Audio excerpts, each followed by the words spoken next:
Dead City by Joe McKinney. Narrated by Michael Kramer. Copyright 2006-2010 by Joe McKinney. This unabridged audiobook is published by arrangement with Joe McKinney and Kensington Publishing Corporation, and was produced in the year 2011 by Tantor Media, Incorporated, which holds the copyright thereto.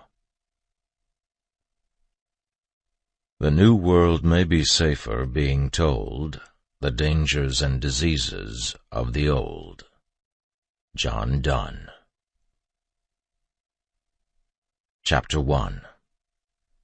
There's an empty parking lot near the corner of Seafair and Rood where I used to go to fight with my wife. Most district cops have some hidden little spot where they go to escape all the crap that comes with working patrol, and that parking lot was mine. From there I was pretty much invisible, and I could still make almost any call in my district in less than 5 minutes. My wife April and I were going at it at least once a week back then. When she'd call with that pissed-off tone in her voice that said I was in for a long one, I'd head straight for Seafarer and Rood. There I'd pull under the canopy of an enormous oak tree near the back of the lot and hunker down for an earful of whatever I'd done wrong. I used to watch the curves of its trunk and branches while she yelled at me, and even now when she grows impatient with some little thing I've done, and the old familiar tone creeps back into her voice, I think of the dry, dusty smell of oak. 6 months before that, she'd given birth to a beautiful baby boy, our first. We named him Andrew James Hudson, after his grandfather. That little guy changed my world. After he was born, I'd tell anybody who'd listen that being his daddy was what I was put on this earth to do. Before Andrew, I worked the dog watch shift, 11 at night till 7 in the morning. That was back when April and I were first starting out. It wasn't the best for getting time together because we only had a few hours during the evening to spend with each other. But I got an extra $300 a month for working at night, and that part was good. Then, when April got pregnant, we started trying to plan the way things would work, and arguments kept flaring up. One day she had a long phone conversation with her sister, who had 2 kids already, and that night she told me, "I'm going to need you here with me at night. The baby's going to be waking up every few hours to feed, and I can't do that alone." So I asked some of the guys at work what I could do and found out I qualified for a hardship transfer. That's how I ended up on the second shift, 3 to 11 p.m., with Wednesdays and Thursdays off. April wasn't happy about me working on the west side because it was a rough part of town. But when you put in for a hardship transfer, you have to take what they give you. And hardships are only good for 6 months. After that, they move you back to wherever they need you, which is almost always on dog watch. On this particular evening, we were fighting about me going back to nights when Chris Tompkins pulled up next to me. He rolled down the window of his patrol car, and I gestured to him that I'd be a minute. I kept on listening. April was doing all the talking. "Eddie, just tell them you need to stay on second shift," she said. "Why can't you just tell them that? It doesn't work that—" "What do they think? Now that the baby's born, you can just go back to working nights? I need you home now more than ever." "I know, sweetie." "The whole reason you got the transfer is so we can take care of Andrew together." "I know." "I'm sure you're not the only one with a baby at home. Just go in there and tell them you need more time." "But, sweetie, it doesn't work that—" When she started up again, she was so loud I had to pull the phone away from my ear. I looked at Chris and rolled my eyes. He smiled uncomfortably and gestured, "Do you want me to go?" He was cool that way. A good guy with a wife of his own. I hardly ever saw him outside of work, but if someone had asked, I would have told them he was good people. I shook my head, still listening for April to take a break. Chris leaned back and turned up the volume on his car's stereo. He was listening to a news station, and I heard the newscaster say something about the flooding down in Houston. Then I heard something about volunteers from the Red Cross being attacked and beaten by the flood victims they were trying to save. I didn't really catch it because April was still going strong. Something about how I had had plenty of time to talk to them about staying on second shift, and the fact that I hadn't yet made her wonder if I really cared about how hard this was on her, staying at home with Andrew all the time. I put my hand over the phone and said, "What in the hell are you listening to?" April barked at me. "Not you, sweetie," I said. "The guy next to me is listening to something on the news." Chris turned it down. "Thanks," I said. To April, I said, "Go ahead, sweetie." Just as she started up again, the dispatcher interrupted her. 5270? Chris sat up, waiting for me to respond. 5270 was my call sign. Chris was 5280. When I didn't answer, the dispatcher called again. 5270, Officer Hudson? I said to April, "They're calling me. Hold on a second." April was still talking when I found the mic and said, "Go ahead, 5270. 5270, take 5280 with you. Make 318 Chatterton, 318 Chatterton, for 7 to 10 males fighting. Complainant says they look intoxicated." Chris dropped his car into gear and waited for me to do the same. I waved my hand at him and said, "Hold on." To the dispatcher I said, 5270 10-4, I've got 5280 with me. Chris still had his car in gear. He was looking at me with a mixture of impatience and uncertainty. "Hang on," I told him. To April I said, "Sweetie, they gave me a call. I've got to go." "You weren't even listening to me, were you? When are you going to talk to them about staying on second shift?" "Soon." "Your transfer expires next month." "Come on, hon. I've got to go." "Fine." But her tone said it wasn't fine. It was very much not fine, and I was going to hear about it later. I put the phone down on the passenger seat, leaned back, and covered my face in my hands. She wore me out, and I had to take a second to regroup before I left for my call. All I needed was to take that frustration with me and then have it erupt during an argument with some drunken asshole. Officers go to internal affairs for stupid mistakes like that. "You okay?" Chris said, but I knew he meant it was time for us to get moving. "You're too eager," I told him. "Let them fight it out. By the time we get there, they'll be too tired to fight us." The newscaster on Chris's car stereo was talking about rioting again. I only half listened to it, though. Like most people, I'd grown numb to the terrible destruction that had been all over the news for the last month. The city of Houston, not 250 miles to the southeast of us, had been hit with 5 major hurricanes in the span of 4 weeks, leaving most of the city wasted beneath floodwater and debris. Every morning, after I crawled out of bed and turned on the morning news, there were more images of mud-colored water 2 and 3 stories deep, moving sluggishly through the streets of Houston, the roofs of houses and buildings looking like rafts floating in sun-dappled, oil-stained sludge. And of course there always seemed to be blackened and swollen corpses drifting through the wreckage. The news had taken a lot of heat for showing all the dead bodies. They claimed they were trying to be discreet about it, but there always seemed to be corpses just the same. Some of the guys from our police association had gone down to Houston to help out, and they all said that it was the worst thing they'd ever seen. Sanitation was non-existent, and the whole place smelled like death. Something like 2 million people had been forced to evacuate, and most of them had come to San Antonio. All 5 of our military bases and every out-of-business shopping center had been turned into temporary shelters of some kind, and yet they kept coming. I heard on the news that FEMA was flying as many as 10 commercial airliners a day into Kelly Air Force Base, and every single plane was packed with evacuees. Supposedly, there were still at least 1 million people to evacuate from the areas south of Houston, and conditions for those left behind were nightmarish. Listening to Chris's stereo, I figured they were talking about food riots or something, because there had already been plenty of those. "Can you believe this?" he asked me, wrinkling his nose in disgust at whatever he was listening to now. "I haven't really been listening," I said. April's voice was still ringing in my ears. "It sounds like Houston's gone nuts," he said. "They're saying the survivors are attacking the boat crews that are going in to help them. This guy's even saying people are eating people down there."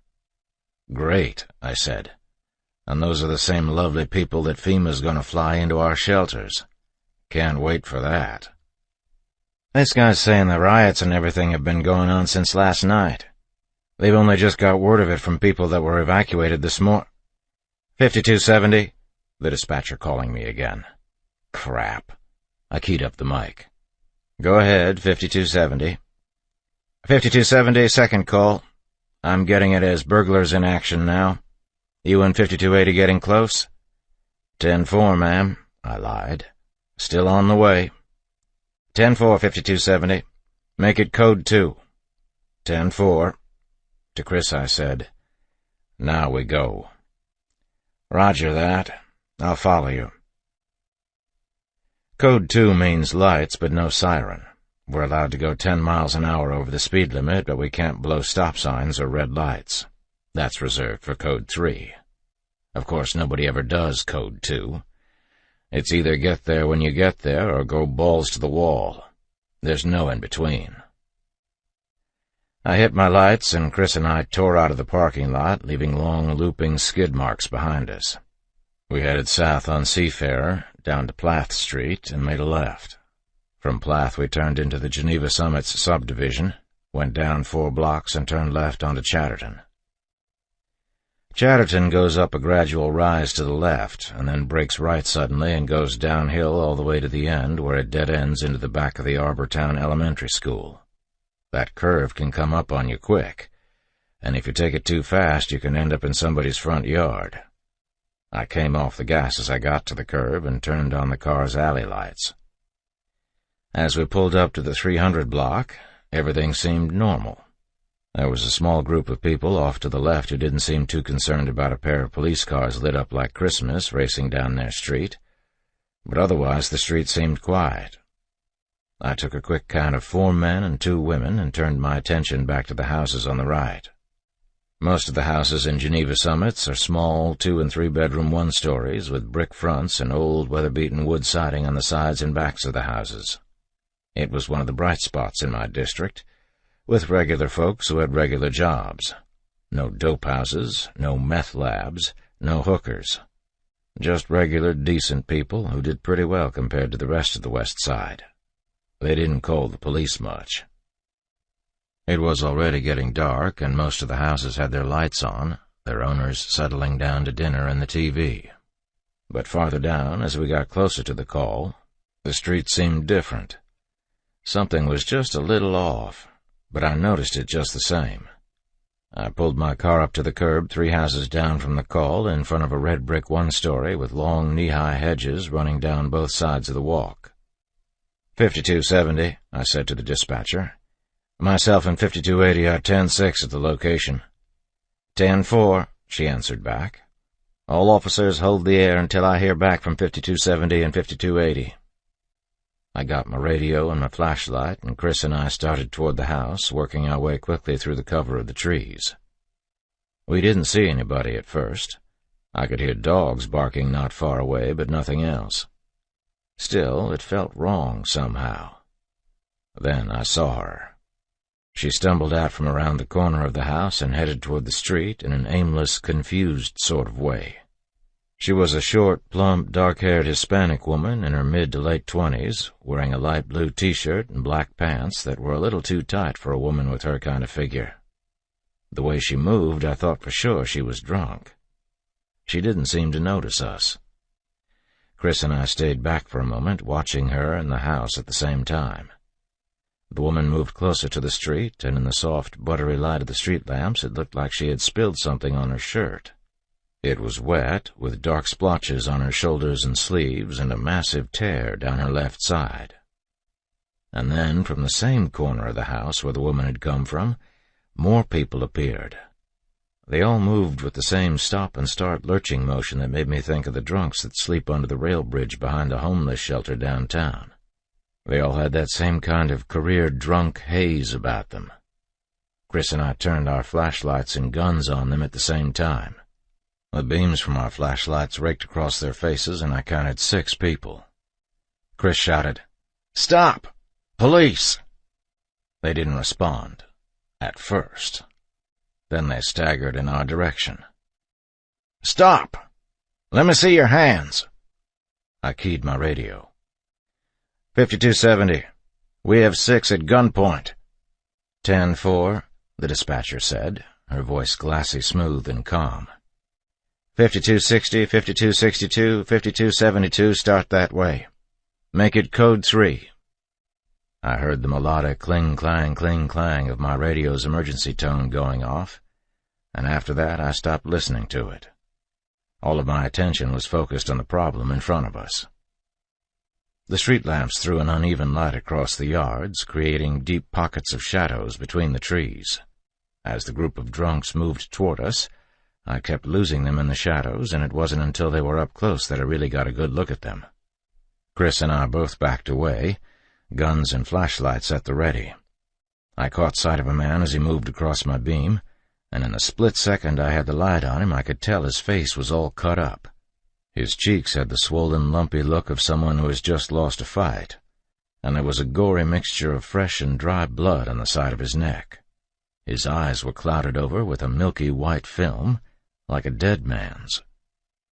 He moved more quickly than the others, but still with that clumsy, falling gait of someone who seemed to have forgotten how to walk. He didn't register the gun pointed at his face, and he didn't blink or look away or avert his eyes, even though I had my flashlight shining right in his face. It looked like he didn't even see it. "Get down on the ground," I yelled at him, keeping the beam on his face. "Do it now!" If he heard me at all, he gave no sign of it. I was yelling at a blank slate. "Spray!" I yelled over my shoulder. That was for Chris's benefit. When the pepper spray gets in the air, you can go down coughing even if you don't get hit by it directly. I holstered my Glock and came up with my canister of pepper spray. "Get down on the ground!" When he kept coming, I squeezed my finger over the trigger and waited for him to get in range. Pepper spray works best inside of 3 or 4 yards. As he got closer, he raised his hands to grab me. I pointed the canister at his face and pulled the trigger, giving him a tight 1-second burst and then backing away, just like in training. Pepper spray takes a split second to do its damage. When people get hit with it, they usually stop, not hurt, but stunned for just a moment, and then fall to the ground screaming, clawing at their eyes, and yelling like mad because that stuff fucking burns. But the guy I sprayed didn't even skip a beat. He kept coming, and for a second I wondered if I missed or if he blocked the spray with his hands somehow. I let him get close again and then pumped another short 1-second burst at his face. I got it in his eyes. I was sure I got it in the eyes. But nothing happened. He didn't even blink. He opened his mouth and the skin around his neck tightened, but no sound came out. There's enough spray in one canister for 6 1-second bursts.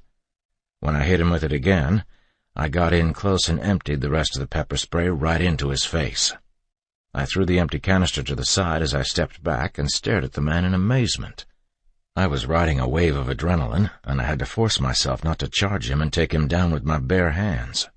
The air was thick with spray, and I didn't want to get incapacitated by it. Somewhere in the back of my mind, I remembered the pepper spray course they taught us at the academy. They said 3% of the population is naturally immune to the effects of the spray, but I had never actually seen anybody from that 3%. The only other people I ever heard of who could shake it off like my guy was doing were meth freaks, and he wasn't moving like a meth freak. As I backed up, I heard Chris yell. I looked over at him and saw that the plump woman in the spandex had somehow managed to get right on top of him. I was surprised to see him go down. He wasn't big or anything, but he was in good shape. She was clawing at him. Her fingernails raked across his face, cutting him, and then suddenly she knocked the gun out of his hand. He slapped at her with his flashlight, but couldn't break away completely. Their arms were caught up in each other. He landed a good jab with the butt of his flashlight and backed away. Then I heard the sharp metal-on-metal snap of his baton as he extended it and cocked it back over his shoulder. He swung it down on her knee sharply, and then again, punctuating the second stroke with the sickening crunch of broken bones. The woman's whole body reeled from his blows, but she didn't cry out, and she didn't go down. He hit her again and again, moving around her, keeping her at arm's length and striking her legs when she got too close. But no matter how hard he hit her, she wouldn't go down. "What the hell?" he yelled. They were moving around each other in a strange, clumsy type of dance, Chris keeping the beat with his baton on her legs. "Why won't she go down?" But I couldn't help him. I had my own problems to worry about. The man I just pepper-sprayed was still reaching for me. He put out a mangled hand, and I dodged underneath it. Before he could turn around, I kicked the back of his knee and pushed him down. He didn't even try to break his fall, didn't put his hands out or anything. In the distance, I could hear sirens and the uneven rise and fall of the roaring engines, and I knew help was getting close. But there were more people gathering around us now, and as I turned slightly, I thought I recognized the people from across the street we had seen as we came in. That's when Chris went down. All his attention was focused on the woman, and he never saw the two men who grabbed him from his right side. I saw one of them bite him, and Chris screamed. He spun around frantically, knocking their hands and faces away as he landed on the ground. They reached for him, and he rolled away. He jumped to his feet with his gun in his hand and fired 2 quick shots at the man who bit him, nailing him squarely in the chest. The sound broke the air, but I was the only one who flinched. No one else in the yard even registered the shots. The man he hit staggered backwards, knocked straight up by the force of the impact, but he didn't fall. I watched him shift his weight from one foot to the other in a clumsy, teetering dance, and then start to walk forward again. Chris fell backwards, clutching his neck, the blood already jetting between his fingers. Even as he fell, he kept his gun leveled at the man. I ran over to him and pulled him back. "He fucking bit me!" Chris shouted. I put Chris behind me and yelled at the man he had just shot. "Stop! Don't you fucking move!" I had my gun barrel trained on his chest, and still he kept coming. I couldn't help but look at his face. There was nothing behind it, like one of those zombies in the movies.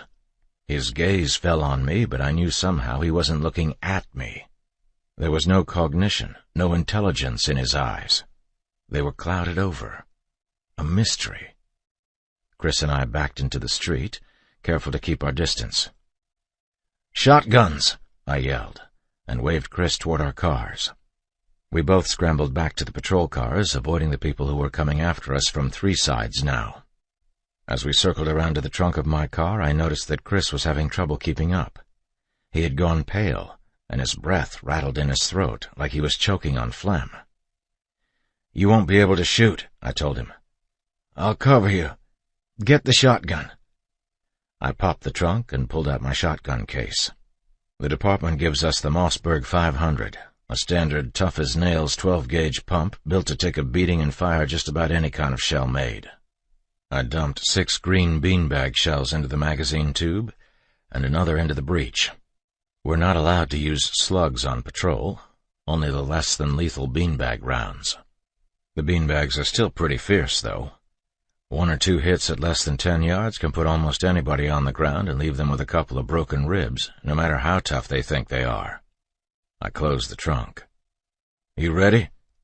Chris nodded, but he looked very sick. "What's wrong with them? I shot that guy. How come he's still walking?" "I don't know," I said. They stumbled closer. Watching them come, I couldn't shake the feeling that I was looking at a crowd of walking corpses. It was like they had stepped right off the screen of some Hollywood horror film. We moved out, staying on the driver's side of our cars and careful to keep the engine block between our positions and the crowd that was still advancing on us through the grass. The whole time we were doing that, I could hear our cover officers getting closer, and from the way the engines and the squealing tires were starting to drown out the sound of the sirens, I figured they were just outside the subdivision. Help was less than 2 minutes away. I pointed the shotgun at the 3 men who had just entered the circle of street lamplight next to our cars. Chris was still standing, but he was bleeding badly. It was running down the side of the car where he was leaning for support. I focused the shotgun's ghost ring on a man about 10 feet away and yelled, "Get down on the ground!" The man ignored my order and walked right into the fender of my patrol car. It was like he expected to just walk right through the car. "Get down on the ground!" I yelled. He turned and moved around to the front of the car, his hands out in front of him, ready to grab. When he stepped into the street, I fired. My first shot went wide of center mass, hitting him in the shoulder. The impact spun him around, and he went down to his knees. But he didn't cry out. He didn't even try to clutch at the spot where the beanbag hit him. I racked the next shell into the shotgun and raised the barrel, ready for another target. When the man I had just beanbagged stood up, turned, and faced me again, I felt my heart sink down into my stomach. People just don't do that. I've beanbagged people before, and nobody has ever just stood right back up, even from a glancing blow. I searched his face for some indication that I had hurt him, but there was nothing there. There was no emotion, no expression, no content of any kind. He was empty. The eyes seemed to look through me into nowhere. "Stay down! I'll hit you again! Stay down!" I aimed my next shot more carefully. I took my time and centered the ghost ring right in the middle of his chest. He was less than 5 feet away when I fired, and he took the full force of what a 12-gauge can do. The blow knocked him backwards, off his feet, and laid him out flat on his back. At that distance, I wouldn't be surprised if I smashed his sternum into dozens of little pieces. I racked the shotgun again. That noise usually clears every room that hears it. But none of those people seemed to care. They didn't run or blink or look to each other for support. They never paused at all. Their pace never varied, even when they reached out to grab at us. Every move was slow and plodding, like an old woman trying to climb a flight of stairs. More of them were coming around the front of the car now, and I fired 2 more beanbags as quickly as I could at the first 2 in line.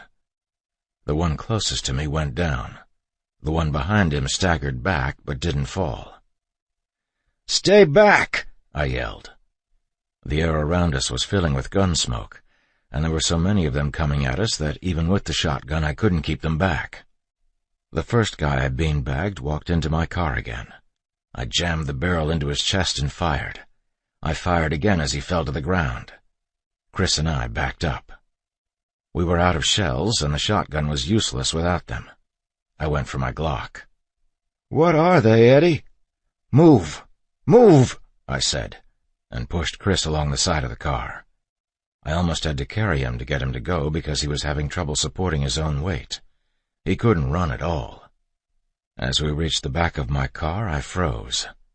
From between my car and Chris's car, another man stumbled into our path. He turned and faced us, and in that one moment I lost all composure. His face and his arms were a mess. There was blood everywhere, and his face was so badly shredded that I could barely recognize his features. What looked back at me wasn't a face at all. There was a massive gash starting just below the left eye. It was blood-red and protruding from the socket like a squashed grape. The gash opened downward in a jagged triangle that spread around the jawbone, ending at a flap of skin that was caked over with dirt and hanging uselessly from his neck. Gleaming white pearls of teeth showed through the sinews of what remained of his cheek. His right arm was just a bloody stump, but he reached for me with it like there was still a hand attached. I lowered my weapon in confusion and disgust, then snapped it back up. "Stop! Don't move!" But he kept on moving. I fired a single shot, square into his chest, and he rocked back on his heels, teetering for a moment before regaining his balance. His gory arm came up again, and he reached for me. I aimed with both hands. My gun barked 3 times, and all 3 shots slammed into his chest. Again he rocked back, but I couldn't make him fall. My training told me that it was body armor. Nobody can take that kind of pounding unless they're wearing body armor. When he came at me that last time, I aimed for his face and fired a single shot. The bullet struck him in the cheek, and a gory bloom of blood spray and bits of flesh and bone and teeth spread out across the white hood of the police car behind him. The man flew backwards, landing on the car's push bumpers. I watched him struggle to regain his feet, and more than anything else in the world, I wanted to run as fast and as far away as I could. The shock of what I had just seen, and the juice pumping through my system, made me want to throw up. I grabbed Chris by the shoulder and pushed our way to his car. I tossed him in the back seat and forced my way back to the driver's seat. So many people had gathered around us. They were everywhere, hands tugging at my uniform, pulling me away from the car. I climbed in and slammed it into reverse. There were people banging on the doors and windows and the trunk, but I didn't bother to avoid them. I stepped on the gas and peeled out, knocking people to the ground as I shot away from the curb. Swerving like a drunk, I kept the pedal on the floor all the way back up Chatterton. At the top of the hill, I was doing maybe 50 miles per hour, and was completely out of control. I glanced off 2 parked cars and careened across the lanes just as 2 police cars came up on me. When I saw their strobes, I cut the wheel sharply and went into somebody's front yard. I couldn't keep the car in a straight line, and the front end got away from me. The car spun suddenly to the right, and when the wheels caught, the car shot back toward the street. We finally came to a stop after hitting a brick mailbox and the back end of somebody's parked car. The last thing I remember was the airbag exploding in my face. Chapter 2. I don't think I ever totally passed out, but I don't remember being put in the EMS unit either.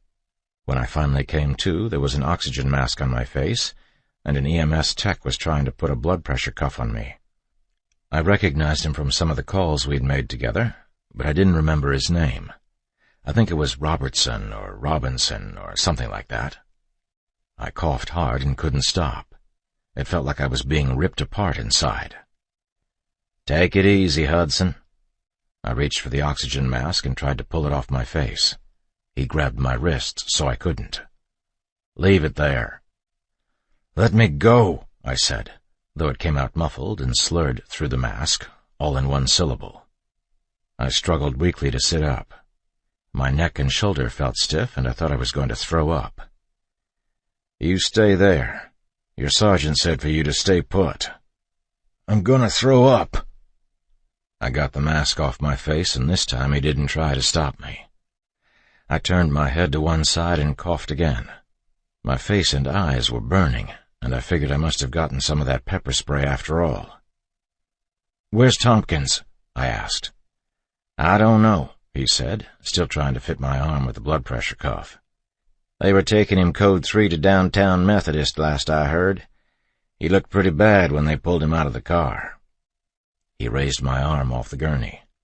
"Come on now. I've got to get this thing on you." "What about the people we shot?" It was urgent. I had to know. I grabbed his arm and squeezed hard. "Tell me." He didn't want to say anything about it, I could tell. He stammered, and when I pressed him even harder, he blurted out, "I don't know. Let go of my arm." "Those people wouldn't go down." I was almost yelling it at him, and I could see him looking back at the straps of the gurney next to my arms, wishing now he had put them on me. "They were zombies," I said, urgent to get it out. "Like dead people. We shot them and they wouldn't go down. They just kept coming." "Settle down." He pushed my shoulder back down on the gurney and tried to hold me there. "Let go, damn it! Let me go! Get off!" He tried to hold my shoulders down, but I could tell he didn't want to have to fight me. Firemen don't like fighting people with guns. He finally backed off and let me sit up. "I'm going to get your sergeant," he said. "You wait here. I'll get him and he can explain it to you. You wait here." He opened the side door and left me alone in the back of the unit. I leaned back and put my hands over my face, completely exhausted. The adrenaline had carried me that far, but now I was crashing. All I wanted to do was keep my eyes closed and my mind empty. But even as the tension was leaving my body, my mind was turning circles around itself, still trying to comprehend the violence of the last few minutes.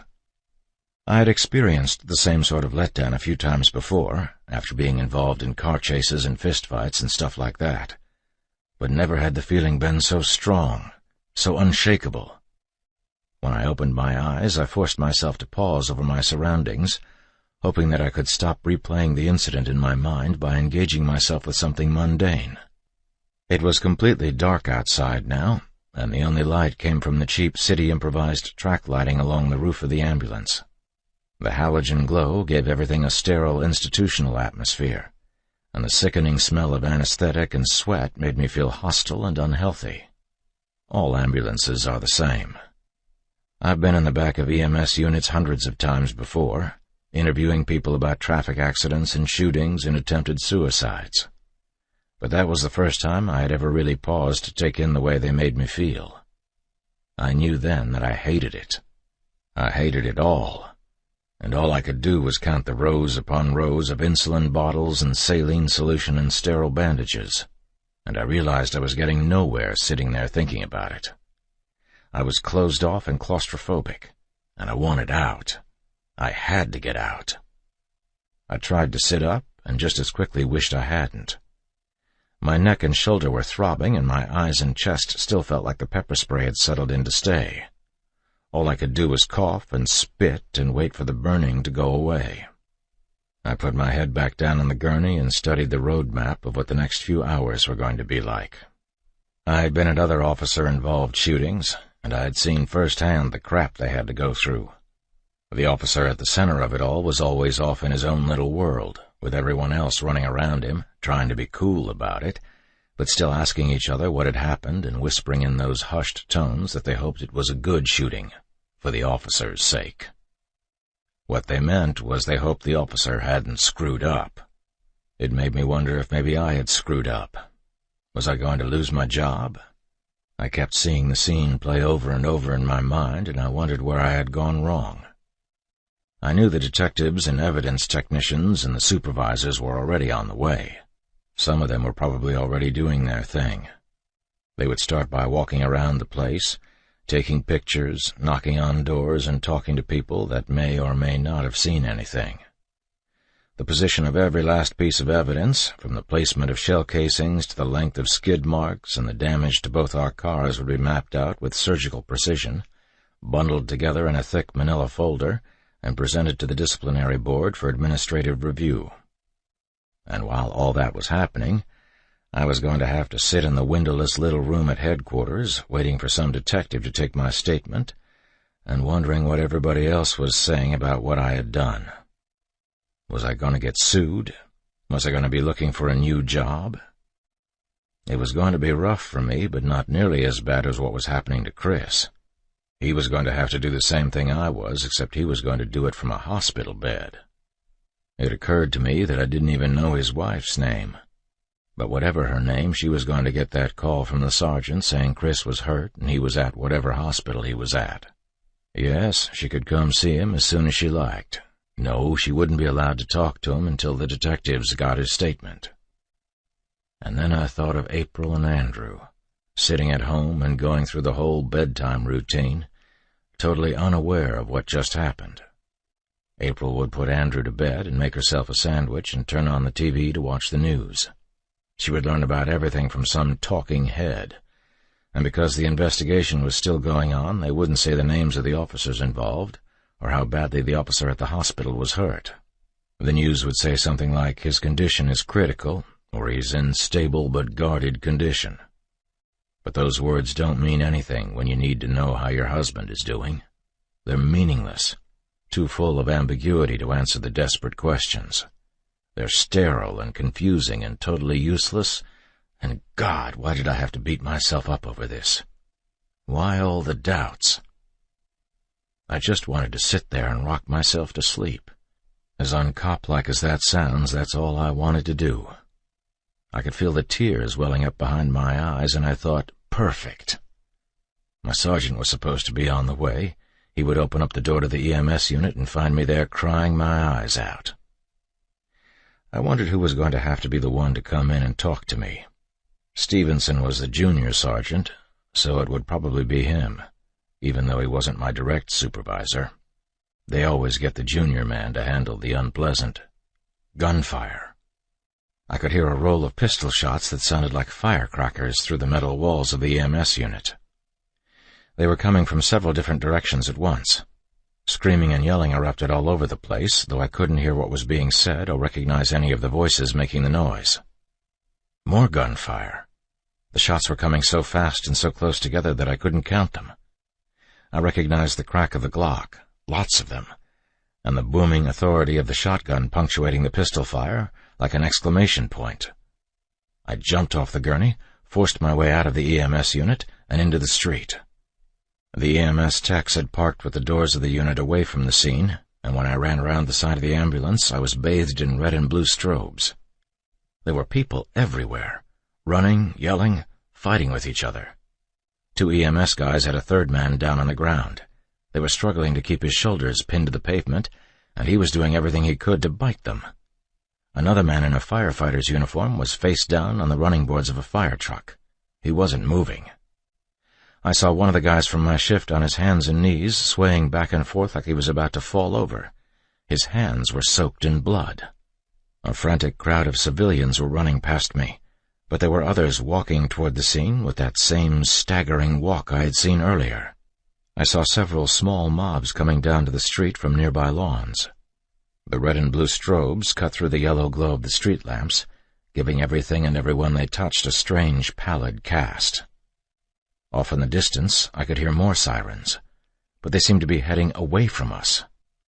2 other officers from my shift were taking cover behind a police car and firing their handguns into an approaching crowd of people. Even as I reached for my gun and ran over to join them, I couldn't believe we were shooting unarmed people. It went against everything I was trained to do and everything I had been brought up to believe was sacred. But no matter how I felt about it, I still went down right beside them and pointed my weapon at the approaching crowd. The officer to my right glanced over at me when I crouched down next to him. "What the hell is going on?" he yelled. "I don't know." "What are those things? I shot one in the chest 6 times and he still kept coming." He didn't wait for me to respond. He stood up and started firing over the hood of the car. He emptied the entire magazine, ejected it, and dumped in another with such speed I thought there was no way he could be aiming his shots. The slide dropped back into place on his Glock, and then he was firing again. Brass casings went flying through the air, bouncing off the sides of the police car and rolling toward the curb. "They won't fucking die!" And then they broke through our lines. Through the smoke and strobe lights I saw shadows move. The shadows turned into badly torn and abused bodies, still moving and still walking. They came through gaps in the cars and attacked a policeman who was firing at them from behind a car door. They collapsed on top of him in a writhing mass of arms and faces. I could hear him screaming for help even though pistols were going off right next to my ears. An officer named Flores ran into the open to help him. Several of the people who had overcome the other officer got up and shambled toward him. Flores was a wiry, tough little guy and a crack shot. I knew that from shooting next to him during in-service. He could empty an entire magazine into a target the size of a dinner plate at 25 yards and make it look like anybody should be able to do it. He aimed at a man in a sport coat and slacks and fired 3 times. I could tell he hit the guy because the impact stood him straight up, but the man kept walking toward him, seemingly unafraid and unconcerned by the bullets smashing into his chest. Flores stood his ground, though. He raised his gun again and fired 3 more shots. When the man kept coming, Flores fired a single shot into his forehead, and that dropped him to the ground.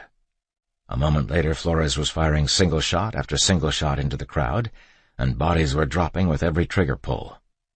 It was disgusting to watch, and beautiful in a way. His speed and accuracy were unbelievable.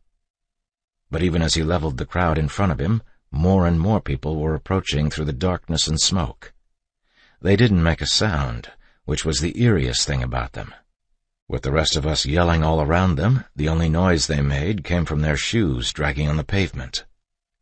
I couldn't tell how many of them there were, or even where they were, because our visibility was next to nothing, and the part of the mob we could see wasn't giving us a chance to regroup and organize.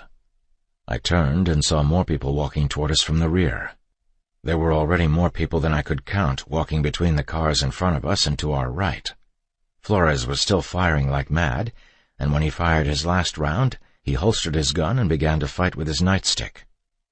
He had one of the old-style black hickory batons, and he was swinging for their heads.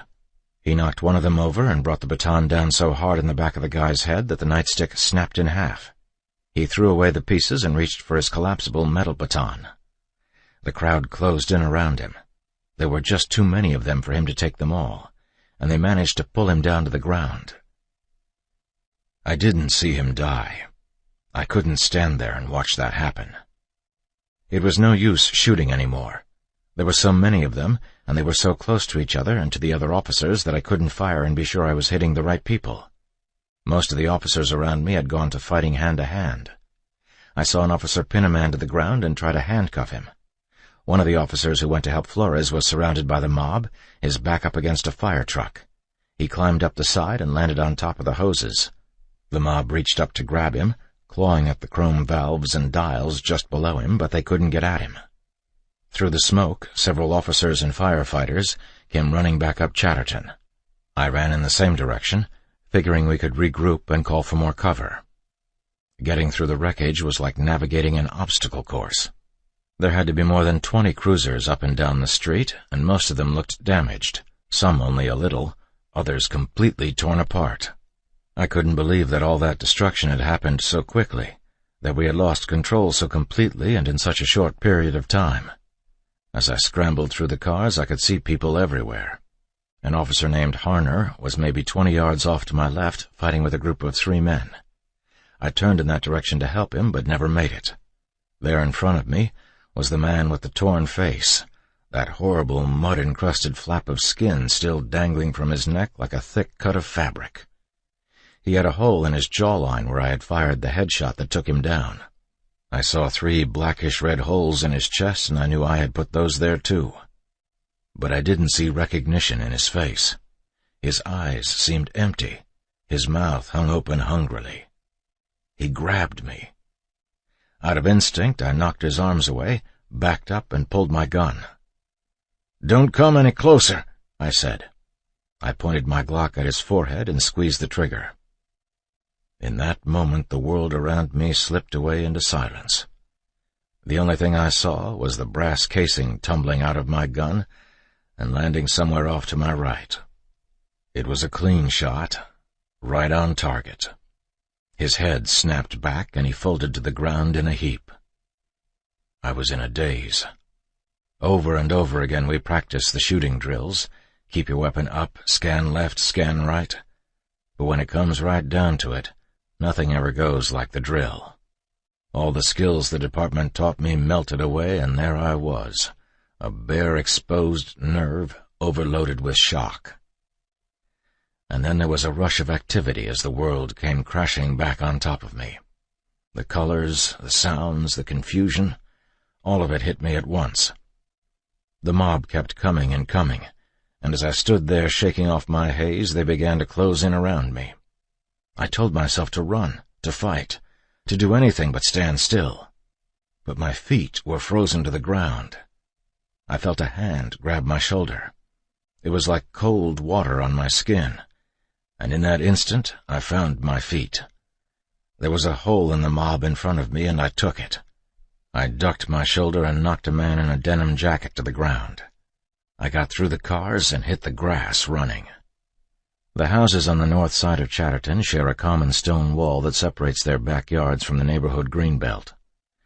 I went around the side of a house and through the backyard, over the back wall, still running as fast as I could go, and I didn't stop until I was out in the middle of the greenbelt.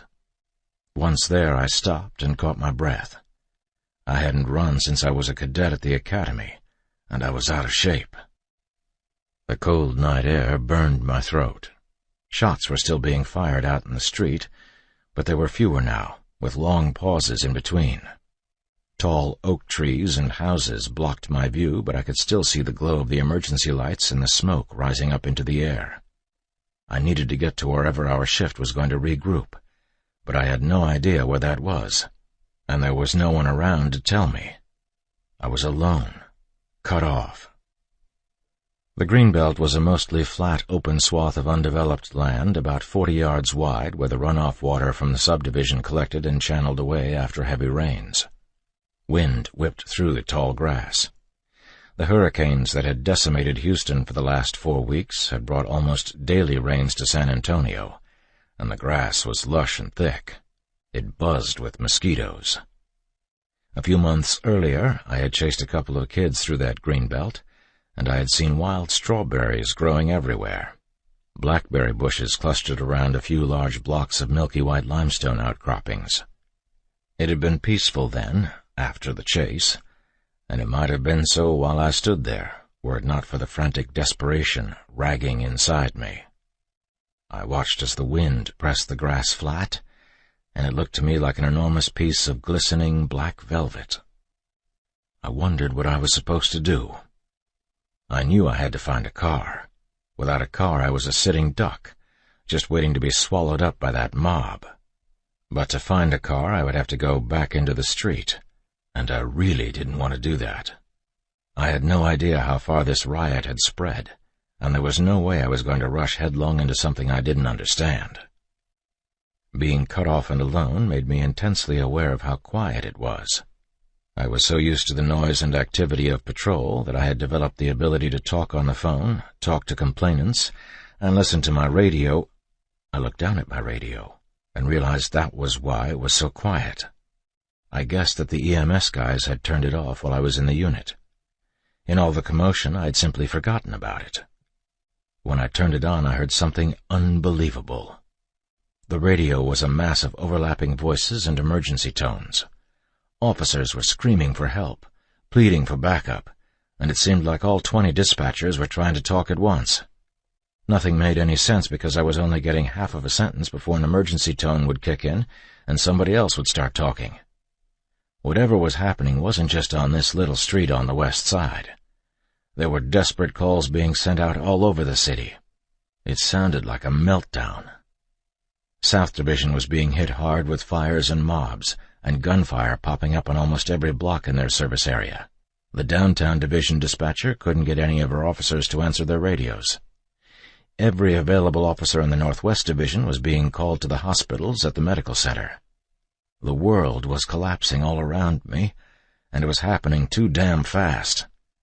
I was absolutely mystified how destruction on that kind of scale could happen so quickly, and no matter how I tried to comprehend it, I still couldn't wrap my mind around it. Then it hit me, so hard that I almost collapsed, and I let out a moan. My family, my wife, my baby. I had to get to them. Now. I turned my radio down and crept back to the wall that separated me from the line of houses. I decided to use the wall for cover and to cross over as soon as I reached a point where there was as little activity as possible. From there, I'd grab the first available patrol car I found. If I couldn't get out of the subdivision through the main entrance, then I would cut through the playground to the elementary school. But I had to find a car first. And soon. Chapter 3. I crept through one of the backyards to the east of all the commotion. Plastic toys and basketballs were scattered around the yard. A tricycle lay on its side on the porch. A rickety metal swing set off in the corner looked like some kind of giant insect in the shadows. What little light there was came from inside the house, casting long, pale streaks across the yard. My flashlight was somewhere near my car, maybe in the grass or out in the street somewhere. I doubted I'd be able to find it again, even though I needed it almost as badly as I needed a car. I made my way over the fence and out into the front yard. The sound of gunfire rolled away into the distance like thunder. People were still shouting, and I could hear the wailing sirens of fire trucks off in the distance. But I was far enough away from the scene that I thought I could risk entering the front yards again. But there was no way I was going to risk going back into the middle of that mob. I planned on coming back to the original scene from the east. That way I could stay out of sight of any mobs that were still there, and could move in to get my car when it was all clear. My guess was that the original mob Chris and I encountered would have moved west toward all the lights and sounds of fighting, which would make getting to my car easier. I worked my way through the front yards, trying to stay out of the light and keeping under the cover of trees whenever I could. The air had grown unusually cool as the night breezes picked up, and I didn't have my jacket with me. San Antonio usually has high 80-degree weather all the way through the middle of October, and I hadn't figured I'd need it. When I left for work that afternoon, it was sunny and 86 degrees, but it felt more like 50 while I was standing in that yard. There were no dogs barking. I thought that was really strange. The only thing I could hear was the noise of the crowd from the top of the hill, and then that died away too. I stopped and listened to the quietness that had descended on the street. Strobes filled the sky, but everything had grown very still, and the only noise at all was the wind washing through the leaves of the trees above me. The further east I went down Chatterton, the heavier the tree cover got. The houses closest to the elementary school were a little larger than the rest of the subdivision, and they had the biggest lots with the largest trees. Those houses were still pretty close to where I had left my car, and the cover they provided made them seem like a natural place to observe the street before I made the final dash to my car. As I walked through one of the front yards, I came across a huge Spanish oak with a canopy almost as large as the house it stood in front of. It had never been cut back, and its outer branches sagged to the ground, making it look like a gigantic dome tent. A sharp, gusty wind blew through the top branches, tossing them back and forth. The huge oak creaked and groaned under the sudden urgency of the wind. It was strange and beautiful music. I walked around its canopy and saw an opening where one of its larger branches curved down to the ground from the central bole. There was enough room for a man to walk under it, and the space seemed to form a quiet sanctuary, a cave with walls of leaves. I swung open the curtain of leaves and entered it, thinking that if nothing else I could catch my breath there. But I saw immediately that it was no sanctuary. A man was already there, on his knees, eating large pieces of viscera from a gaping hole in a dead woman's abdomen. A long, lumpy rope of intestine dangled from his fingers. He wore a blue button-down shirt, and his face was soaked in blood. His pants looked brown and very dirty. He wasn't wearing shoes. His mouth hung open, forming a mean, vacant hole. But the most awful part of his expression lingered around the eyes. They were milky white and opaque, a perfect image of death. Blindly, I felt for the curtain of leaves behind me and grabbed them, steadying myself for support. I kept my eyes on the man's eyes, not wanting to look away, and backpedaled into the yard. But as I moved, so did he. A piece of dark meat fell from his teeth. He stood up slowly, gangly and rickety on his damaged legs, and came after me. "What's wrong with you?" I asked, but didn't expect an answer. What I was looking at was simply impossible. It was wrong in every way. I wanted to yell out at the man that he was an abomination, but when I opened my mouth to speak, nothing came out. I felt like I was headed for a meltdown. My heart was beating so fast and so hard it hurt. I could hear the blood roaring in my head. I wasn't breathing. "No," I said. "You need to get back." I let the branches fall from my hand, and I stumbled backwards into the yard, still staring at the oak tree that no longer seemed beautiful, but mangled and unnatural. The man appeared from the veil of leaves and came after me. The battle I had just escaped didn't seem real. The crowds of people walking into a wall of armed policemen, fighting with their bare hands and teeth, hadn't seemed real. But that man, that gore-stained monstrosity, he was real. Looking at him, I no longer had any doubts I was looking at a zombie. I reached for my gun. As I backed up, I pulled it from the holster and worked it into my grip. I saw the green glow of the night sights and centered the front dot on the man's forehead. He never even acknowledged the weapon. The void in his eyes never changed to recognition of the danger. He walked straight at me, and his face remained blank right up to the end. I squeezed the trigger, and he fell. The only witness to one of the worst moments of my life was the rustling murmur of the wind through the trees. Chapter 4. After I shot that man, I stood there looking at him, fighting off the urge to touch him. I could almost feel the cold, wet sponginess of his skin against my fingertips, and the thought turned my stomach. I still couldn't believe what was happening. When I left for work that afternoon, the world had seemed normal. Now everything was upside down. Were those people really zombies? I fought against the idea, but it wouldn't leave me alone.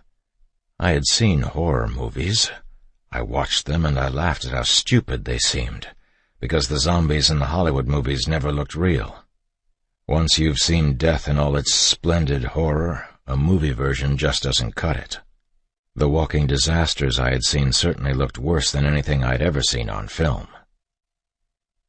As I stood there thinking about it, my doubts continued to grow. The way I understood it, zombies were dead people that went around eating living people. The man I shot under the tree had been doing that. God, he had been doing that. But was he dead? That part I didn't believe. It went against everything that made up my reality. Besides, he'd bled when I shot him. Dead bodies don't bleed. And that made the horror of what I'd seen even worse. It wasn't enough that the world was crashing down around my ears. Worse than that, I had actually shot somebody. I'd shot several people. How was I supposed to live with that? They'd been trying to kill me, sure, but that didn't make it any easier. Killing somebody ain't easy, not under any circumstances. My head was swamped by the enormity of it. I'd seen a lot of good men and women die in the fight at the top of the hill, and I had just stumbled blindly through the worst of it. I was lucky to be alive, and I knew it. I turned and headed west, where I hoped to find my car again. But I didn't have far to walk before I saw just how badly my shift had been gutted. As I got closer to the spot where Chris and I ran into trouble, I started to see wrecked cars and broken glass and every kind of debris spread out over the lawns and into the street. There were hundreds of bodies strewn across the battlefield, and many of them had faces I recognized. An echo of the fight still covered the street like smoke. Not far from where I was, a man with useless legs pulled himself along through the grass trying to reach me. There was gravel in the noise that came from his throat. I had to look away, but it took an act of sheer will to do it. He was a human train wreck. My police car had been demolished. All 4 windows were smashed in, and the front windshield was a spiderweb of cracks. It looked like the front fender on the driver's side had been hit with a shotgun blast. There was a jagged, gaping hole in the metal, and the tire below it was flat.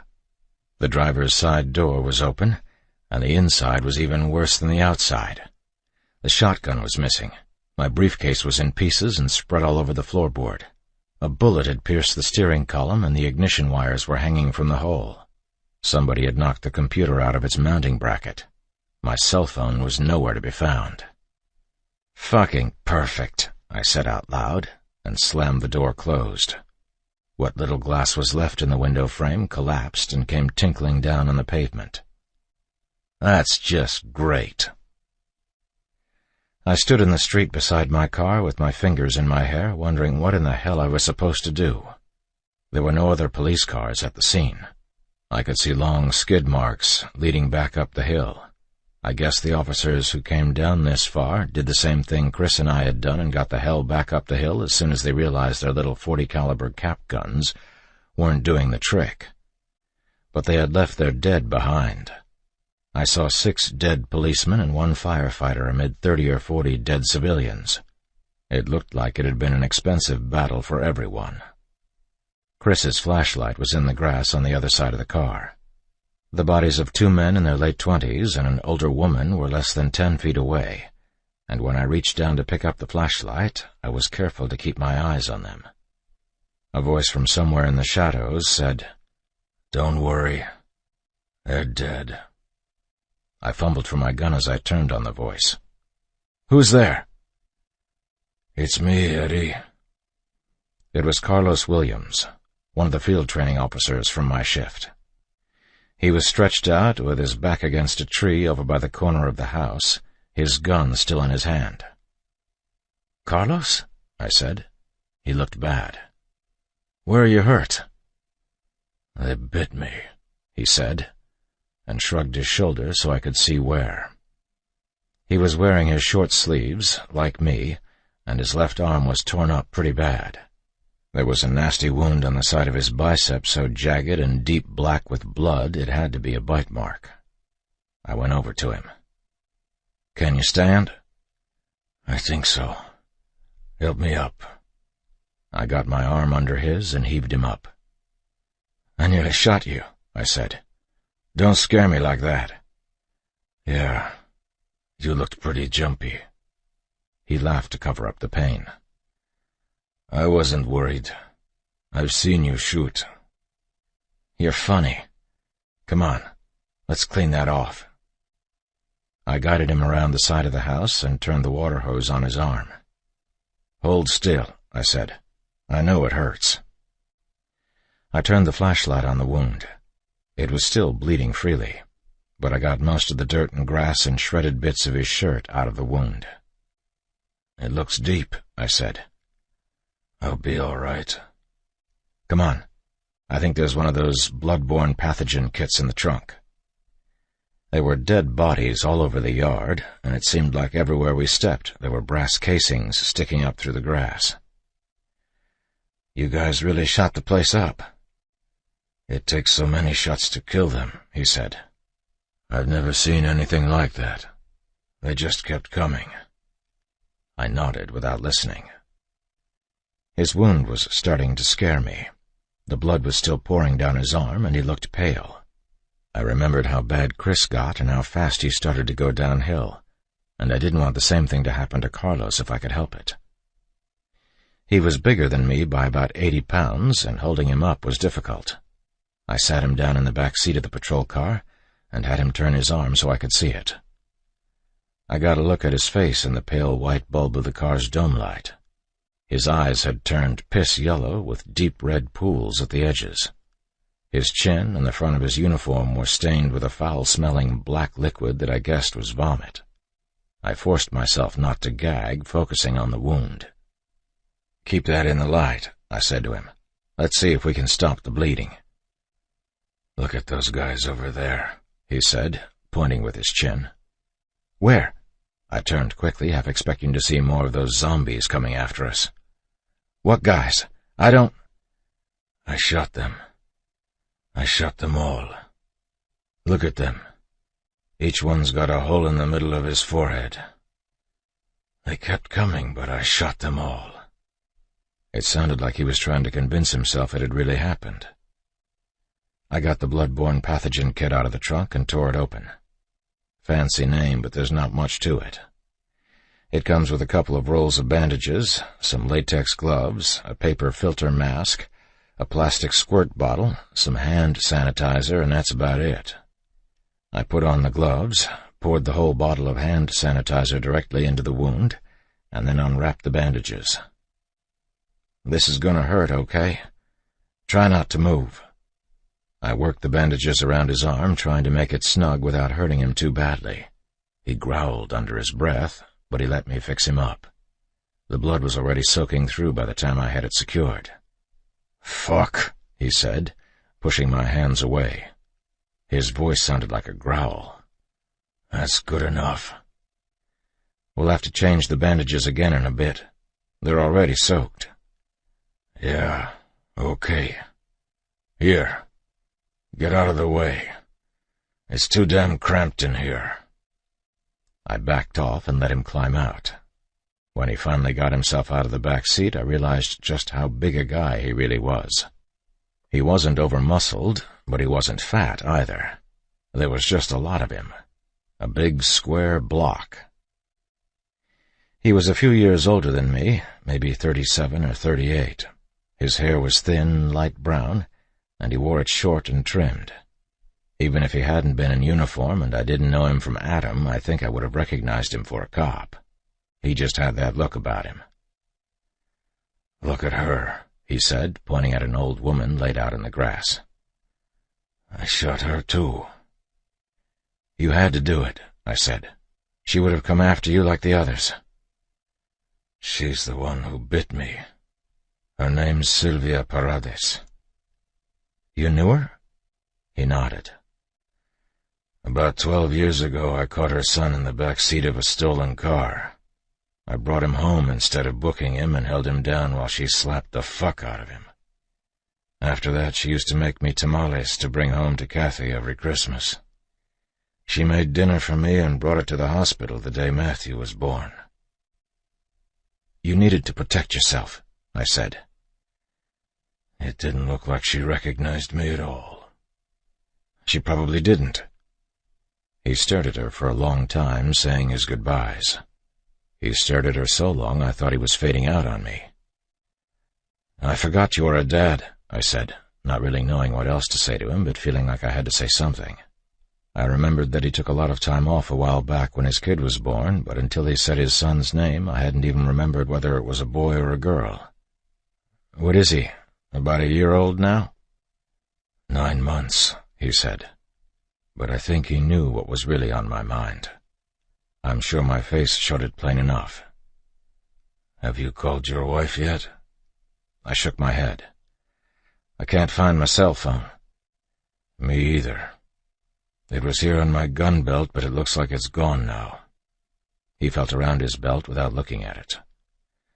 "Looks like my baton's gone, too." "We need a car. We should get you to a hospital." "A car, yes. Hospital? No." "You're hurt." "And I'm sure bunches of other people are, too.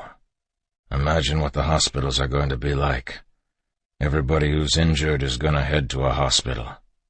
How long do you figure before the hospitals are all overrun with these zombie things?" I hadn't thought of that. "We need to get to a fire station. They have medics there. Besides, whenever the radio system goes down, we're supposed to head to the nearest fire station. The rest of the shift is probably headed there now." While he was talking, I watched the street to the west of us. Through the flickering strobe lights, I could see zombies moving down the hill, coming our way. "Carlos," I said, "we need to leave." "We need a car." "Well, we're not going that way." I pointed up the hill where there were plenty of cars, but absolutely no way of getting one. He turned to see where I was pointing, and then hung his head. "Crap, Eddie. I don't have many bullets left." "Save them. We're not going to shoot if we don't have to." Chapter 5. The crowd coming down from the top of the hill grew steadily larger. To me they looked like streams of dark water overflowing an embankment, coming downhill without direction, following the path of least resistance. They seemed driven only by a vague impulse to keep moving. "Got any ideas?" Carlos asked. "You're the senior man, you tell me." "I'm not going to be able to make it very far. It's my head. I feel really dizzy. It hurts." I knew he was hurting. There was pain in his voice, even though he tried to force it down. "There's the elementary school. Can you make that?" "Yeah," he said, but he sounded doubtful.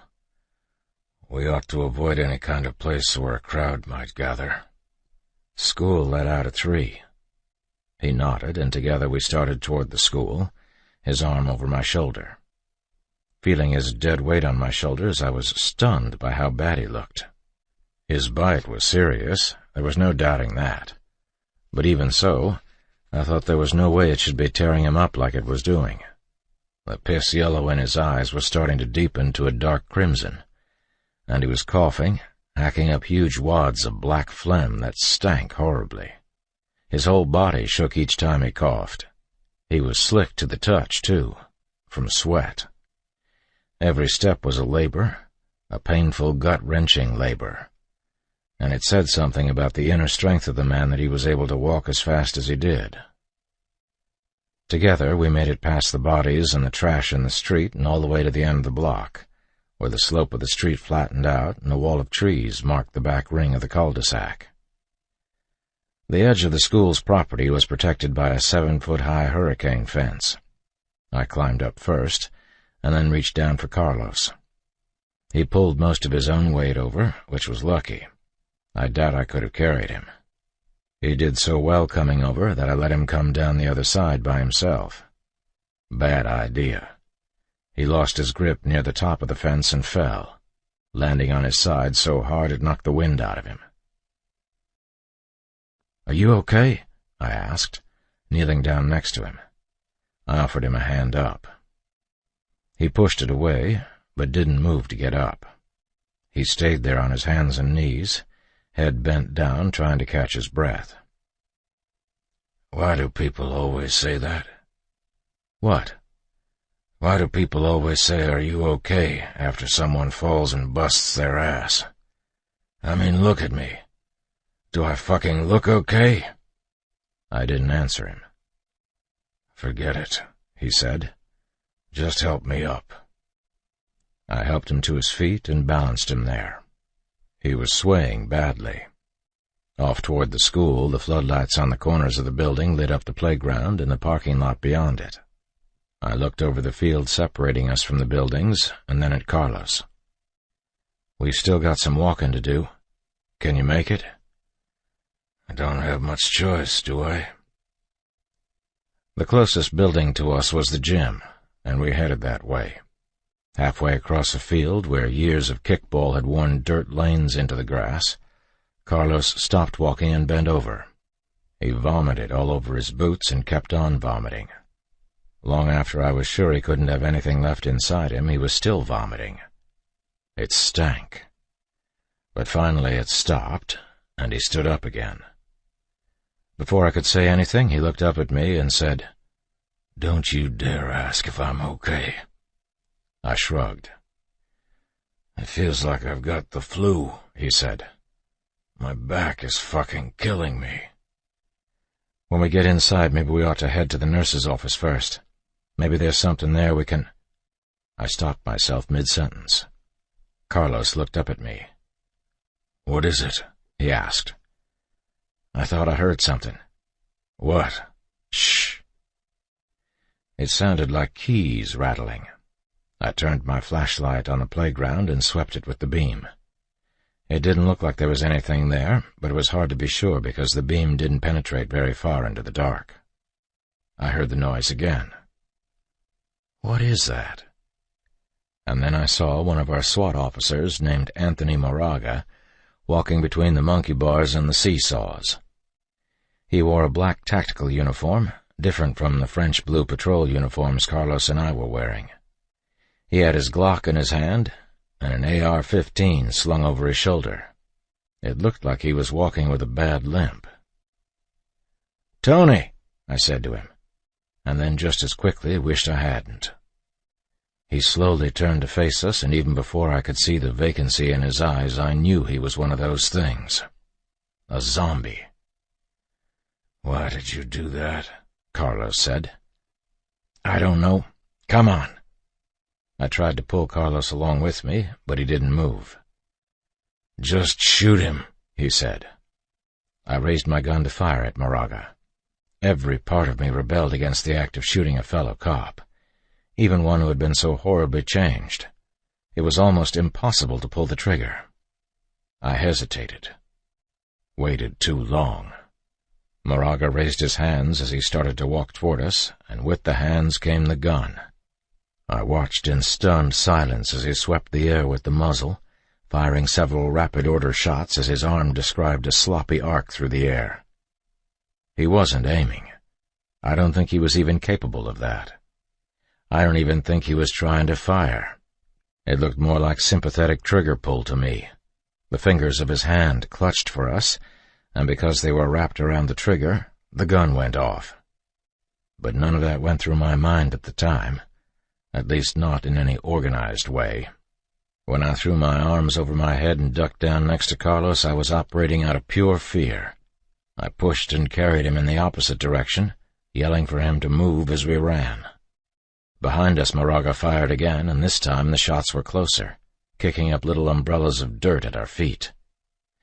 He kept firing until the magazine was empty and the slide locked back in the empty position. And then he quickened his pace. I stared back at him in disbelief. His right leg was bent slightly outwards at an awful angle, obviously broken, giving his gait an up-and-down rolling motion. It slowed him down, but not by much.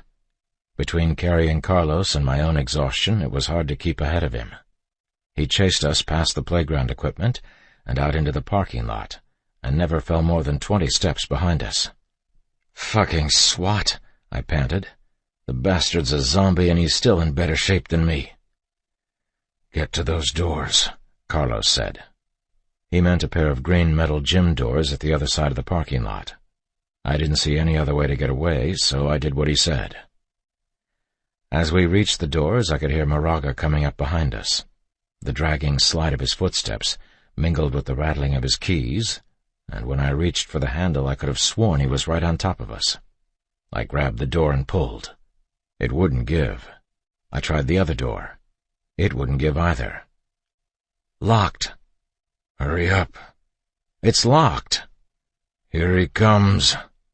I turned just in time to see Moraga drag himself up the curb and step into the grass. "Shoot him." I pointed my gun at him, and I wanted to pull the trigger. I wanted to, but couldn't. Moraga never flinched. He just kept hobbling toward us, and I stood there, frozen by a mental block that wouldn't let me shoot a cop. Then I heard the sudden explosion of a pistol shot next to my ear. I flinched out of the way and fell to one knee. The ringing in my ear was fierce. Moraga stopped just in front of me and teetered backwards on his heels. He fell, landing in a pile of grass, his legs tucked under his body like a child sleeping in the grass. I looked back at Carlos and saw him panting heavily, his Glock still pointed at the place where Moraga had been standing. "What the hell is wrong with you?" he said. "I couldn't." "Why the hell not?" "He's a cop." "Not anymore. Jesus. You need to stop being so fucking sentimental and start worrying about saving your own ass." After that, he broke down into a violent coughing fit, worn out by the effort it took to yell at me. In between his coughs, he vomited hard, and when he looked up at me, his crimson eyes were a watery snapshot of hell. His face was pale and wet with sweat and tears. In that moment, I knew he was dying. He was fighting it bravely, but he had already admitted as much to himself. Death was coming for him, and he was looking it in the eye. "We need to keep going," I said. "Get bent." "Let's get inside, Carlos, please." "I said leave me the fuck alone. I don't want your—" The pained look melted from his face and changed to that of a professional policeman once again. I saw it happen almost instantly. His eyes narrowed to a point just over my shoulder, and he said, "Behind you." I turned and looked across the parking lot. At first, I only saw 5 zombies shambling toward us. Then 8. Then more than I could count. There had to be 100 of them or more in a narrowing half-circle around us. Carlos fell against the doors of the gym and slid down to the ground. He sat there looking around us and coughed. "You've got to help me," I said, trying to pick him up. "Come on. We've got to go." "There's nowhere to go. You go if you want to." I tried to lift him again, but he wouldn't let me. "Please, get up. Come on." He wouldn't even look at me. "You son of a bitch! I'm not going to die here. Get up!" I pulled him up from his shoulder, but couldn't hold him. He slipped back down and fell over to one side. "Get up!" The zombies behind me were getting closer. I could hear their feet scraping along the pavement. They all moved at different speeds, some of them closing in faster than others depending on their injuries. The ones with their legs intact were the fastest. One of them stepped over the curb to my left, and I shot her. After that, I just started firing at any of them that got too close. By the time I fired through all 3 of my magazines, there were piles of dead bodies all around us, but there were still a lot more of them closing in on us. "I'm out," I said over my shoulder. I holstered my gun and pulled out my baton. I took a deep breath and waited, watching the crowd for the best place to strike. I knew the first move would be the most important. If I read the crowd wrong and let them get between Carlos and me, there'd be no way to double back and keep them off him. It had to be right the first time.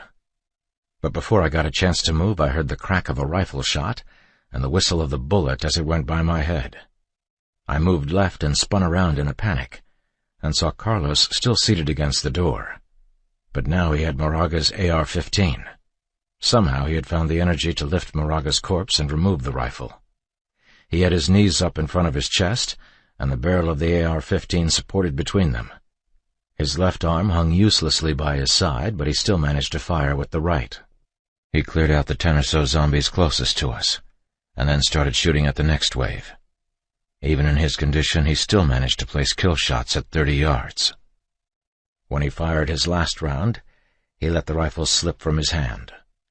I ran over to Moraga and searched him for more AR magazines, but all he had were 2 Glock magazines. I grabbed them both and went back to Carlos. "You have to get up. Come on." He muttered something, but I couldn't make it out. "Come on," I said, begging him. "Get up." He blinked at me, but after a moment he let me help him up. We moved around the front side of the building, past long rows of neatly cut hedges, and up to the front door.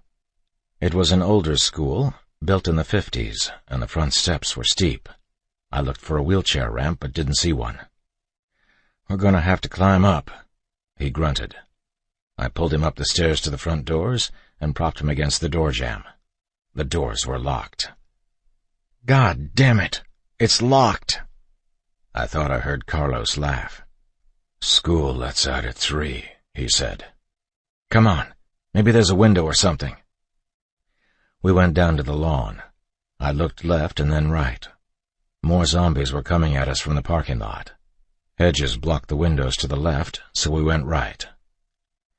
The lawn sloped downward, away from the school. The first-floor windows were over our heads all the way to the end of the building, so we went around the corner of the building and followed the wall until we came to another staircase. It was a narrow half-flight of stairs leading up to another green metal door. I tried the door, and wasn't at all surprised when it didn't open. "Where are we going, Eddie?" "Through here," I said, and leaned Carlos against the railing. There was a little window halfway up the stairs that looked big enough for us to crawl through. I peered inside, couldn't really see anything in the darkness, and decided we had to risk it. I pulled my baton and punched out the window pane. I swept the rest of the glass out of the frame and pulled Carlos over to me. "We're going through here," I said. "Can you help me?" He laughed or muttered. I couldn't tell which. It was beginning to get difficult to read his gestures. I crawled through the window and then reached back to get Carlos. He tried to help, but he wasn't thinking clearly, and his help slowed me down more than anything else. It was a clumsy, painful process, but I got him through eventually. As he came through, he landed heavily on his face and stayed that way. "Are you okay?" I asked. He growled at me as he rolled over onto his back. "Sorry," I said. I reached down to him, and he took my hand. Once he was on his feet, he slumped back against the window frame and started coughing again. "We ought to find the nurse's office," I said. "If nothing else, maybe they have a phone. We could call somebody." "Who?" His voice sounded like it was coming through liquid. 911, I guess. Maybe they can get an ambulance to us, or tell us what to do for you." "Maybe," he said, but it looked like he didn't really care. I guided him through the utility room and into the hallway. It was dark, and it was obvious that whatever was happening to the outside world had also happened here. Trash was everywhere. A few classroom doors hung open haphazardly. Disorder reigned. I looked down the banks of lockers to the end of the hallway, where it split into 3 directions. "Here, come on. I think it's this way." We took the hallway to the right, even though I didn't really remember how to get to the office. The front doors led directly into the cafeteria. I remembered that much, but I wasn't sure where the office was from there. In most elementary schools, the office is right there in the front, but I remembered this one was different. I thought it was on the other side of the gym, so I worked that way. The hallway in front of the office was littered with loose-leaf paper and large pieces of office furniture toppled over at odd angles. One of the overhead light panels was dangling from the ceiling by a tattered rope of electrical wires. I watched it spin in a lazy circle like it was the center of the world, and I wondered how in the hell it had fallen down like that. Carlos groaned something. Off to the right, coming around into the hallway from another direction, was a man in brown corduroy pants and a collared shirt. He was dragging a bleeding stump that used to be his leg across the floor, smearing the tile behind him with gore. His neck was broken, his head bent over at a disgusting angle. A huge red knot had swelled up from the other side of his neck. Behind him were 5 more zombies. I let Carlos rest against the wall while I loaded a magazine and chambered around. With my flashlight up, I walked toward the lead zombie in the brown corduroys and shot him. Once he was down, I stood over his body and shot the other 5, single-tapping each one to the forehead. When the last one fell, I went over to the glass doors of the office and tried to pull them open. They were locked. Damn it! This place is killing me! I pointed my flashlight into the office and poked the light around. I was right about to turn around and get Carlos when I saw a flash of green pant leg and a brown boot below it. Whoever it was had seated themselves behind a desk, but I couldn't see anything besides the leg and the boot. I kept the beam on the leg, waiting. Suddenly, a Hispanic man with straight black hair and very brown skin peeked around the corner of the desk. He smiled at me, and in the bright white light of the flashlight beam, I saw his teeth sparkling like veiled diamonds. Chapter 6. Hey, Carlos, there are people inside here. He made a weak, strangled noise, and I turned the flashlight on him. He had pulled himself up against the wall, and he was holding his side, muffling his coughs with his shoulder. It seemed like he was trying to hide from the light.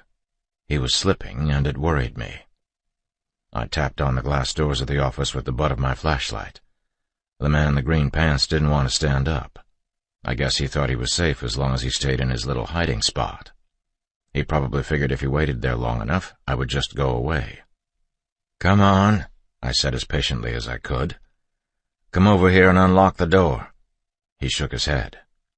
"Open the door," I said, like I meant it. I brought the flashlight back and made like I was going to break the glass with it. That made him sit up and take notice. He raised his hands as if to say, "Okay, okay," and came over to the door.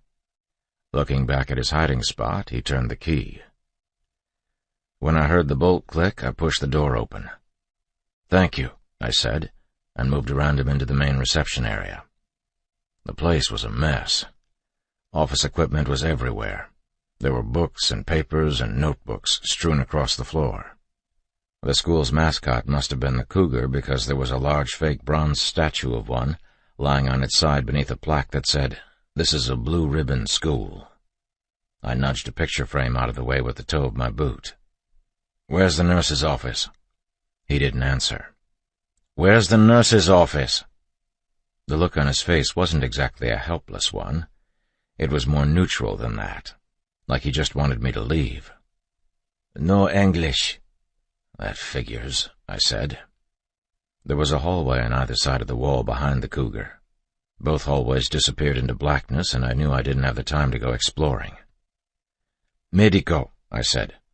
"Donde medico?" He gave me an uncertain shrug. I knew I wasn't saying it right, and it frustrated me that he wouldn't at least try to meet me halfway. He was going to make me fumble through it. I pushed past him and went to the corner where I first saw his pant leg. 4 more people sat there, tucked into a narrow aisle between the desks and the wall. One of them was an older man, dressed in the same green landscaper's uniform as the first man, and the other 3 were women dressed in gray housekeeping outfits. I looked down at them, and they looked back at me with completely neutral expressions on their faces. I showed them the palms of my hands in a gesture I hoped they would take as friendly. I wanted to say something to put them at ease, but I didn't know the words to say in Spanish. About the only thing I knew how to say was to ask for their license and insurance. "Do any of you speak English?" All I got was the same blank look. There was no use dragging it out. I made my way down the hallway, glancing in all the offices until I found the one labeled nurse. Only a few of the cabinets had anything useful in them. There were some more latex gloves, some bandages, and some antibacterial soap, but very little else. There was a phone on the wall, and I tried that, but all I got was a strange electronic squelch that sounded like I had called a fax machine by mistake. I tried the operator. I dialed 911. Hoping against hope, I even tried calling home, but I got the same weird noise each time and finally gave up on it. I stuffed some of the latex gloves in my pocket and headed back up to the front. The 4 silent ones were still hiding behind the desk. The first man was standing near the door, looking up and down the hallway. "Do not lock this door," I said to him. I pointed to the door. "Don't lock it." He didn't look like he understood. I walked into the hallway and found Carlos was still leaning against the wall. He was coughing, and there were wet lines of black fluid around his lips. "Hey," I said, shaking his shoulder gently. "Carlos, can you hear me?" His eyes were speaking volumes about how much it hurt. "There wasn't much back there, just some children's aspirin. I got some clean bandages, though. I'm going to change this one because it's soaked through." He turned his face to the wall as I unwrapped the bandage on his arm. The wound was much worse. The first time I cleaned it, the wound looked dirty and mean, but at least it looked like a wound. It didn't look like that anymore. It had festered and changed from the white and pale red of a fresh, deep cut to a sickening yellow and black crust. If I hadn't known better, I'd have said it had been festering for days, not just an hour or two. It actually looked like it was decaying while it bled, and it stank of rotting meat. If he had been more aware, he would have heard me force the bile back down my throat. I changed the bandage as quickly as I could and gently put his arm back down at his side. The hallway had been quiet while I worked on him, the only sound coming from the swinging light panel as it rotated on its wires. But now I heard something new coming from farther off. Even before I could separate out the elements of it, I knew it was the sound of footsteps sliding across the tile somewhere off in the dark ends of the hallway. I let out a deep breath of frustration. "They're coming again. Can you hear me, Carlos? We have to move. They're coming again." I slid a hand under his shoulder and tried to lift him, but there was no strength in his legs. The man in the landscaper's uniform was standing by the office door watching me, and I called over to him to come and help me. He didn't move. "Help me, damn it!" He shook his head. "Él está enfermo." He seemed horrified I had even asked him to help. "Come here and help me." He shook his head again and stepped back. "No." From behind me I could hear the footsteps getting closer, and I knew we only had a minute or two at the most to get going. As I watched him back up toward the office, I got so angry I stood up, drew my gun and pointed it at him, muttering something under my breath about him being a fucking little coward. "Get over here and help me," I said, closing the distance between us. He stared at the gun, and for the briefest moment I'm pretty sure he was thinking about running the other way. But he didn't run. He nodded and walked over to where Carlos sat against the wall. Together we lifted him up and carried him over to the office. "We have to get him out of here. It's not safe." "Entiendes?" He didn't understand. "Más muertos," I said, pointing down the hallway. "We have to go." That much he understood. "Do you have a car? Maybe a truck?" Again I got that puzzled look. "A truck, damn it! You know," and I made a hand gesture like I was steering a car. "A truck." He nodded. "Sí. Una troca. La escuela tiene una troca." Glory, hallelujah. Now we're getting somewhere. "Great. ¿Dónde?" He pointed toward the corridor Carlos and I had taken to get to the office. That wasn't good. I didn't remember seeing anything down there except classrooms, and that was the same direction the footsteps were coming from. "Are you sure?" I asked. "Cómo?" I pointed down the same hallway. "No troca, muertos. Mucho muertos that way." "Sí." He nodded at me like we were speaking the same language. I shook my head at him. I didn't understand. He pointed at me, and then at my gun. He pointed down the hallway again and made like he was shooting a gun. "Oh," I said. I get it. You're fucking insane." There was no way in hell I was going to go down that hallway with those things while he and his friends made for the truck. "No," I said, showing him an empty magazine from my belt. "No mas bullets. No mas." It takes a trained poker face to cover up the realization that you're completely screwed, and he didn't have it. Seeing that empty magazine melted all the smugness from his face, and I didn't need to speak Spanish to know exactly what was in his mind. He swallowed a lump down his throat. "What about that truck?" "La troca?" "Yes," I said. "Si." His eyes went down to his feet. He looked back at the office. The others were standing up at the windows now, watching the two of us argue. Finally, after he couldn't stall any more, he pointed down a hallway that led past the office and toward the back of the school. It was the opposite direction he had pointed out to me the first time. "You were going to leave me here, weren't you?" I said. He looked at me blankly. I was pissed, but I didn't let it show. I pointed to the hallway. "Go on," I said. "Lead on." Just then his gaze shifted to the hallway behind me, and his eyes got big. I knew that look. I turned just enough to see two zombies entering the main hallway in front of the office. He almost dropped Carlos in his hurry to back away. "Hey!" I reached across Carlos's back and grabbed the man's shirt. He tried to pull away, but I held him tight. He looked at me pleadingly. "No," I said. "You help me with him." "No, senor. Por favor." The zombies behind us shuffled closer. The one in front was close enough that I could see the blood-stained floral print running up the side of her skirt. The heel of her left shoe had come off, making her clop and scrape the ground with each advancing step. I didn't move, and I didn't let up on my grip. I wanted him to know I meant business. "Senor." Clop and scrape, clop and scrape. "Okay," he said at last, and put his shoulder under Carlos. To his friends, he said, "Octavio, vamos a la troca." The others were gone in a flash. They poured out of the office like runners at the gate and went down the hallway so fast we could barely keep up. We followed them through the hallway to the gym, where we made a right and then a quick left again. When we came around the corner, we nearly ran into their backs. They had stopped and were staring at a sight almost as gory as the one I had seen under the tree. Maybe as many as 20 zombies were on their knees, eating arms and legs and other unidentifiable bits of human detritus. The floor was awash with blood. Beyond them was a doorway, green metal just like the gym doors, and I guessed that was the way out. It might as well have been on the other side of the ocean, though. There was no way we could reach it. One of the women gagged. "Senor," the second gardener said to me. He pointed his finger like a gun, hopefully. I shook my head. "No mas bullets," I said.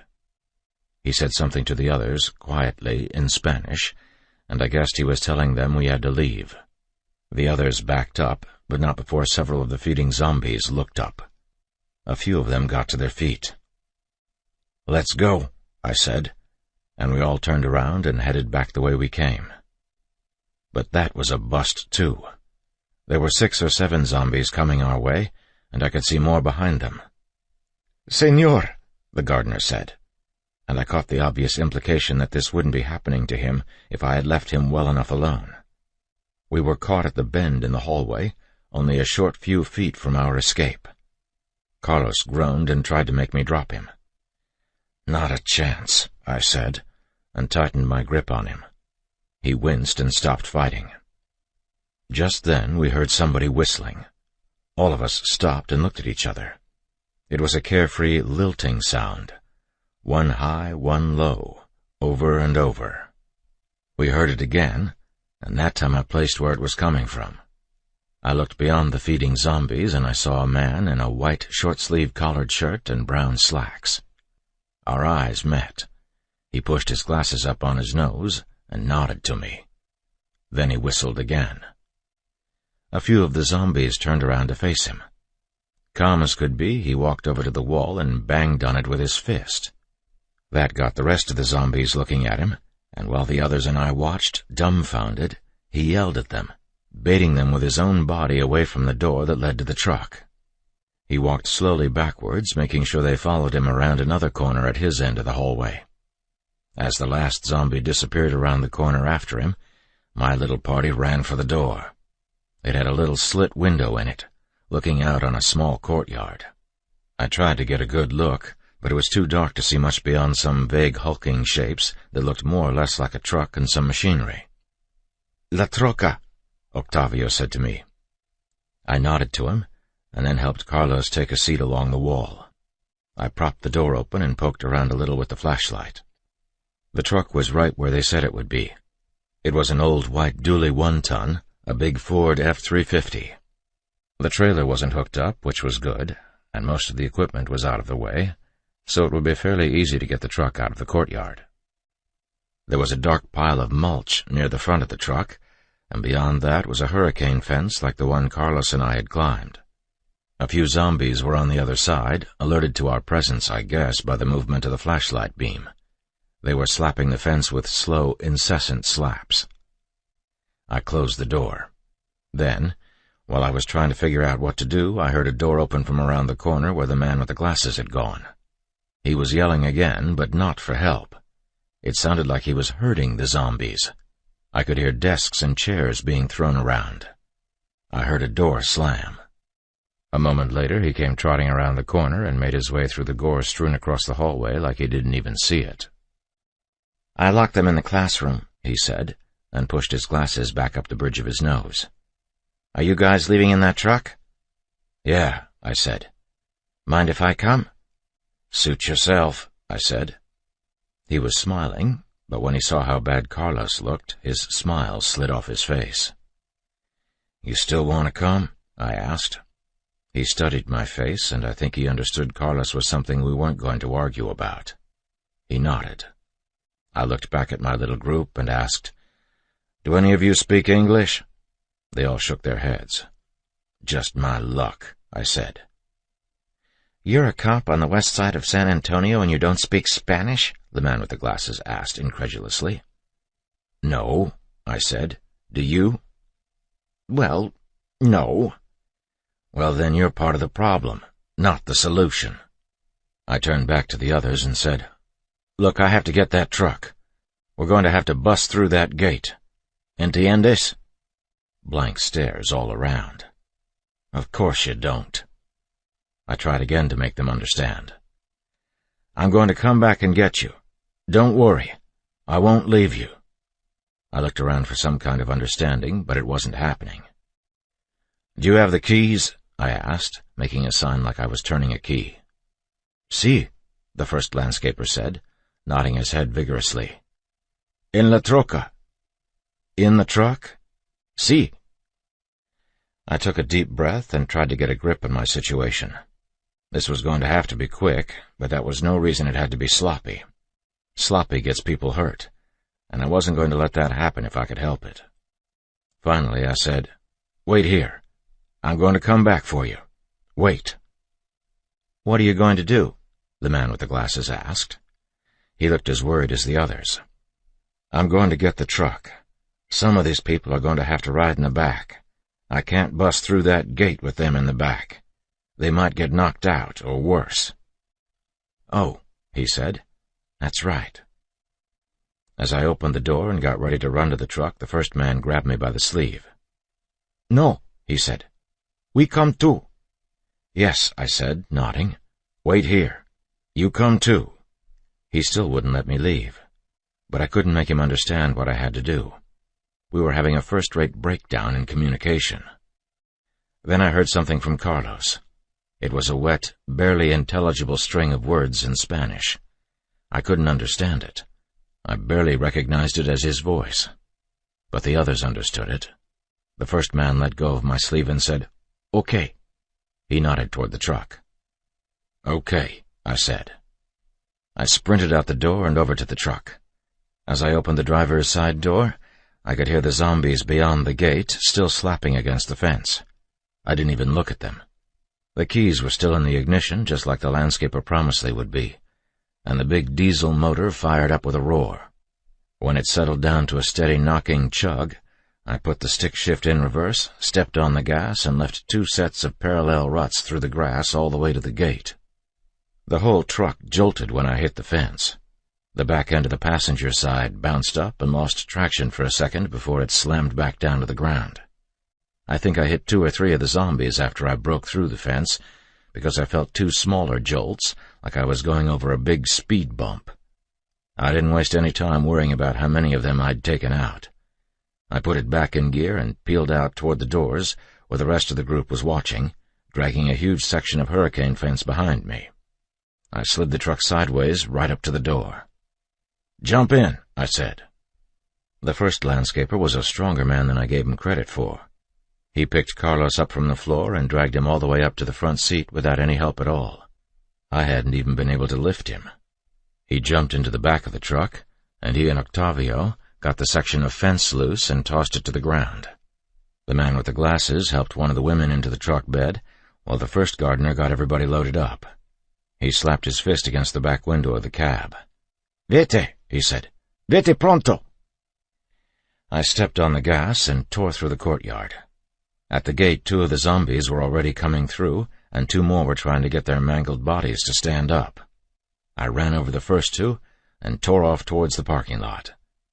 I let off the gas a little and relaxed my grip on the wheel. It was a boat compared to the Crown Victoria I was used to, but I got the hang of it pretty quick. Soon we were flying across the playground, over the curb, and into the street. I looked in the rearview mirror and saw everyone was still secure in the truck. The first landscaper gave me the thumbs-up sign, a huge smile on his face. "You said it, brother." Chapter 7.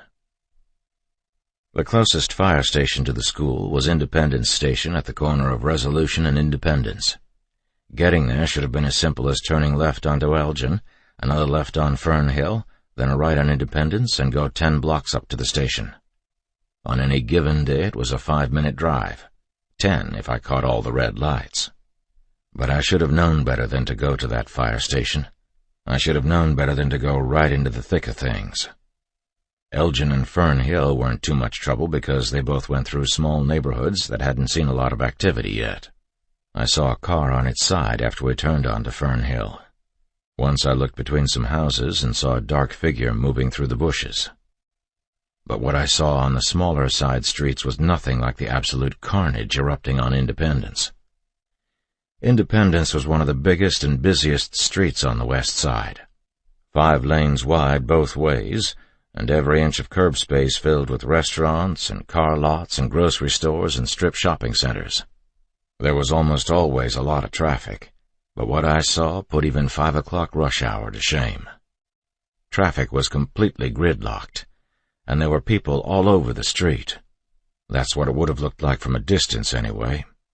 The truth was that the cars were all abandoned, and the people moving through the gaps in traffic were zombies looking for a meal amongst the ruins. They moved in knots, and the street looked like the host of 1,000 separate, slow-moving riots. The knots broke apart and reformed with amazing speed, especially considering how slow most of the zombies were. At one point I saw a woman fighting to get away from a group of zombies. They knocked her down on her stomach as we were driving by. She turned her face toward us, and her expression was confusing.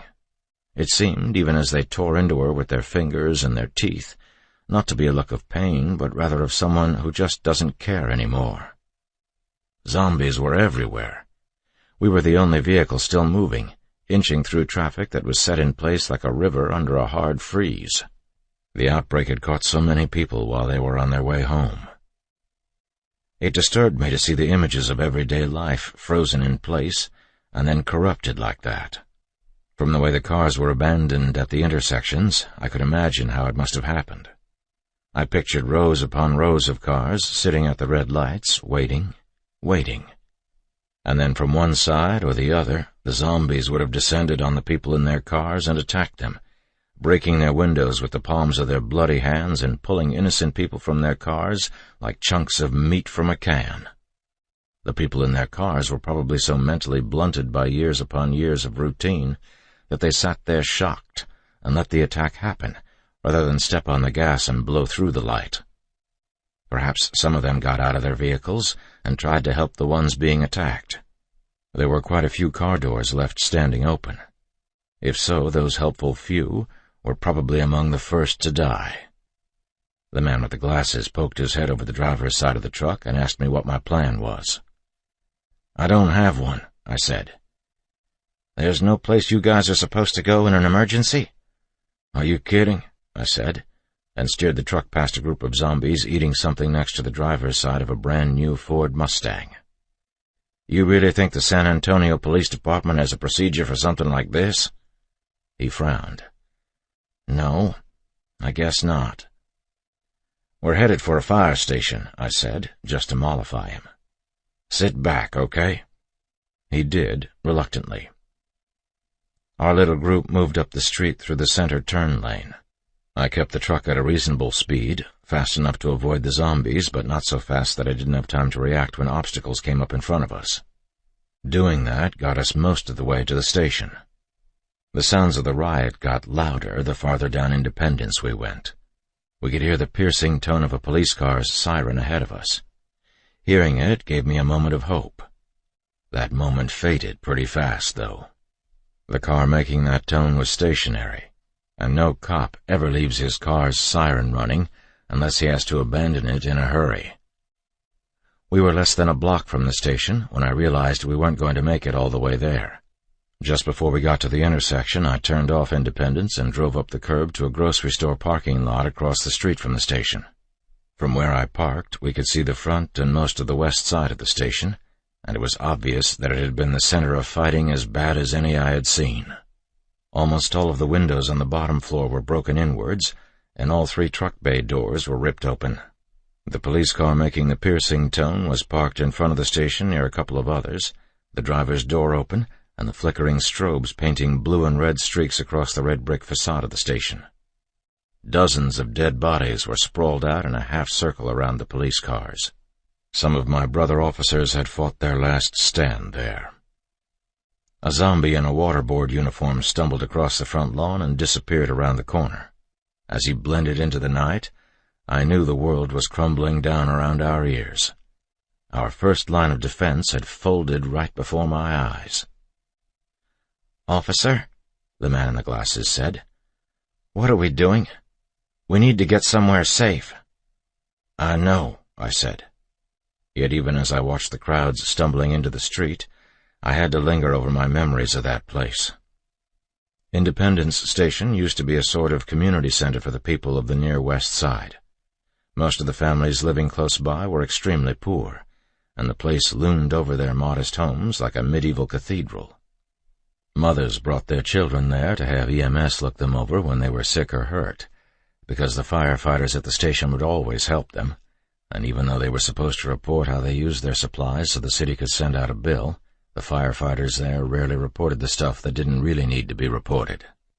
The Cesar Chavez parade kicked off from Independence Station every year. Community action groups held rallies in the break room.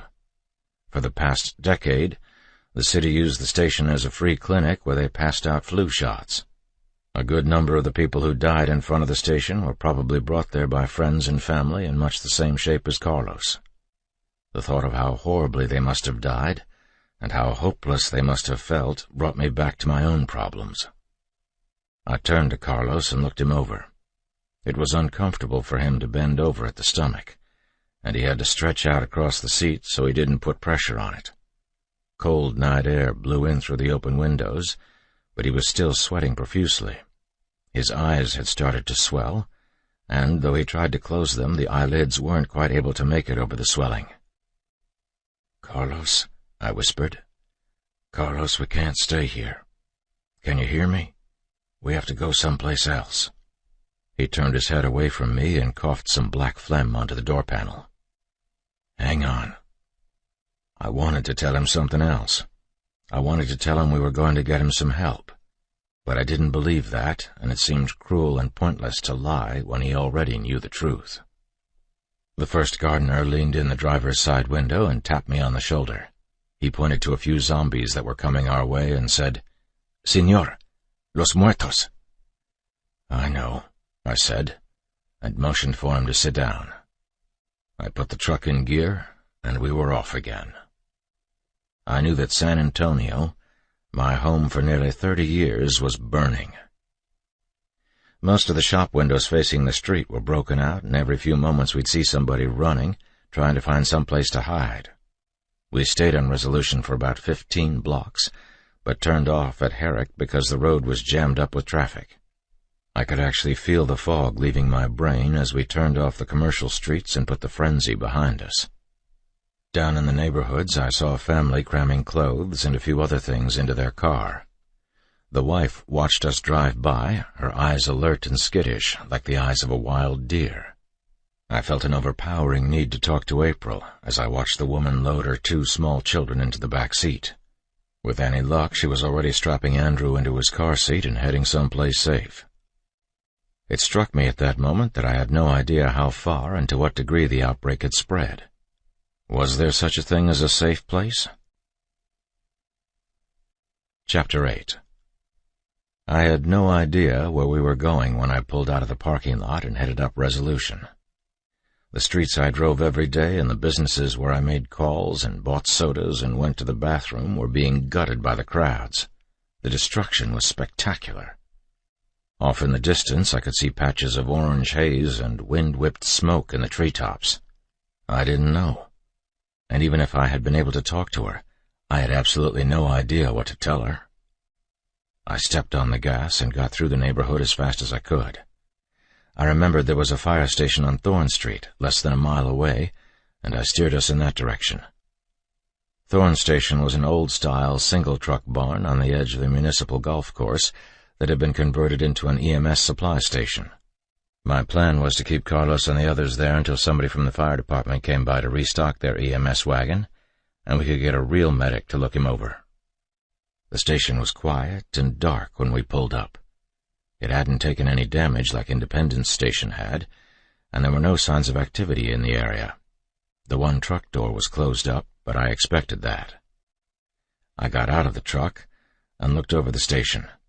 The others got out too, and out of the corner of my eye I saw them looking around apprehensively. The man with the glasses came up to me. "Why here, officer?" I studied him for a second before I answered. He had a medium build, sturdy but not muscular, with a narrow, delicate jaw and intelligent, questioning eyes. He seemed to be taking the situation pretty well. "This is the safest place I can think of," I said. "It's not close to any businesses or main streets, and with that golf course there, we can see those zombies coming from a long ways off." His eyebrows went up when I used the word zombies. "Plus," I said, "all fire stations have emergency generators, bathrooms, food in the kitchens, and this one is an EMS supply barn. Maybe I can find something inside to help Officer Williams." He had been smiling as I rattled off the advantages, nodding in agreement with each one. But when I mentioned Carlos, his smile melted away. "What?" I asked. "Your friend," he said, pushing his glasses back up his nose. "There's nothing you can do for him. You know that, right?" I knew it. I knew it all too well. "Maybe," I said, and glanced back at the truck. Carlos was still in the passenger seat, and I lowered my voice because I didn't want him to hear. "Maybe. But I can at least make him comfortable, and I can keep those zombies from getting him." He nodded. "By the way," I said, "I never did thank you for helping us back there at the school. I'm Eddie Hudson." I offered him my hand, and he shook it. "Ken Stoller," he said. "I used to teach science at the school." "Used to?" I said back at him, noticing the past tense. "Used to." "Come on, let's get inside." I asked the 2 gardeners to help me carry Carlos to the door. He was trying to stay alert, but he was just too far gone. His legs were useless. The front door was locked. There was a card key reader next to the door, but I didn't have a card. I looked around for a window and found one big enough for the first gardener, the smaller one, to climb through. It was locked too, so I broke it out with my baton. "Go through and open the door," I told him. He gave me a blank stare.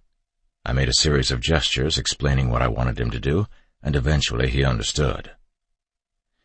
He crawled through the window, and a moment later we were standing inside. I looked around for the lights and turned them on. The others chattered to themselves, smiling with obvious relief to be out of the darkness. "Every fire station's got an emergency generator in case of blackouts," I said. "I don't think they have this in mind, though." Again I got that blank look. "Never mind." The first floor of the station was mostly business. There was a kitchen and a little dining room with a couch and a few cheap lawn chairs in a back corner. The rest of the first floor was dedicated to supplies and equipment. Octavio and I guarded Carlos to a cot near the truck bay and tried to make him comfortable. He refused a cup of water that I brought him, and he wouldn't let me look at the wound. He muttered something about me leaving him alone and turned his face to the wall. I let him go. There was a serious problem, and I knew I'd have to do something about it soon. He was going to turn into one of those things, but I didn't want to confront that truth just then. I went back to the kitchen instead. The others had found a TV and were hunting for a picture. They flipped through all the channels and eventually found a snowy news station. The broadcaster was talking hurriedly in Spanish. We all gathered around it, glued to the images they were showing, even though Ken and I didn't understand most of what was being said. Right away I recognized pictures of downtown Houston, and I wondered why in the hell they were showing Houston when it was San Antonio that had been turned into zombie land. Everything they were showing looked like old news to me. More flooding, more blackened corpses floating in the rivers that had once been the streets of Houston. One of the women began to sob, and Octavio put an arm around her. "Why are they showing Houston?" I asked Ken, not really expecting an answer. "Why aren't they talking about what's going on here?" "I think they are," he said. "The cause of it, anyway." "What do you mean?" He pushed his glasses up the bridge of his nose with his thumb and said, "You've heard the same reports I have out of Houston, I'm sure. Rescuers being attacked and mutilated by the survivors." "Sure," I said. He turned back to the screen. "I think what we're seeing here is the same thing that's been happening down in Houston for the last few days. I think it's spreading." "But how?" I asked. "You think the evacuees are doing this?" "Maybe a few came here that way, but that wouldn't be enough to spread violence like we've seen so quickly. It has to be something else." "Like what?" "I don't know," he said, still watching the TV. "A virus would be the most logical guess. Something that spreads quickly and causes massive necrosis." "You mean decay?" "That's right. I heard you and that other man talking. You used the word zombie, and I heard him say los muertos. I don't think that's completely accurate. Those people we've seen aren't dead. They are decaying on their feet, just like a dead body would do, but they're still alive." I shook my head at that. "What?" he asked. "I'm not sure about that," I said. "I thought I was sure, but the more I think about it, the more confused I am. I've seen those things take a whole magazine of bullets in the chest and still keep walking. Hell, I've shot them myself. If they were living, they wouldn't be able to take that kind of damage." "I know they're alive," he said. "But how?" He pushed his glasses back into place. The things seemed like they wanted to jump off his face. "Because I caught one back at the school, back when this first started." "You're kidding." "Nope," he said. "I tied her to a table. I studied her and found a heartbeat, a pulse. They bleed, too." "Yeah," I said. "I've seen that." A moment passed. We watched footage on the TV from other cities, and they looked a lot like what was happening in San Antonio. New Orleans, Dallas, Miami, Mobile, Matamoros, Mexico. The destruction was total. "I can't believe they're alive," I said. "How can living people act that way?" "It's hard to believe, I know, but I do think you were pretty close to right when you called them zombies. Whatever it is that's causing them to decay is probably causing them to go mentally deaf and dumb, too. They probably don't have any idea what they're doing past satisfying an instinctive hunger. They would have to know what they're doing, I said. At least on some level. Why else would they eat people? Why not just go to McDonald's? He closed his eyes for a moment. When he opened them again, he said, I don't have all the answers. My guess is that they have some consciousness, but if so, it's only a little. I never thought it would happen like this. I turned and stared at him. Like how? What do you mean? I mean, I never thought the zombies would be living people. I thought they'd be dead people. What in the hell are you talking about? I asked him. I run a website on zombies, he said, like it was the most natural thing in the world. livingdead.com. It's a big deal on the web, and in philosophical circles, too. There's a group of us that usually do the discussion groups, and we talk about all kinds of zombies. I got into it because of the philosophical issues they raise. Zombies raise all kinds of issues about consciousness. The biggest one, of course, is about the existence of consciousness itself. Why do we have it? Do I have any way of knowing if other people have consciousness? That kind of thing. I stared at him for a long moment, trying not to lose my temper. Finally I said, People are dying out there, Mr. Stoller. This isn't a bunch of geeks on the web talking about consciousness or whatever you people do. This is people dying. My wife and child are out there somewhere. Hey, wait, he said, showing me the palms of his hands. I'm not making light of this. I know it's not a game out there. I'm just saying, that's all. Just thinking out loud. Sure, I said. If you'll excuse me, I'm going to check out the rest of this place. I left him and made my rounds through the station. All the doors were secure and none of the windows were large enough for the zombies to break through. From what I saw, they didn't seem able to climb very well, and the window we had broken out was above eye level. The station had several phones, and I tried them all. None of them worked.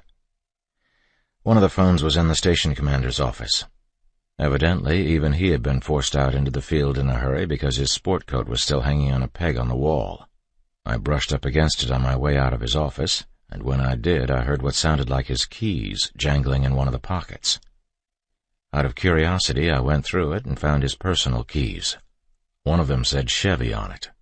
I had seen a maroon Chevy step-side in the parking lot behind the station, and I thought there was a pretty good chance the keys went to that truck. I put the keys in my pocket. When I searched the rest of his coat, I found a cell phone in the breast pocket. It didn't seem very likely, but I flipped it open and dialed April's cell phone.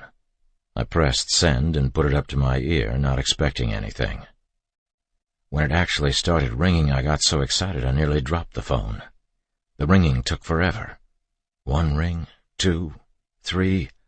Come on, I prayed out loud. Come on, April. Answer. I heard a click on the other end. Hello? Hello?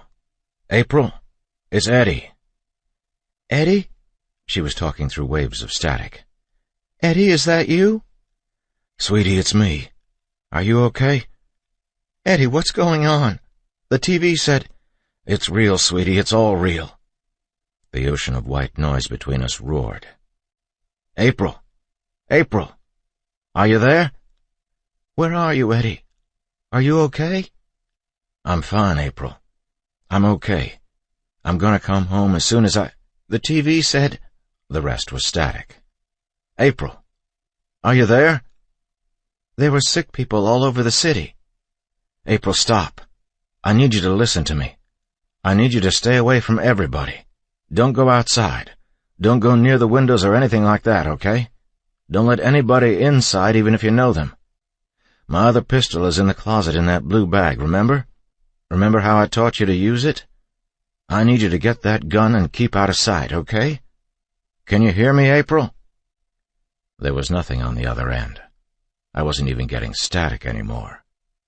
I tried calling again and again and again, more times than I could count, but the phone wouldn't send. In a rage, I threw it against the wall and broke it all to pieces. Ken appeared in the doorway just in time to have the debris whistle past his ear. Whoa, he said, backing up.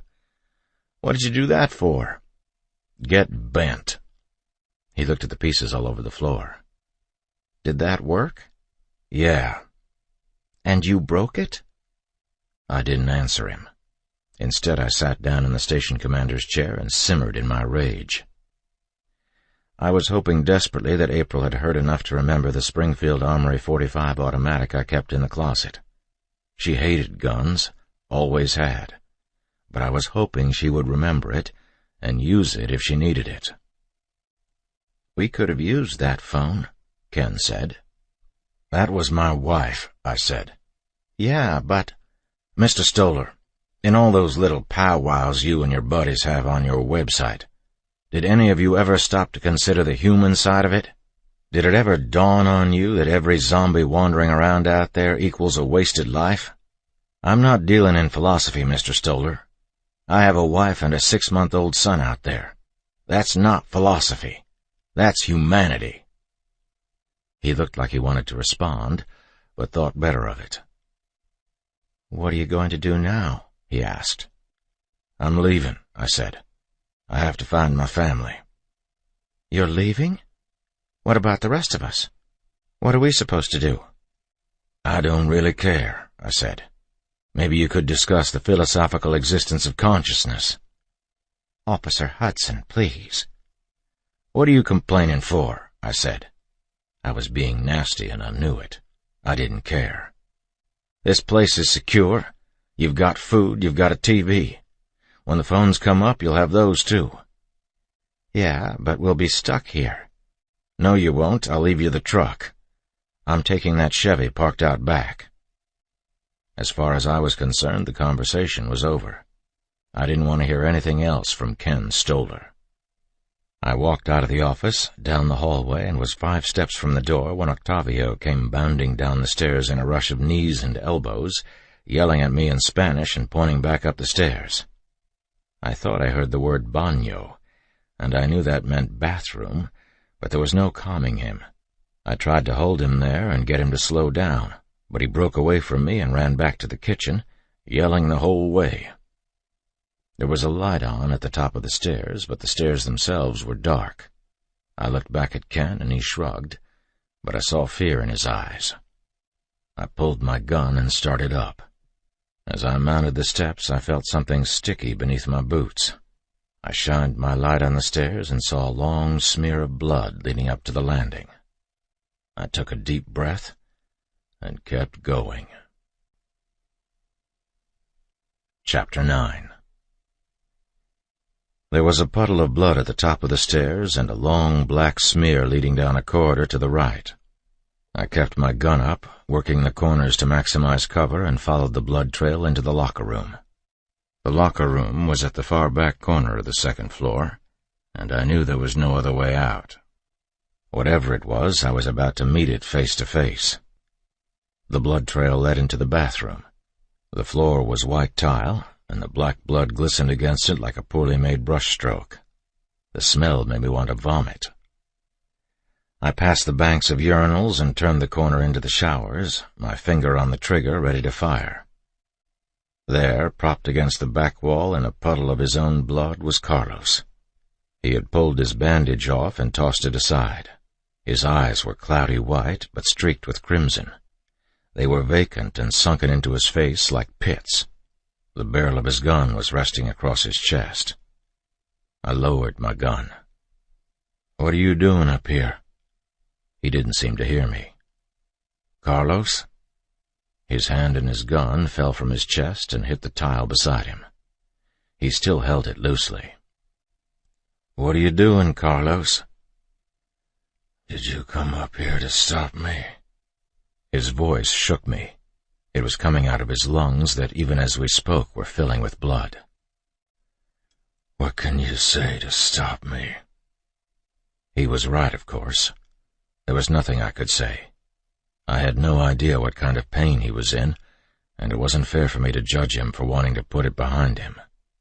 It still horrified me, though. "Are you gonna say—" "No," I said quickly. "No. I won't stop you or say anything." I watched him roll his eyes to the ceiling. His chest rose and fell with the pain of breathing. "Carlos," I said softly, "I'm so sorry." He coughed hard. "There's nothing to be sorry for," he said. "You didn't bite me."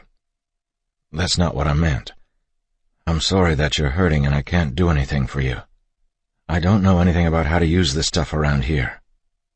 He coughed again, and black bits of his lungs landed in his lap. He looked down at the pieces of himself and moaned horribly. I didn't know how to comfort him, and I felt like all I was doing was making his last moments painfully public. But at the same time, I don't think he wanted me to leave. He wanted to talk, to say anything, just to keep his hold on his humanity for a little while longer. I lowered my eyes to the tile, feeling like an idiot. He needed to hear something from me, something that acknowledged his humanity, but I couldn't think of anything that made sense. "Eddie." "What is it, Carlos?" "I'm really scared. I don't want this to happen. I want to hold my son again." "I know, Carlos. I'm sorry." "I'm going to miss hearing people speak," he said. "I'm going to miss the sound of words." "Carlos, I don't know what to say. I wish I could say something to make this all better, but I can't." "It's fine," he said, and let his chin fall to his chest. He was quiet for a long time after that. Finally he said, "Did you call your wife?" "Yes." "Is she okay?" "Yes, I think so. She's scared." "And Matthew?" "What?" Matthew was his son's name. "You have a boy, right?" "Yes, I think he's fine, too." "I have a son." "I know. I've seen his picture." "Yeah. I'd like to see him. Can you get it for me? In my wallet." I nodded quietly and got his wallet out of his back pocket. There was a picture of his wife and his son, and I took it out and put it in his hands. He looked down at it and coughed. His chin sank into his chest, and I saw his whole body deflate as the breath left his body. For a moment, I thought he was gone.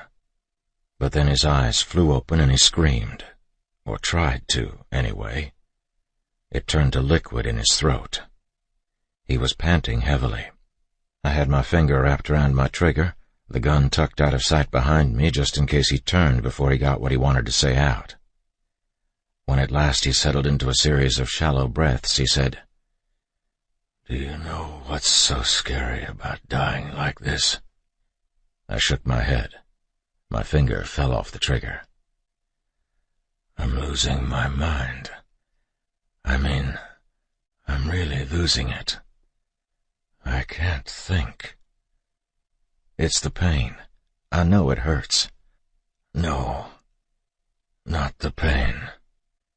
It's the forgetting, the not feeling anything."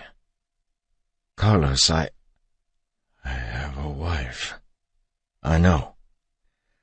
"But I don't know her. I don't remember her. I can't even think of her name. I try to think of her, and I don't see anything in my mind. There's nothing there. It's just a blank space and nothing else.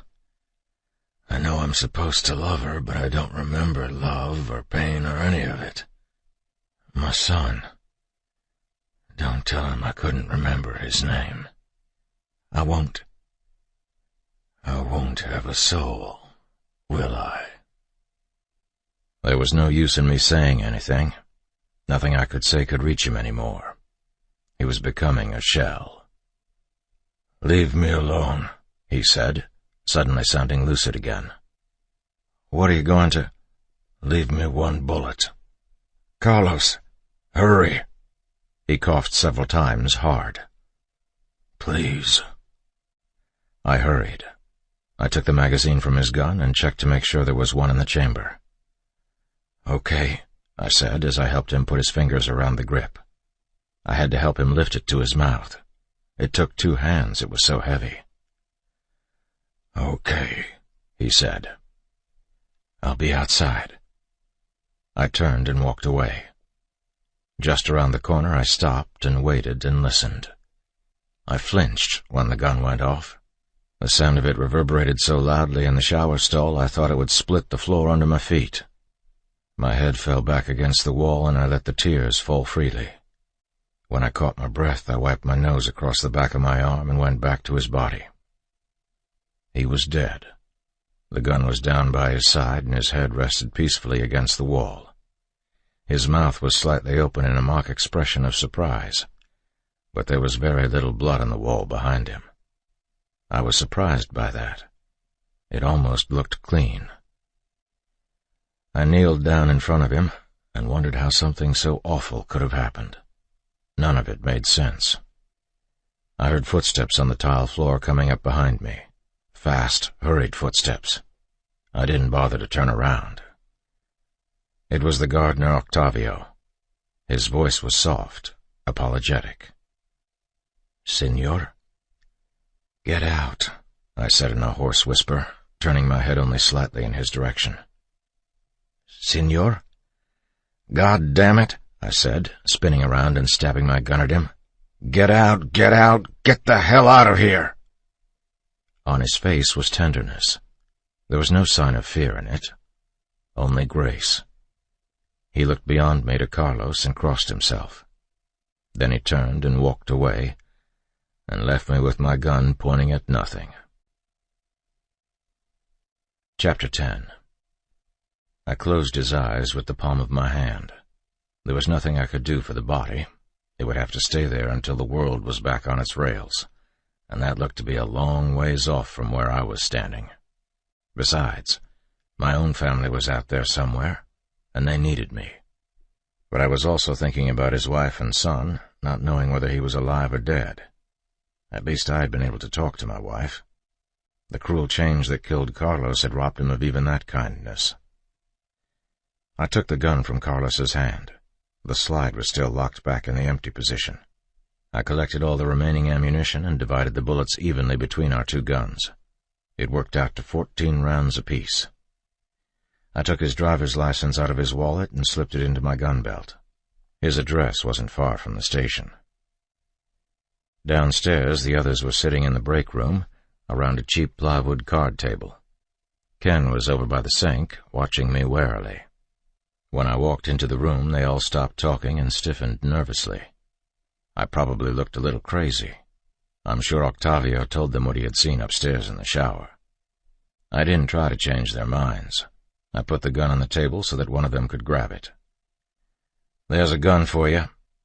Una pistola. And here are the keys to your truck. Sus llaves para la troca. You've got 14 bullets for the gun. I don't know how to say bullets in Spanish. I'm sorry. Lock the door behind me when I leave. Or go somewhere else, I don't care." With that, I walked away. None of them said anything to me. They just watched me walk out the door and into the night. Ken followed me out to the parking lot. "Officer Hudson," he said. His voice sounded winded. "Officer Hudson, wait, please." I slowed, but kept walking. He caught up with me. "Officer Hudson, where are you going?" "I told you," I said. "I'm going to find my family. I'm not staying here." "You can't leave us." "We've already had this conversation," I said. "You're as safe here as anywhere." "But the other officer. Did you—" "No." "But I heard a shot." "He did it himself." "Oh." I got to the truck and unlocked it. The inside looked like crap. There were empty soda cans and fast food wrappers and packs of cigarettes everywhere. It smelled like stale smoke and sweat. The dashboard was blistered and cracked from years of exposure to the South Texas sun. I swept all the trash off the seat and climbed in. "Officer," Ken said, "I don't want to stay here. I want to keep moving. That's the best way to stay alive." "I'm not taking you anywhere," I said. "I'm going to pick up Carlos's family and then my family. Nowhere else." "That's fine," he said. "Just as long as I don't have to get boxed in somewhere." "Suit yourself," I said, and waited with the truck in gear for him to climb in. He wrinkled his nose at the smell and had to push his glasses back up. "This is the station commander's truck?" "Yep," I said, and peeled out of the parking lot. He held onto the door as we turned onto the road. "You'd think a high-ranking firefighter like a station commander could afford something better than this." He was bouncing all over the seat. "It runs," I said. "That's all that counts." Carlos's address was on the near west side. It was pretty close to downtown, but still on the west side of Jewett Street, which serves as the boundary line between the west and downtown divisions.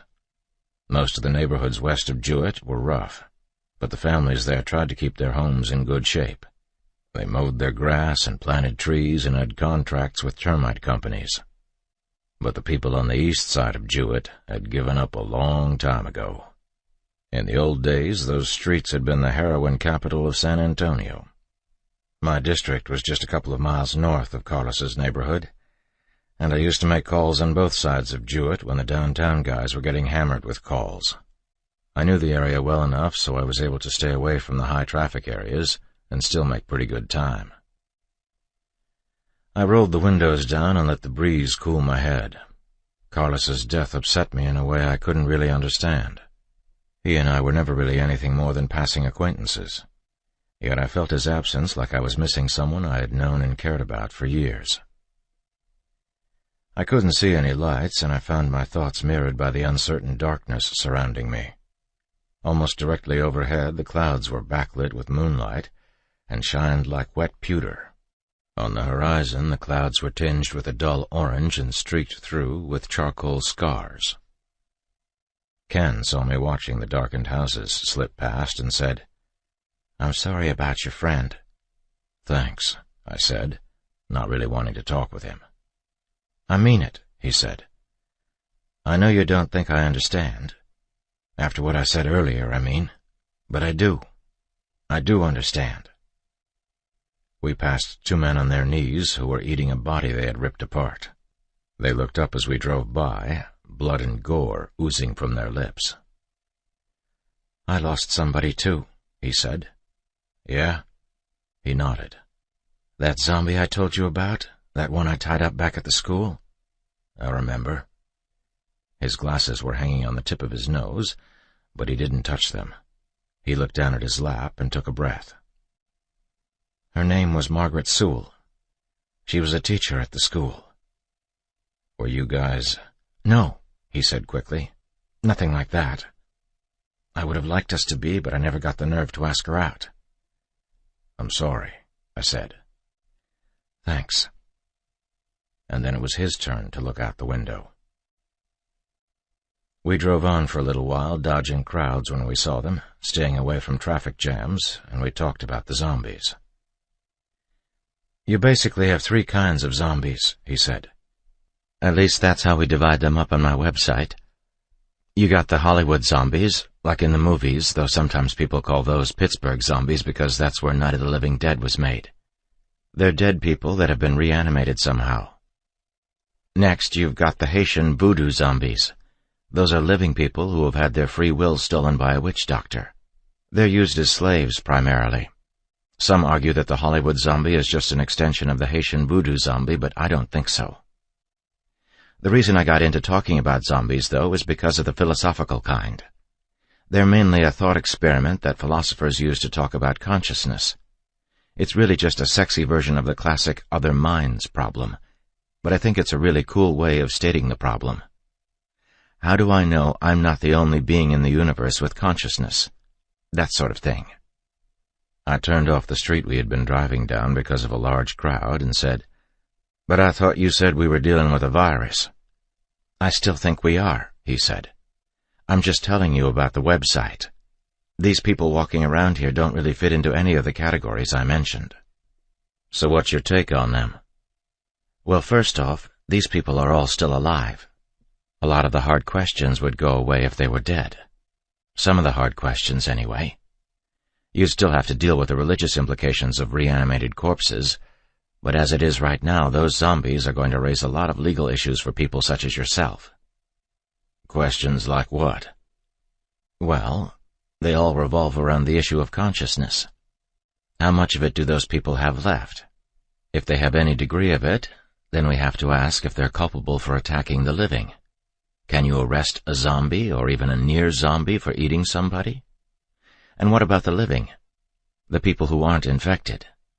Obviously, it's self-defense if they shoot a zombie who's trying to eat them, but what about all the thousands of zombies that are just wandering around unable to find somebody to eat?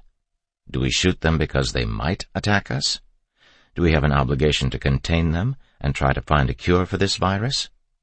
Do we take the utilitarian approach and kill them all before they have a chance to spread the virus to the rest of the world? I almost laughed at him. Is that the kind of thing you guys discuss on your website? Well, yeah. Those are all valid issues. Sounds like something for the courts to decide, I said. Maybe the military.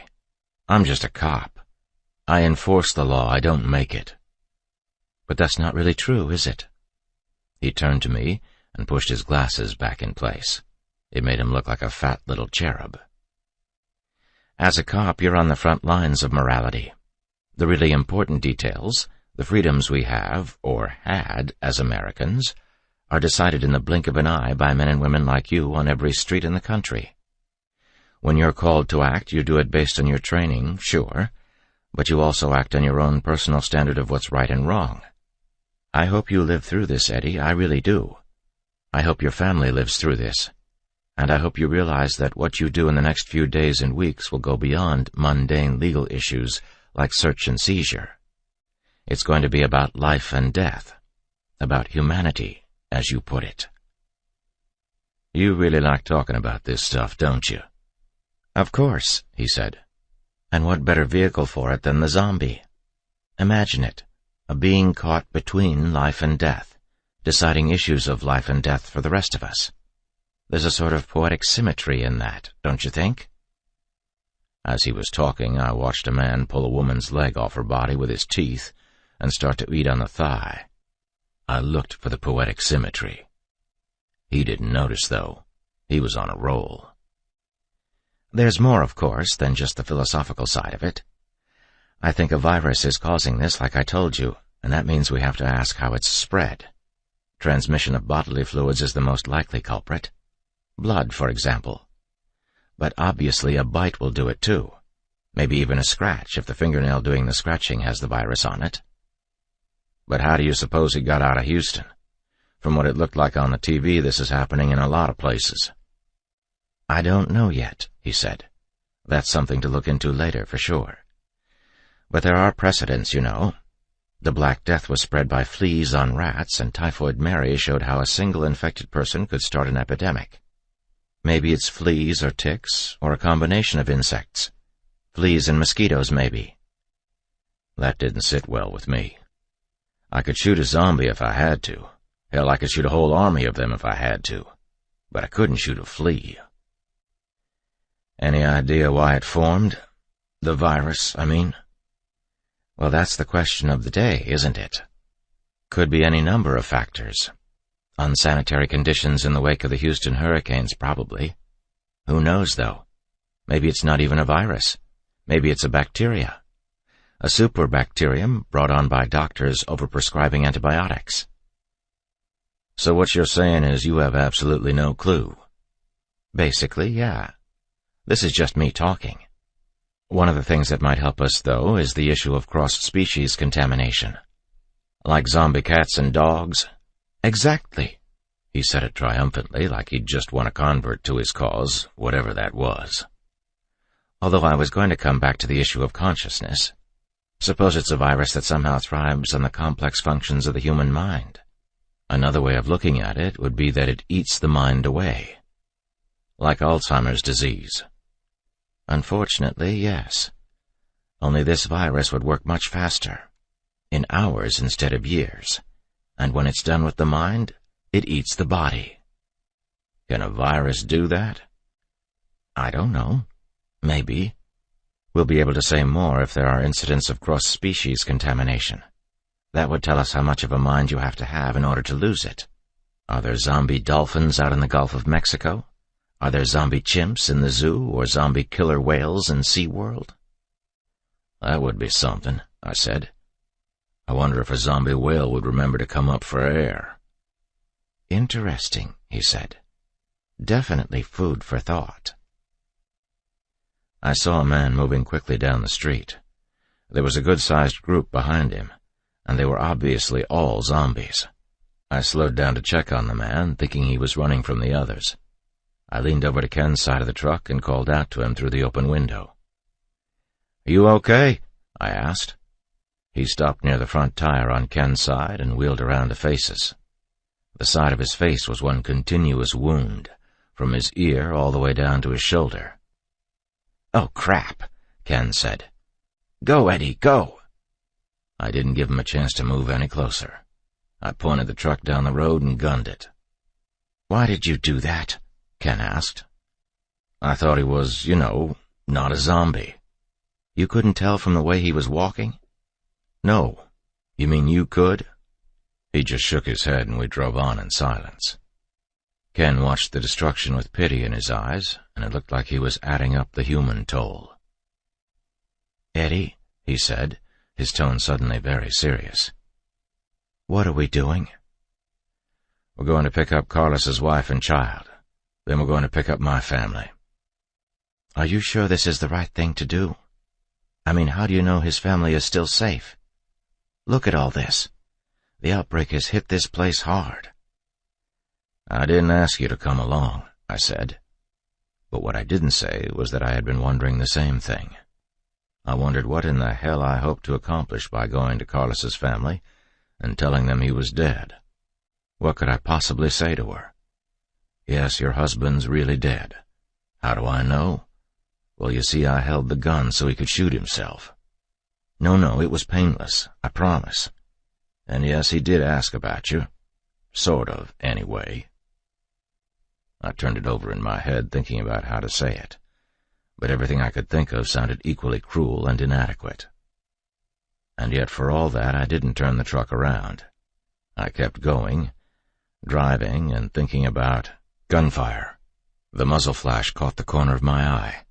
I recognized the high metallic pop of a small-caliber pistol, and I locked up the brakes. I slid the truck to a stop, and I jumped out, looking around for the shooter and whatever he was shooting at. Ken jumped out behind me. "What are you doing?" he said. "Get back in the truck." "Gunfire," I said back to him. "That means somebody back there has a gun. Maybe they can help us." "Don't be stupid, Eddie. Let's get out of here." "This first," I said. "Fine," he said. "But I'm not staying." "What?" I was already in the yard. He never left the street. Before I could stop him, he jumped in the truck, threw it in gear, and peeled out down the street, leaving me in a cloud of acrid smoke. I screamed for him to come back, but of course he didn't. I couldn't believe it.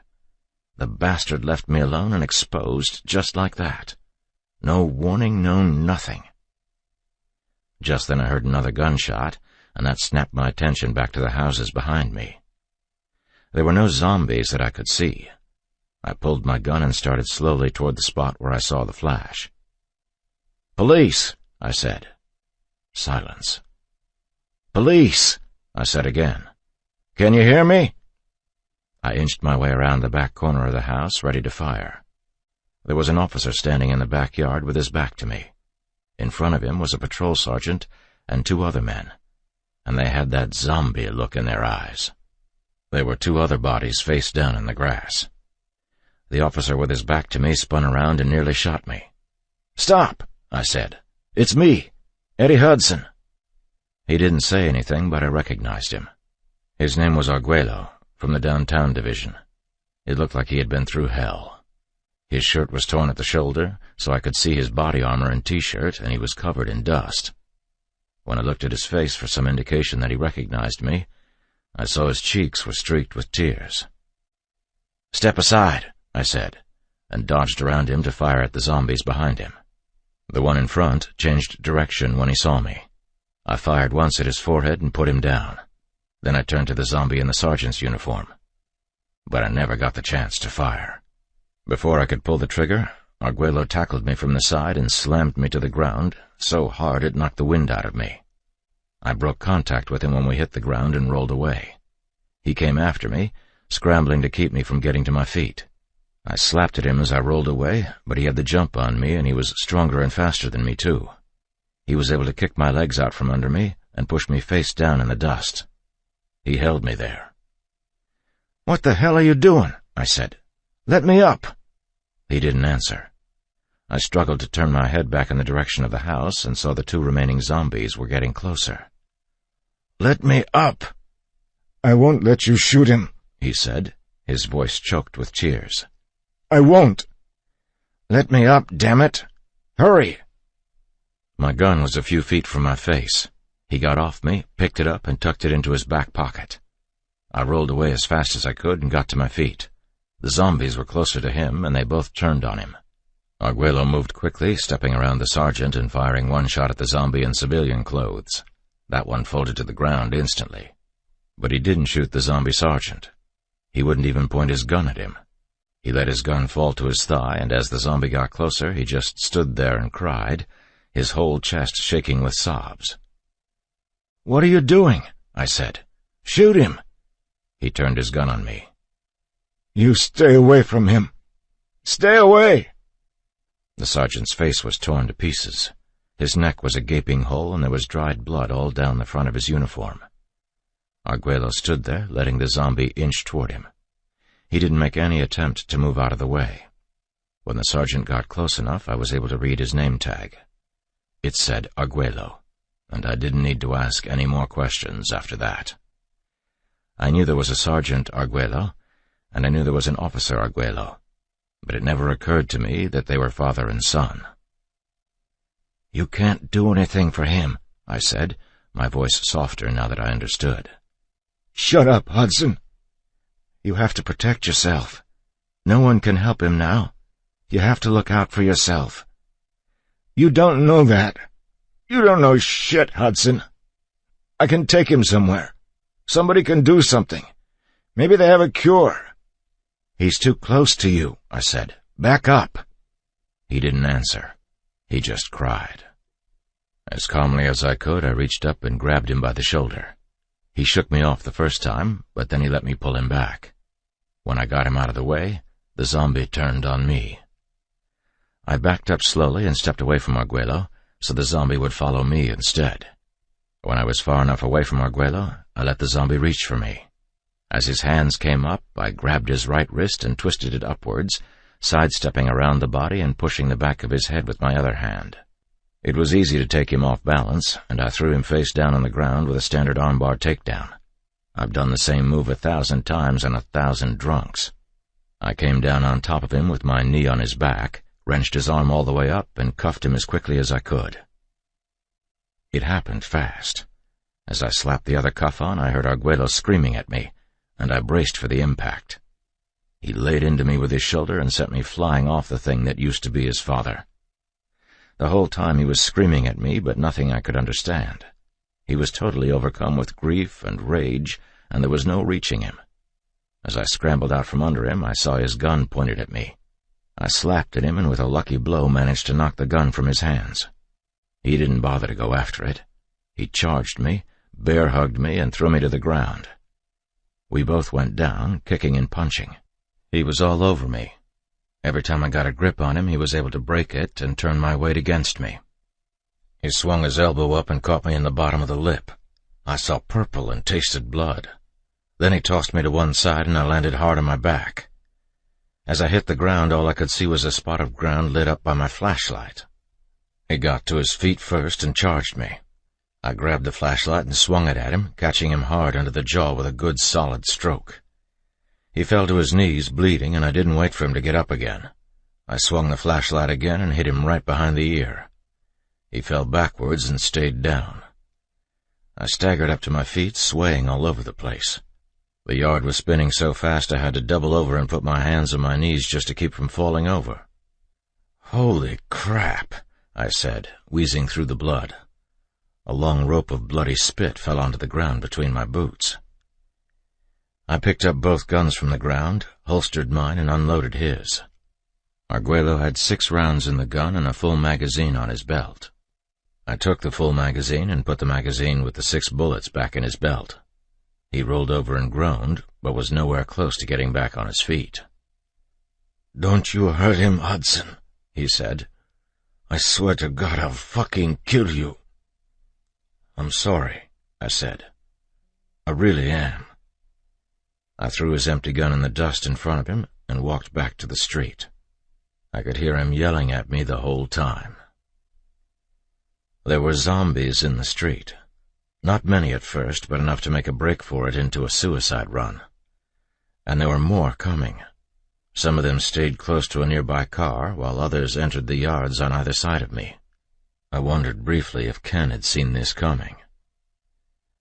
I knew I wouldn't be able to make it to the car. They had surrounded it. I could have dodged some and shot some more, but there were so many of them they would have overwhelmed me long before I could get the car moving. I ran back between the houses. Some of the zombies were close enough to grab at me, but I was moving fast and their reaction time was slow. I never let them get a solid grip. Arguello was on his hands and knees trying to stand up. He had crawled part of the way across the yard, over to where his father was still trying to get back on his feet, but he hadn't gone very far from where I left him. I ran by him and took the back fence at full speed, jumping onto it and swinging myself over without bothering to look at what I was jumping into. As soon as I hit the ground, I froze. There were more zombies entering the yard from the next street, pouring into the backyard on both sides of the house. I looked to my right, prepared to move that way, but the next yard over was already overrun. I couldn't go back, and I couldn't go forward. Somehow I was surrounded, and I hadn't even seen it coming. My heart was hammering inside my chest. I backed up into the fence and looked around for I don't know what. There was a small storage shed back in the corner of the yard. I ran to it and jumped up on the roof. From the roof I could see the zombies pouring into the yard and surrounding Arguello. He was back on his feet, but he was still groggy, and he staggered as badly as the zombies. A group of them closed in on him. He picked his gun up and tried to fire, but nothing happened when he pulled the trigger. He stared at it stupidly for a moment before his training kicked in. Arguello came up with a magazine, slapped it into place, and pulled back on the slide, ready to shoot. The first shot wasn't even close. It hit high up on the corner of the house. The next shot hit one of the zombies in the shoulder. After that, he started firing wildly into the crowd, wasting all his ammunition. The zombies took him down and ripped him apart.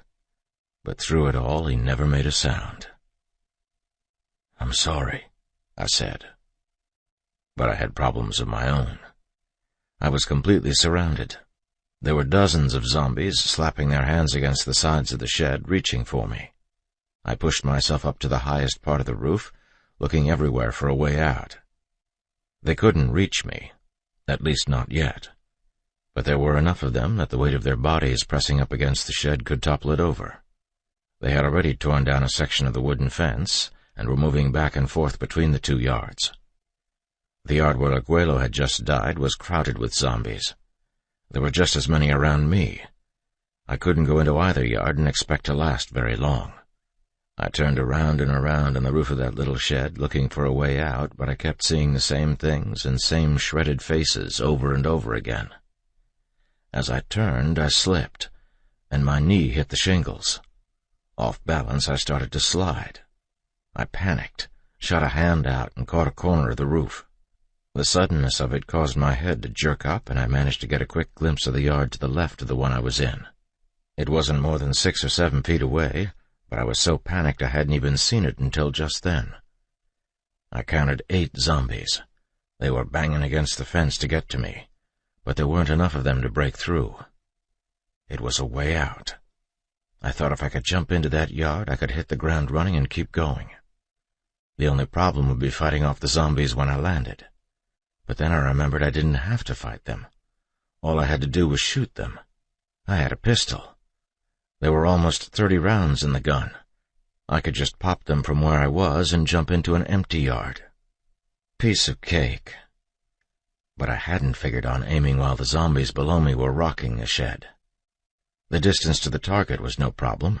My shooting wasn't the greatest, but 3 yards was pretty easy even for me. At least I thought it would be easy.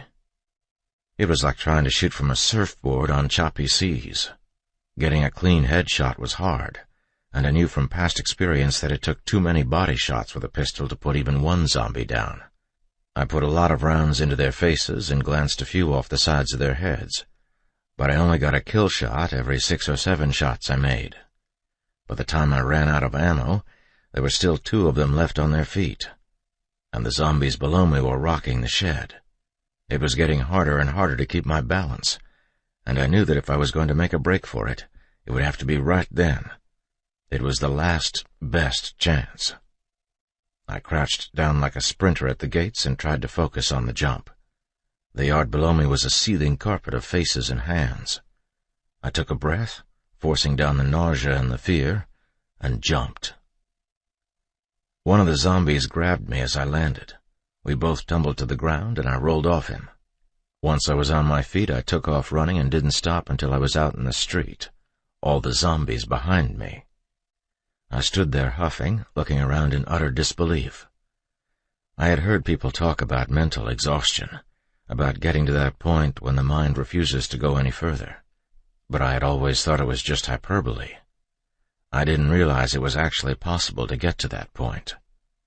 But even as I stood there, listening to the hordes behind me as they crashed through the fences like an approaching tidal wave, a little voice inside me pleaded for a little more.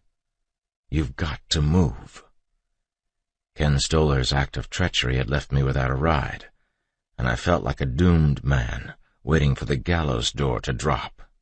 The zombies were wandering back through the houses, and as I looked behind me, I saw more and more of them filtering into the street. You've got to move. Chapter 11. I ran for it. I passed dark, beat-up, clapboard houses that leaned in on themselves at unsafe-looking angles and sagged under the weight of years of neglect. Few were painted. Most were worn gray from the weather, and their porches looked like there was no way they could hold a man's weight. The yards were small, the grass thin and scraggly. They were strewn with old machine parts and junked cars. I ran down the center of the street because I didn't want to get boxed in again. With no ammunition, I had to avoid a fight. There was no way I would be able to fend off a whole crowd of zombies with just my baton. Even a small group of 20 or so would be able to overpower me. The zombies I had just escaped were blocking the street to the west, so I headed east. When I got to Appleton Street, I got my first good look at the highways. Appleton ran north-south across the near west side, then curved east and went straight up to the highway. Whenever I made arrests, Appleton was the street I used to get on the freeway for the drive downtown. From there it was a quick 5-minute car ride to the jail. I was used to running into traffic on Appleton because it was a major road, but I wasn't prepared at all for the mess waiting for me. The street was a bumper-to-bumper junkyard of abandoned cars. I looked up and down Appleton and saw cars crashed out all over the road. Off to the south, I could see most of them still had their headlights on, and they looked like cat's eyes. I used to enjoy watching the ebb and flow of traffic. It always fascinated me the way it pulsed, gathering up in knots at the stoplights and then spacing out again at the green, like the movement of blood through the body. San Antonio had once been a living entity, with vigor in its veins, driven by the pulse of its streets. But now the streets that were the city's arteries and blood vessels were frozen. The blood congealed in the veins. The city itself had become a zombie, dying on its feet.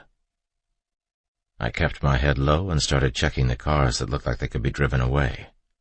Most of them were hung up in traffic and couldn't be moved, but I finally found an old beat-up Monte Carlo resting in the grass near the turnoff to a small side street.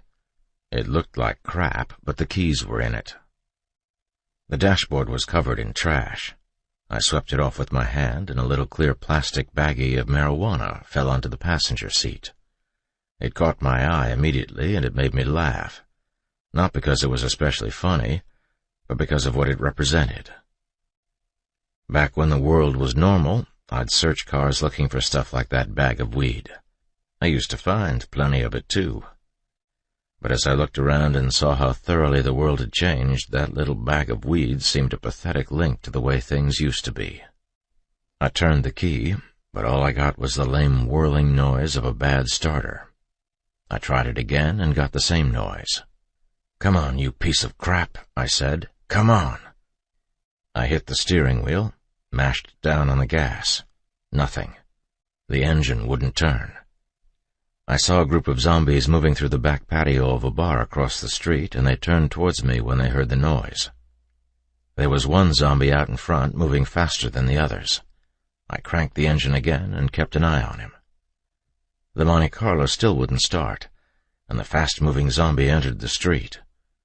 In the time it took me to crank the car again, he was already across the street and banging out the passenger window. When he started around the front of the car, I stepped out and snapped my baton open. He came around the fender with his hands already reaching for me. I waited for him to get within striking distance, and then I dropped him with a full baseball bat-style swing to the side of his head. He landed face down in the grass and didn't get up again. But while I was fooling around with him, the others were getting closer. I got back in the car and kept cranking. There was nothing, and then all of a sudden the engine roared up.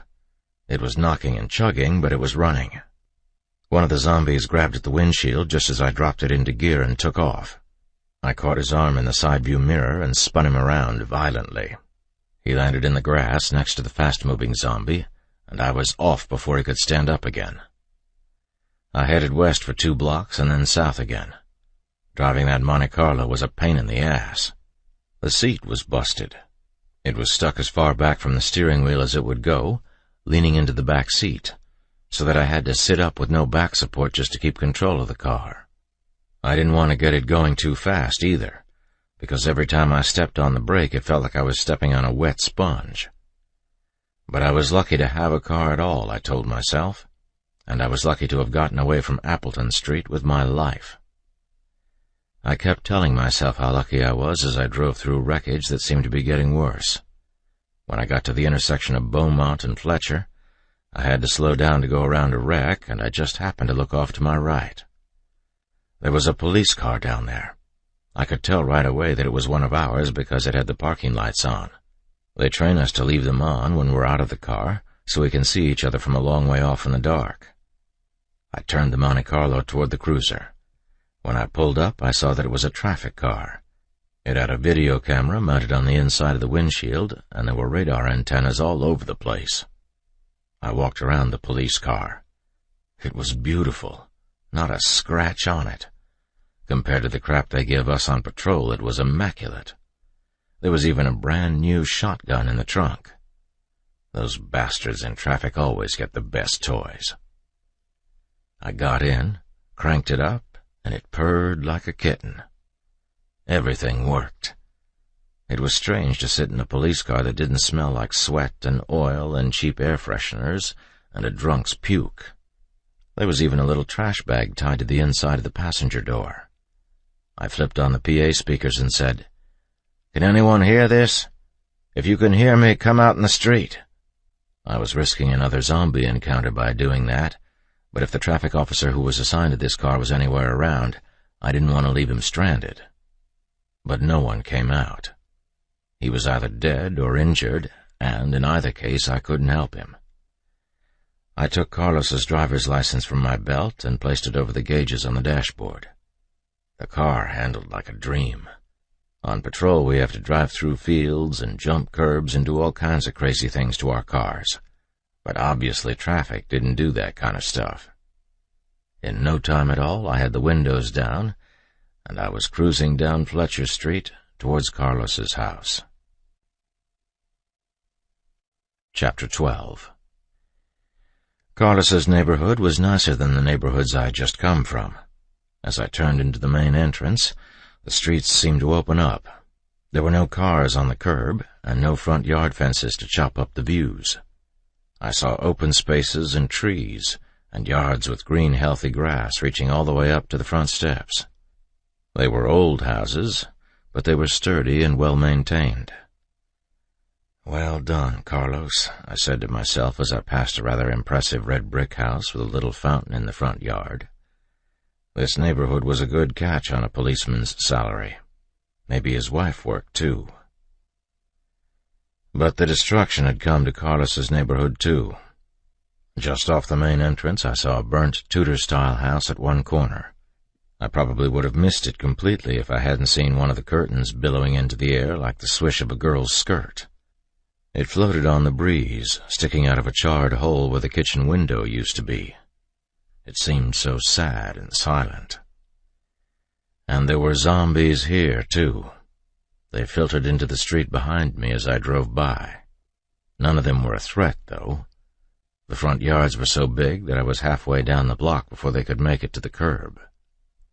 Carlos's street wasn't all that different from any other in the neighborhood, except that there was a car crashed into the fence on the corner.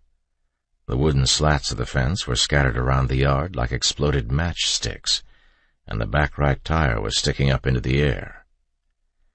I turned my spotlight into the passenger area and saw a body slumped over the wheel. It wasn't moving. I stopped in front of Carlos's house. It was done up in gray brick and brown siding, with well-trimmed hedges lining the front of the house, and a black wrought-iron light pole in the garden. The light wasn't working.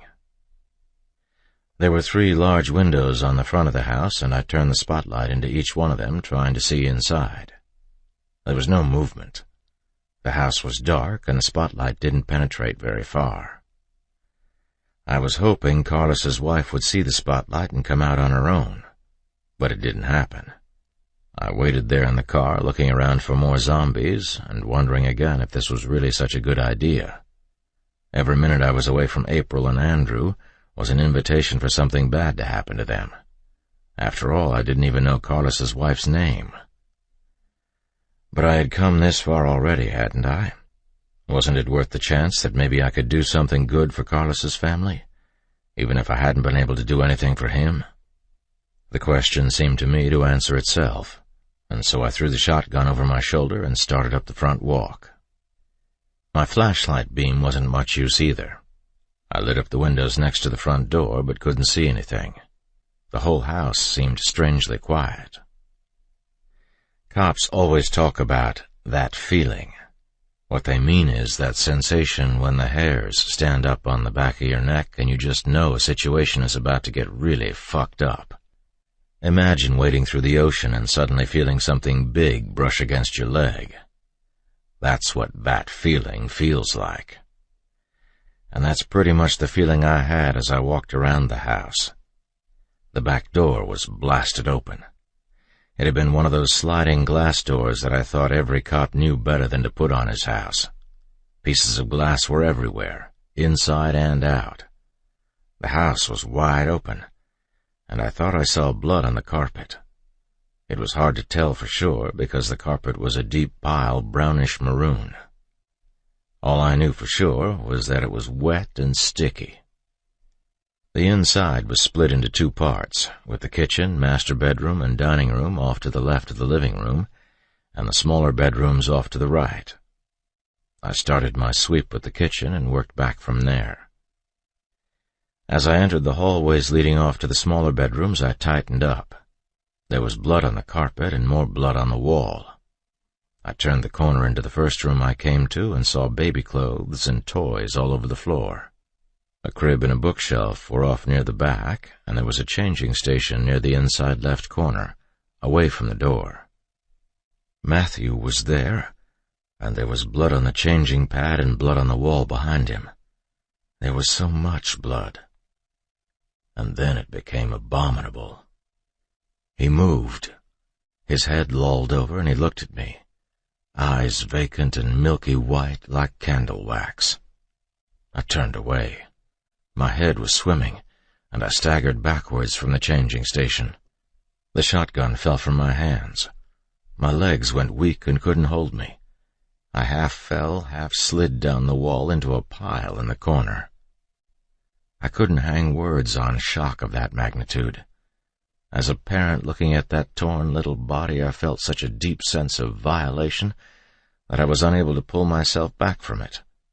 Surely this was hell. because nothing else could ever debase the human condition as much as the sight of an infant made into such a horrible thing. A few moments passed. I finally looked up at the changing pad again and saw his arm hanging over the side, his hand grasping at the slick wooden paneling, unable to get a grip. And I wondered why it took something that horrible to convince me the world was dying. I would have preferred just about any death to this. Instead of a war or an asteroid or global warming, something that killed us from beyond ourselves, we were dying by implosion. I saw movement in the hallway. A woman's body fell against the door to the nursery. She was wearing a t-shirt and panties. Her legs were slashed up in 100 different randomly crossing angles. Blood was caked to her skin. Her hands and bottom jaw and the side of her head were torn open and black with infection. She stumbled into the room and stretched out her mangled hands to grab me. "What have you done?" I said, though I knew she couldn't answer me. Besides, we were well beyond the point where answers mattered. When she was close enough to put her hands on me, I pushed her aside and stood up behind her. If there had been more range, I could have used the beanbags, but we were very close together, and at less than 5 feet, shooting someone with a beanbag is basically the same as shooting them with a really big bullet. The effect is the same, anyway. I didn't want to risk splattering her blood all over me, not after what Ken had told me, so instead of shooting her, I punched the back of her head with the butt of the shotgun. She went down, but not for good. I didn't do enough damage. When she tried to get up, I swung the butt of the shotgun down and put her away once and for all. Then I went over to Matthew's body and tried to do the same thing to him. But I couldn't do it.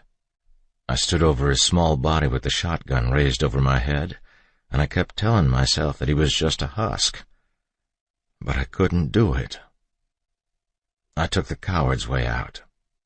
I went to the garage and got the gas can Carlos used for the lawnmower. I poured it out on the carpet and on Carlos's wife and threw a lit candle into the middle of the room. The fire caught hold, and I walked out of the house, leaving the flames to take their course. Chapter 13. I thought maybe the house would blow up behind me as I drove away, something dramatic like that. The truth is, I didn't even know if that kind of thing worked in real life. I've handled plenty of house fires, but I've never seen a house blow up like they do in the movies. All I could do was hope the fire did take hold, and that mother and child were burned up in it. If there is such a thing as small mercies, then that is what happened. But I don't know for sure. I took off down the street and never looked back. As I drove away, I tried to make myself believe there was a sense of closure in their deaths. They wouldn't have to live without Carlos, and Carlos wouldn't have to live without them. But even as I tried to convince myself that there was something good in what I'd seen, I knew I was being foolish. There was nothing good at all about it, and any attempt I could make to somehow put a good spin on it was just more moral cowardice. I focused on the street lamps. They weren't working, but counting them was a mind-numbing diversion. I glided past them without having to think about problems that made my head hurt. I drove on until I got to Crane Street. Crane was another major cross street for the highway, and it was jammed up in the same horrible way Appleton had been. The only difference was that from Crane Street, I could look down on the highway, and it gave me a good view of the intersection and the highway beyond it. All the traffic was clogged up in the outgoing lanes, but the incoming lanes were empty. From the looks of it, all those people had tried to get out of town at the same time. The traffic jam was predictable. As soon as someone's car broke down or there was an accident, the flow shut down behind it like a clogged drain. Every single person stuck in the breakdown had been forced to foot it, and they were probably all dead or worse. Not one person in that whole doomed parade had been able to think outside of their mental box and simply drive the wrong way up the highway. As I drove up the exit ramp, passing all the red signs that said "Wrong way, do not enter," I remembered what my driving instructor at the police academy used to tell us. "The road is not a mandate," he had said, standing on a picnic table in the middle of the academy's driving track. "It's merely a suggestion." It felt strange to drive the wrong way on the highway, even though mine seemed to be the only car moving. I kept expecting a huge truck to come barreling over the next hill and smear me across the pavement, but I went for miles without seeing any movement at all. I wasn't far from my house when I saw the police car lights still flickering on the other side of the retaining wall. When I got close enough to see that it was one of ours, I pulled alongside it and put a light on it. I recognized the driver. His name was Martin Jackson, and he was unquestionably dead. No chance he was getting up again. His black skin and the brass captain's bars on his collar were covered in blood from a long, jagged piece of metal that was stuck through his right eye and out the back of his skull. I didn't know him very well, but rumor around the department was that he would make chief one day. Just 40 years old and already a captain with a Ph.D. in criminal justice, he had the world at his feet. The department had spent millions on his training in anticipation of the great things he would do one day, and now all that potential was bleeding out across the fender of his patrol car. I stepped over the wall and poked around his corpse with my flashlight. There were empty shell casings all around him, and it was obvious he had gone down fighting. I was glad for that. It was somehow fitting for someone with his reputation for being bigger than life. The magazine in his gun still had 4 rounds in it. I thumbed off the live rounds and put them into my own gun, but he didn't have anything else I could use. I hesitated near the body, feeling like there was something else that needed to be done, but in the end I just got back into the traffic car and drove off. My own family was waiting. Chapter 14. I drove up the freeway, passing miles of cars massed into gridlock, and it felt like driving through my worst nightmare. From a distance, things looked normal, but close up, with the veneer pulled down, reality seemed to blur and bend. The freeway was flanked on both sides by strip malls and apartment buildings and gas stations and all the areas people gravitate toward in their daily routines. I figured most of the people injured on the highway would have wandered down into those areas, looking for help, which meant everything down there was absolutely unsafe. When I turned onto Mariner Boulevard, I saw a huge crowd of zombies milling around between the cars. There had to be hundreds of them. The intersection was completely choked up with wrecked cars, and I ended up driving through some bushes and across a gas station's landscaping just to get around it. Most of the zombies could only watch as I drove up the sidewalk on the other side of the street. I almost made it through the intersection without incident, but the sidewalk I was driving on ran out in front of the fish shack, where a group of about 10 zombies had gathered. I was stuck between them and wall-to-wall traffic. There was no way to go around them, and backing up would have put me right back where I started from. I used the takedown lights to flood the entire area ahead of me with light. The zombie out in front never even flinched. He didn't respond at all to the lights. I've never seen anyone look into the takedown lights and not have to turn their eyes away, but that zombie wasn't fazed. He didn't look away, but I did. His face was torn up, the whole lower half of his jaw gone. From his nose to his throat, his face was one gaping hole with clumps of dirt and shredded pieces of skin hanging on like pennants from the wound. His shirt was black with dried blood. Behind him, the other zombies were a knot of arms and faces. They were coming into the narrow gap between a low concrete wall and the traffic. I punched it. I hit the zombie with the shredded face and heard the plastic bumper crunch under his weight. He slammed face down into the hood and tumbled across it, straight toward me. His forehead hit the base of the windshield and cracked it, and as he rolled off to my left, he pulled one of the windshield wipers out of the cradle. I hit the others at a run, and I learned the hard way that it isn't easy to run over a crowd of people. One went under the car, and as I drove over the others, the front tires lost traction. The car seemed to hover in the air for just a moment before it rolled to the right, like it was gradually going over on its side. I went off the curb and hit the side of a minivan. The car bounced back onto the sidewalk, and I kept on the gas, pushing it through the bodies as fast as it would go. I could hear the car groaning with the impact. "Sorry, traffic," I said. "I fucked up your pretty toy." The back tires hit the ground with a thud as I rolled over their bodies, and the next thing I knew, I was looking at an empty sidewalk. I didn't let off the gas until I was past all the fast food places and into the residential part of Mariner.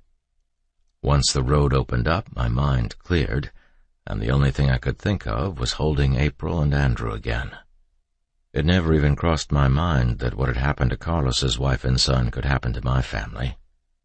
I was in denial, I guess. I entered my subdivision at the Alfoxden gate, and then went north on Swinburne to my street. But as I turned onto Lighthouse, all my confidence dissolved. The air in my street was heavy with smoke, and somebody's trash had been scattered all over the pavement. Little pieces of paper were blowing down the street and across the yards like empty promises. There was a car smashed up on a brick mailbox about 6 doors down, and a fat man in a white T-shirt and khaki pants was lying motionless, face down in the street. I drove around the body and stopped near my house. My front door was wide open, and I jumped out of the car in a panic. I didn't even bother to grab the shotgun. I drew my gun and hit the front door running. My neighbor was standing in the doorway to my kitchen.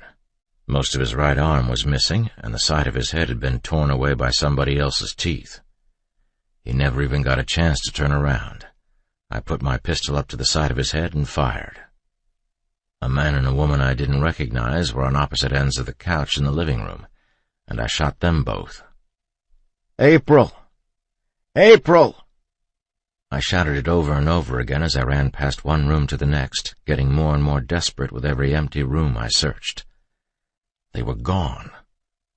I stood in our bedroom, my chest heaving and my mind uncertain, unable to focus on anything. I must have retraced the same paths through the house 5 or 6 times before it began to sink in that they weren't there. There were clothes on the floor, and Andrew's toys were all over the place. I looked at the mess and for some reason thought, garage. I hadn't checked the garage. I ran through the kitchen, over the body of my dead neighbor, and into the garage. It was empty. April's car was gone. I'd bought her a brand-new black Nissan Xterra about 3 months after she got pregnant because I didn't want her driving around in that crappy Ford Taurus she drove all through college. But it was gone. I stood in the doorway and felt totally lost. I would have still been standing there, looking at my empty garage, if I hadn't heard the crunch of broken glass behind me. When I turned around, I saw 3 zombies walking toward me through the kitchen. The girl in front was wearing jeans and a torn blue bra and no shoes. Smeared tracks of blood spread across the floor from her feet.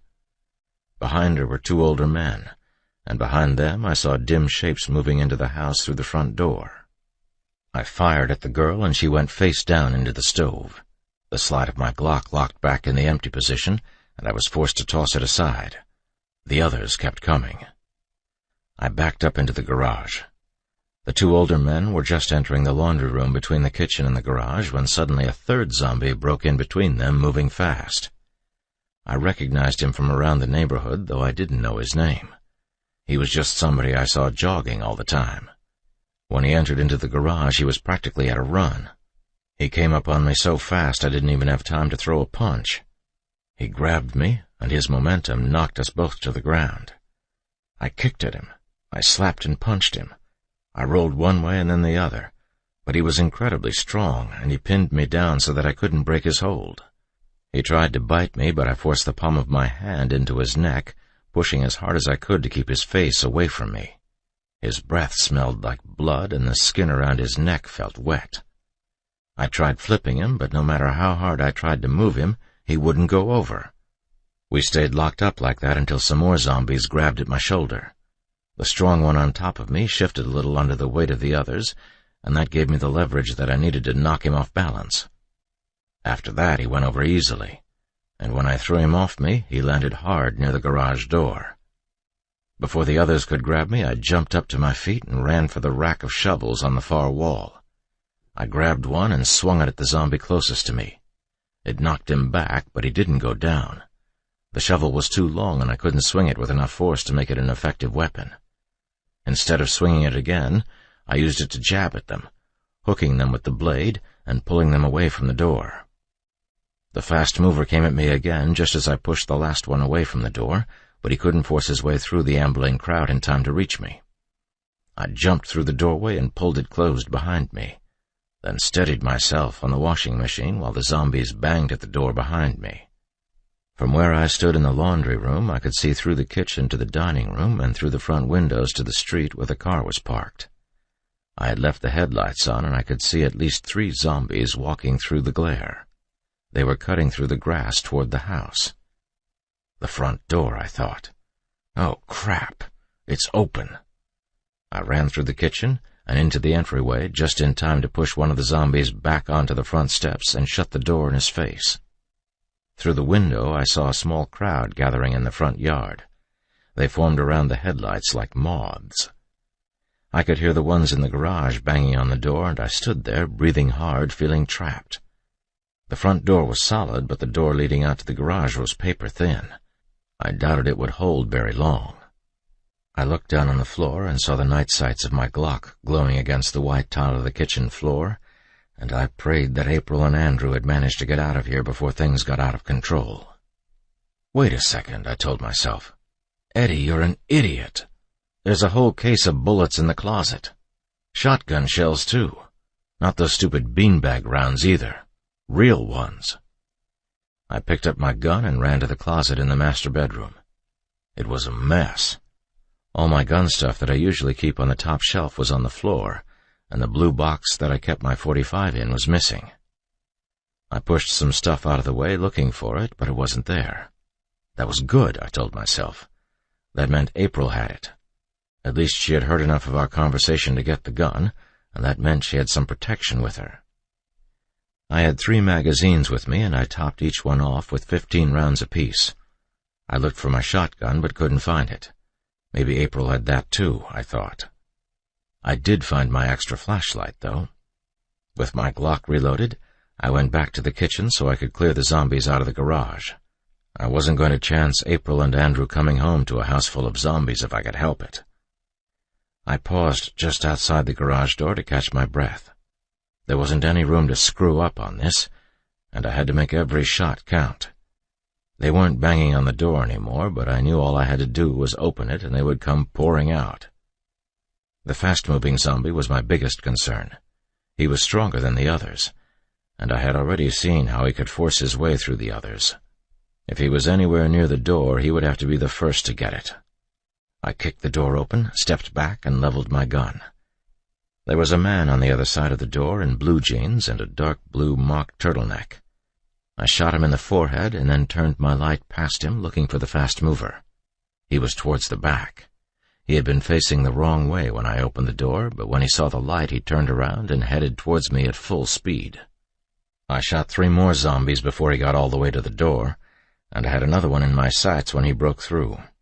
He forced the one I was going to shoot to one side just as I pulled the trigger, and my shot ended up hitting a different zombie in the shoulder. He knocked the others out of the way in his rush to get me, and he was inside and had me backing up before I could fire off another shot. I had to backpedal to keep my distance, and it was impossible to do that and fire with any accuracy. My first shot hit him just below the nose. That shot would have stopped anybody else, but not him. It snapped his head back, but the rest of him kept coming forward.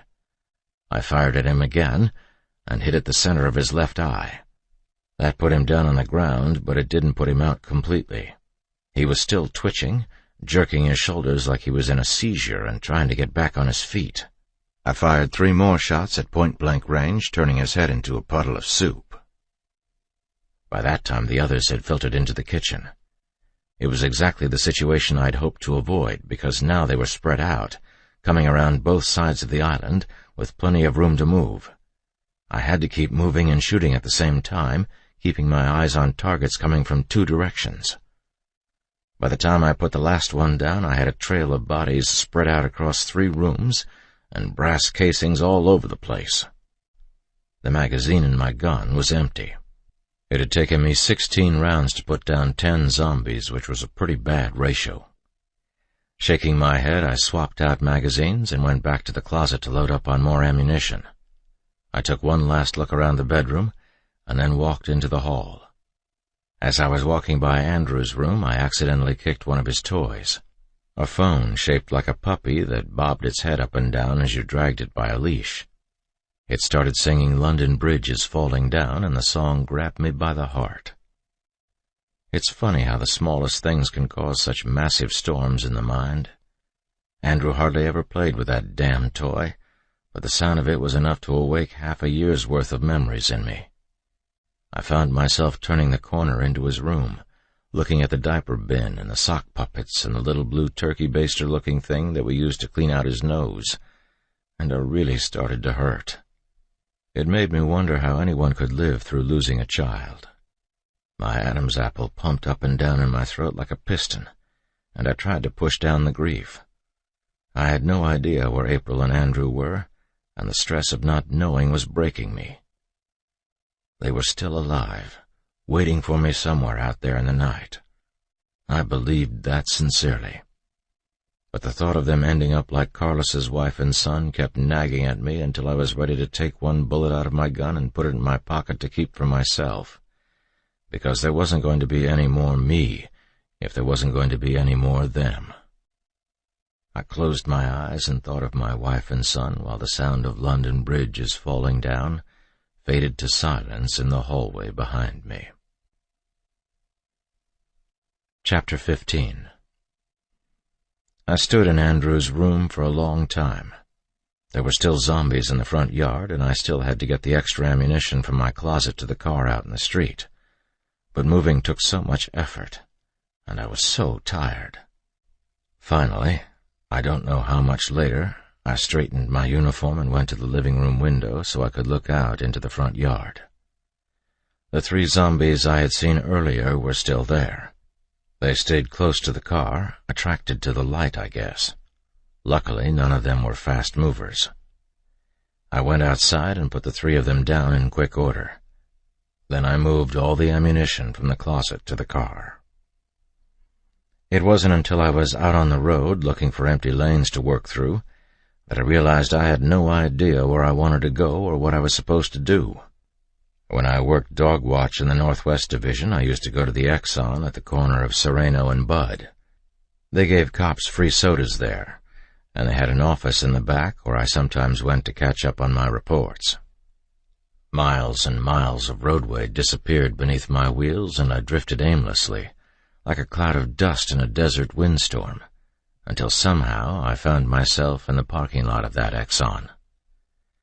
When I put the car in park, I realized that I had driven 15 miles at least, and yet had absolutely no memory of it. Where the memory should have been was a hole, swirling with grief and uncertainty.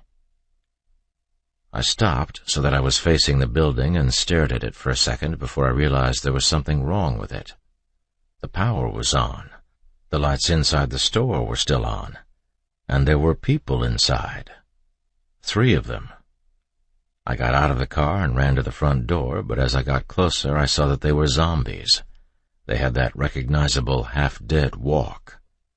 The door was locked. When I tried to pull it open, one of the zombies came up to it and slapped on the other side of the glass. Behind him on the floor was a puddle of blood, and beyond that, coming toward the door, was an older man with red, sunken cheeks and no hair, dressed in a clerk's uniform. The 3rd zombie was near the beer and ice cream freezers. I walked down to the far side of the window for a better look at the rest of the store. When I did finally make entry, I didn't want to be surprised by an unseen zombie. The 2 at the door followed me. I watched them approach, and then moved down to the other side of the store once they blocked my view.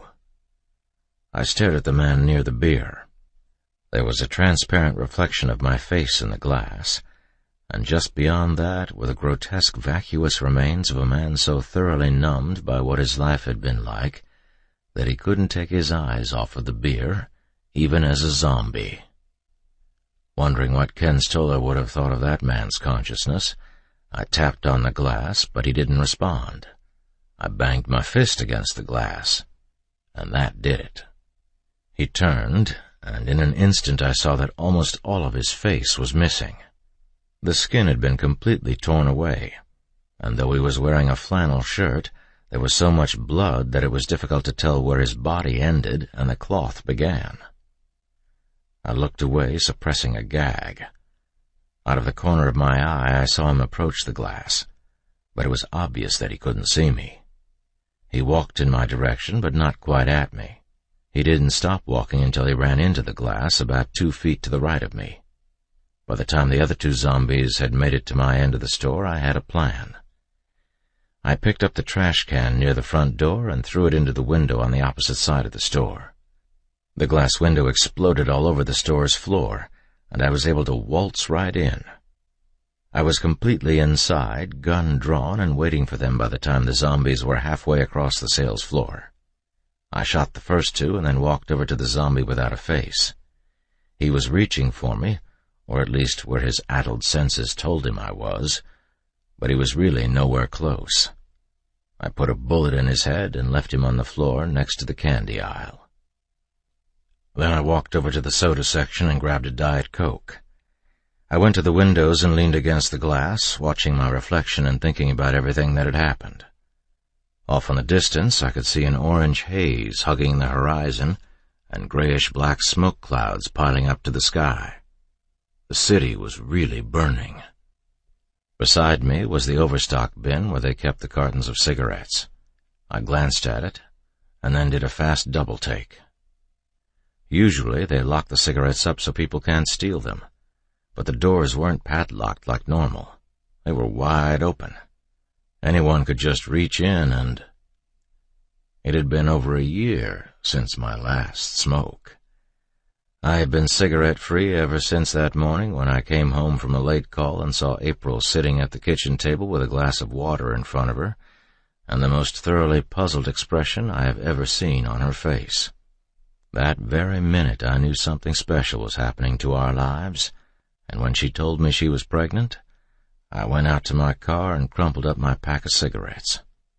That was the last pack I thought I would ever smoke.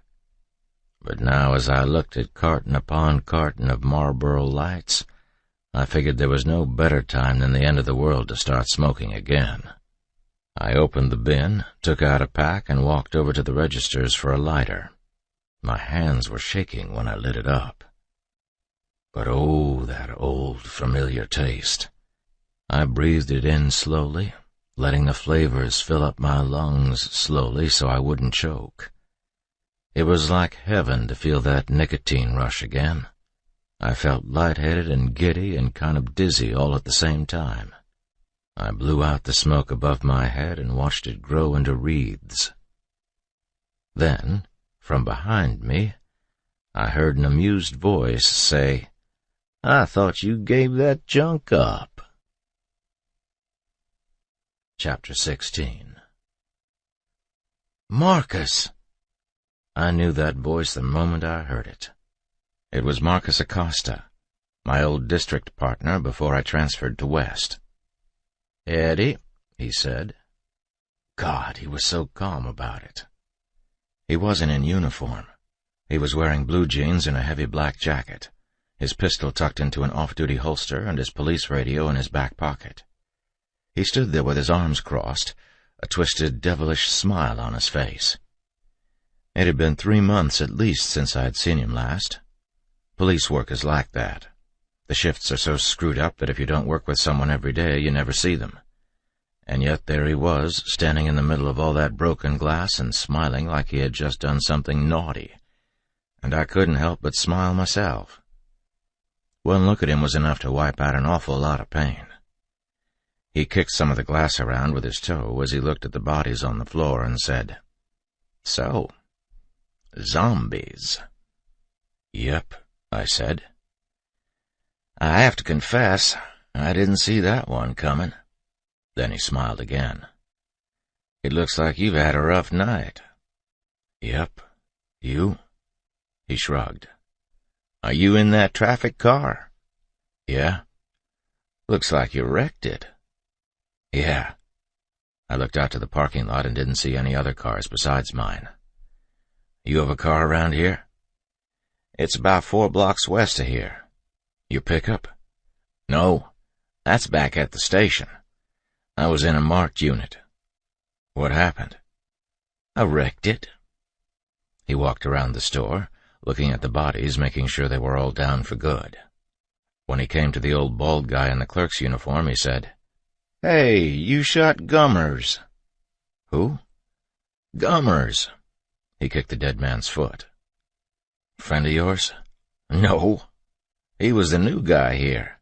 Started about 2 months ago. Man, that guy talked and talked and talked. Drove me nuts." "Gummers?" "Ain't got a tooth in his head." And he curled his lips over his teeth and smacked his lips together. "You know, Gummers." "Got it," I said. "Say, how come you're not in uniform?" "Uniform's back in the truck. I heard all about this on the TV when I woke up, so I came in early. By the time I got to the station, everything had already gone to hell. And by the way, I don't recommend going to the Northwest Division Station." "That bad?" "Most of the B shift is dead." I nodded.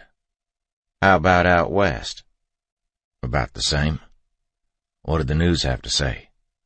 "Nothing, really. At first it was riots and looting, that kind of thing. Nobody on TV said anything about zombies, though. First time I heard zombies was when I got to work." "What else did they say?"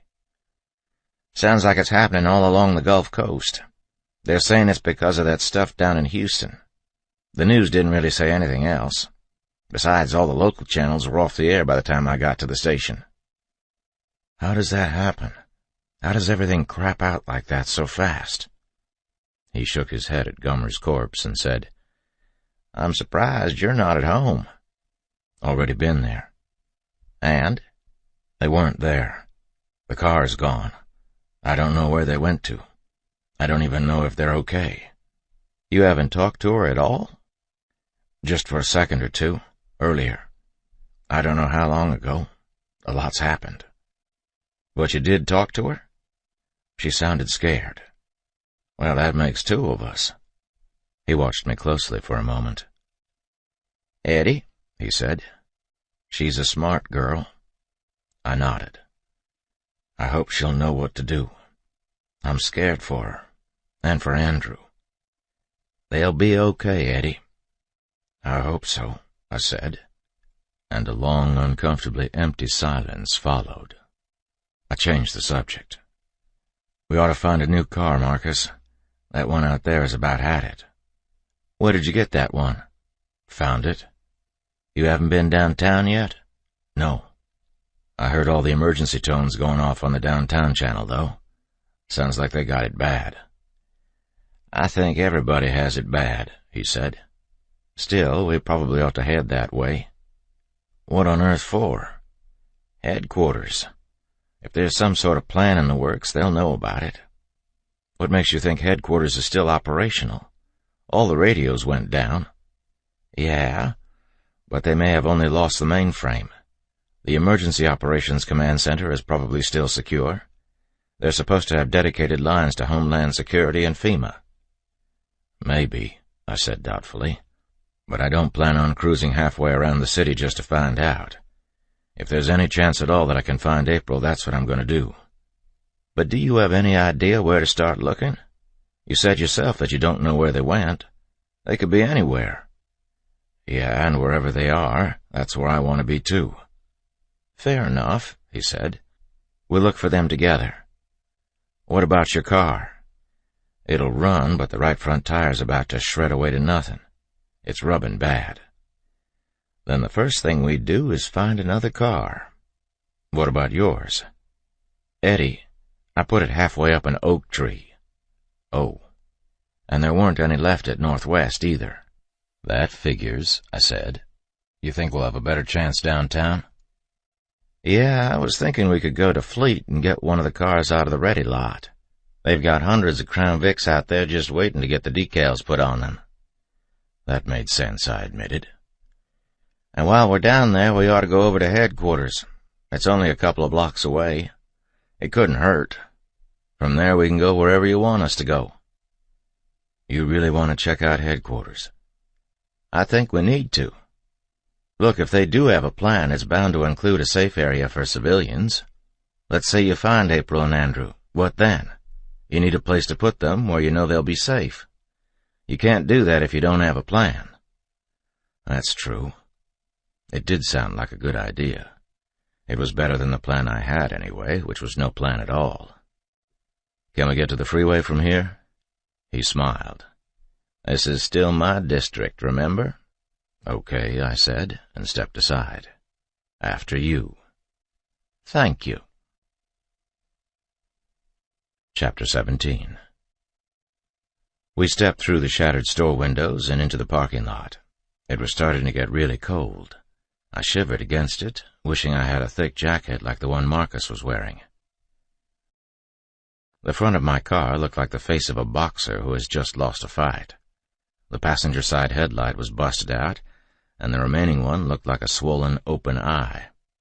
Part of the plastic bumper was rubbing against the ground on the passenger's side, and the hood was smashed in. A little more driving time and the whole car would be history. "Oh, man," Marcus said, laughing.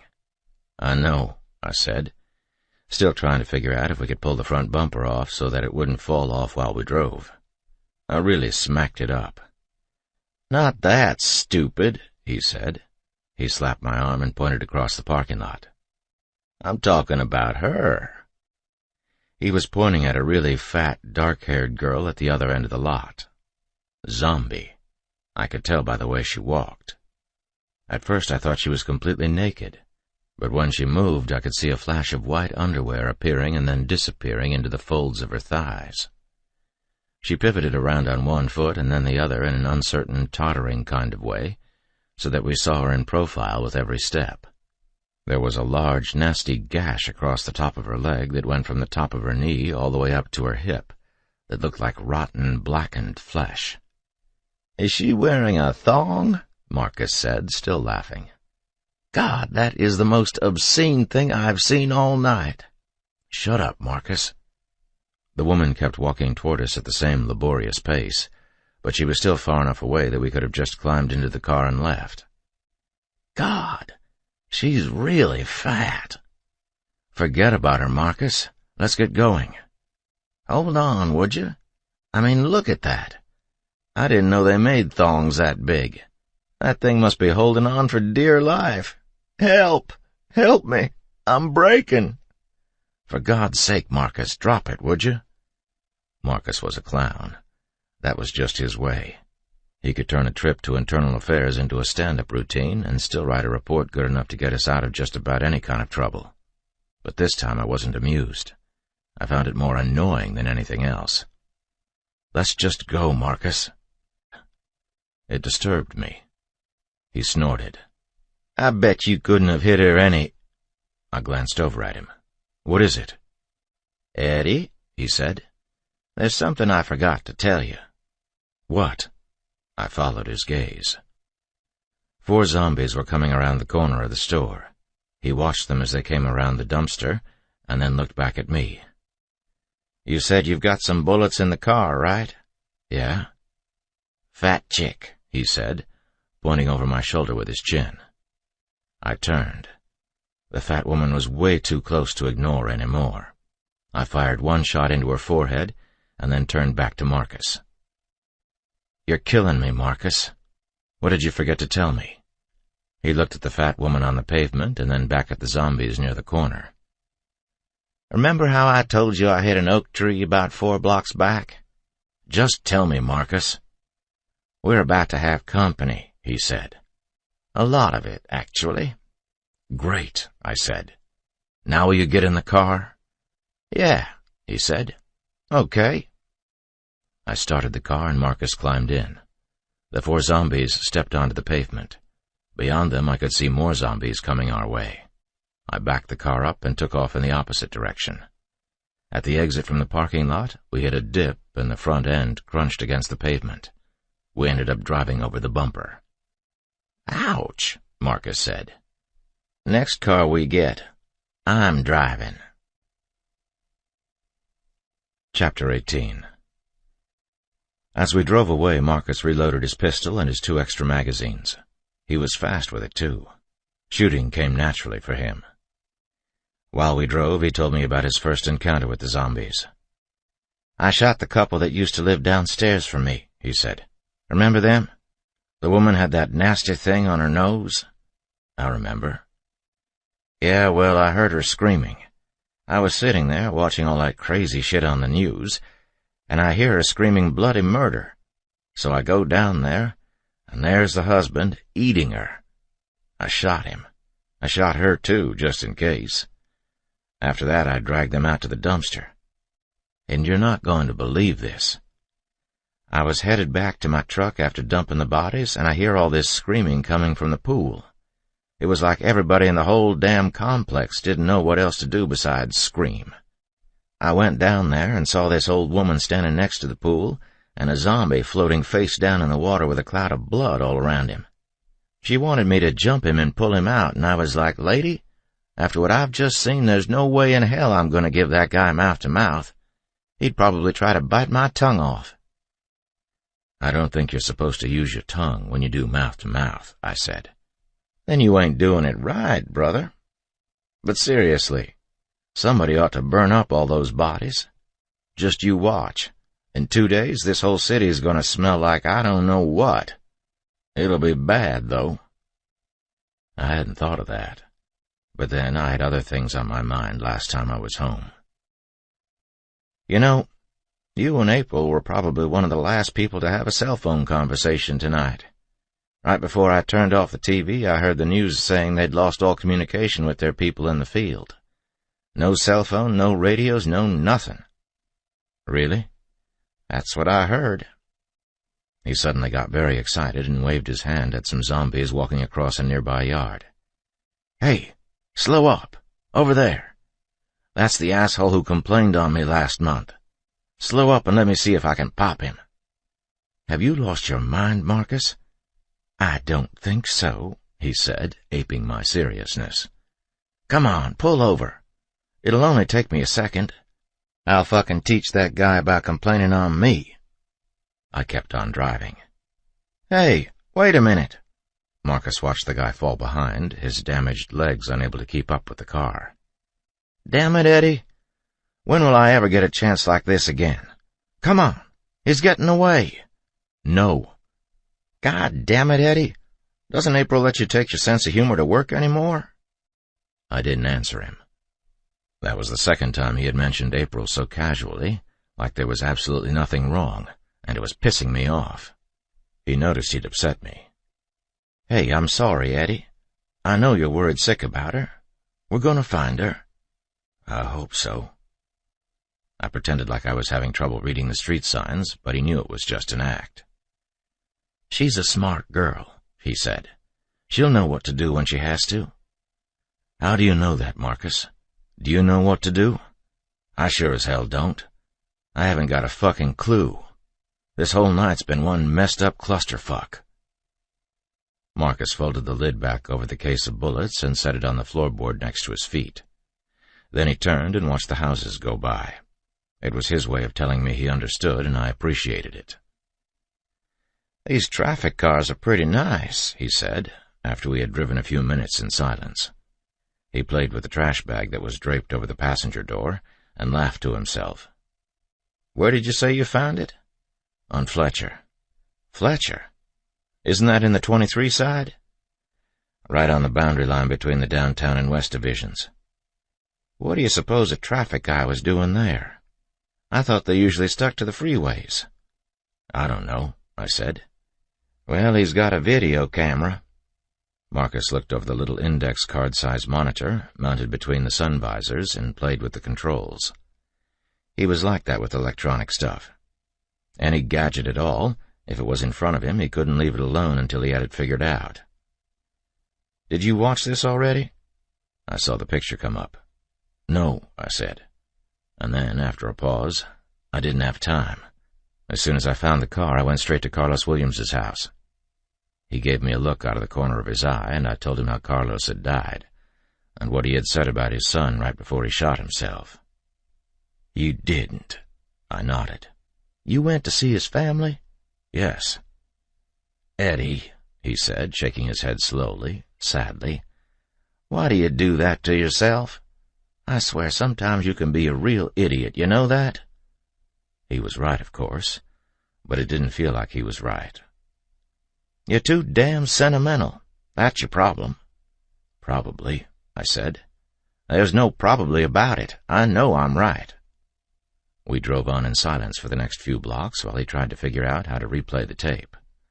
All the easy ways to get to the freeway were blocked up, and I was forced to use some of the smaller streets and alleyways. "What's wrong with taking Malden?" he asked, glancing at the street we had just passed. "That's a straight shot." "Too many businesses on Malden," I said. "I want to avoid any large crowds if we can help it." "Oh." He looked disappointed. He kept working on the video until he got it. "Oh, yeah. Here we go." I couldn't really watch it and drive at the same time, but with Marcus narrating the whole thing, I didn't really need to. "Okay," he said. "There he is. Who's that? Do you recognize him? Looks like Wainscott to me." I glanced over, but the monitor was so small I couldn't see anything. The figures on the screen looked far away and dark. "There goes his gun. He sees something. Damn it. Can't do much with the focus. What's he looking at? There he goes. Wait. No. Now he's off camera." Marcus kept watching, pushing the fast-forward button and watching some more, but that appeared to be the end of it. "That didn't tell us a damn thing," he said. "He wasn't anywhere around when I found the car." "Yeah, he probably got eaten." "Nice." "What?" "Oh, I'm sorry, Miss Prissy. I'm sure it was all hugs and kisses when he met the zombies." "Go to hell, Marcus." "Find a parking spot, brother," he said with a dismissive wave of his hand at the world outside our car. "We're already there." Chapter 19. Marcus was admiring the brand-new shotgun. Traffic really did get the best toys. On patrol, officers use the barrel of the shotgun as a trash can. You find everything from gum wrappers to chicken bones stuffed down inside them. And when quail season opens, you're lucky if there's a gun in your car at all. He worked the action and ejected one of the green beanbag shells from the gun. "Useless," he said, and tossed the beanbag out the window. "Oh," I said, "I've got real shells for that thing. Check that green box over there." "Where?" "It's over there. I don't know. Under the seat, maybe." "Got it," he said, and started loading up the magazine tube. "Where did you get these from, anyway?" "From home."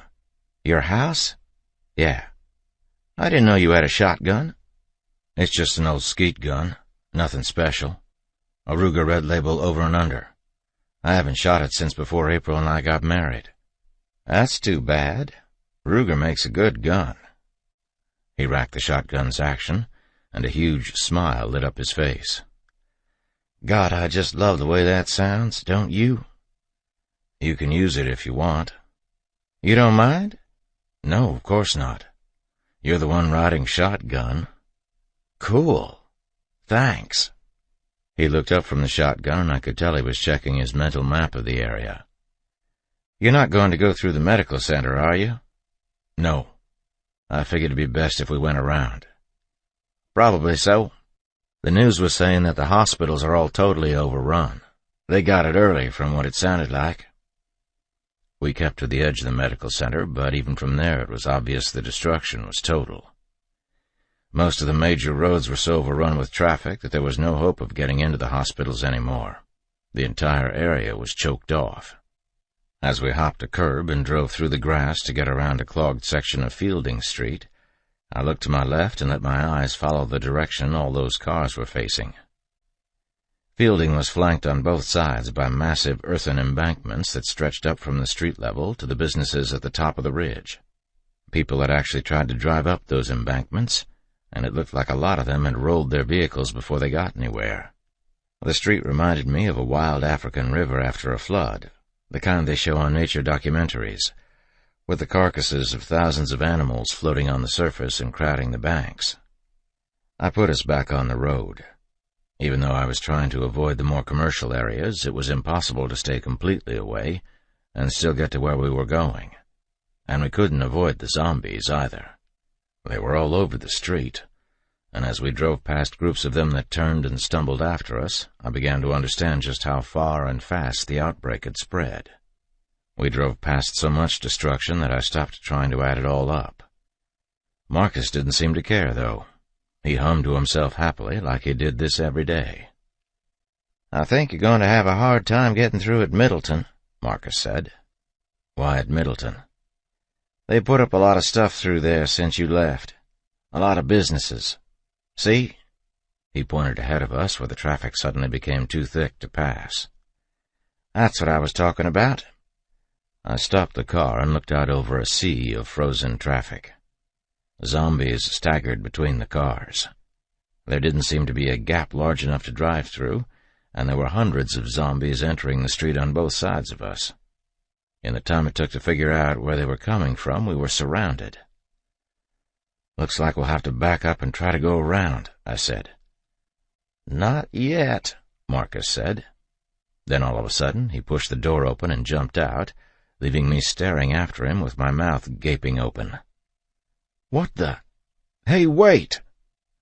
I watched him run straight into that crowd of zombies, and I thought, he has gone insane. Even worse was that he expected me to follow him, just like it was another Friday night bar fight. "You idiot," I said to him, and the next thing I knew, I was standing outside the car, gun in hand. I was looking at a sea of zombies in every direction.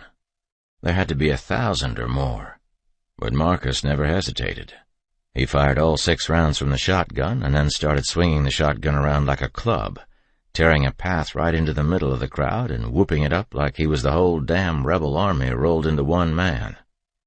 He actually taunted them as they closed up behind him. And then his rebel yell was drowned out by the bark of his pistol. I caught glimpses of muzzle fire as he moved through the crowd.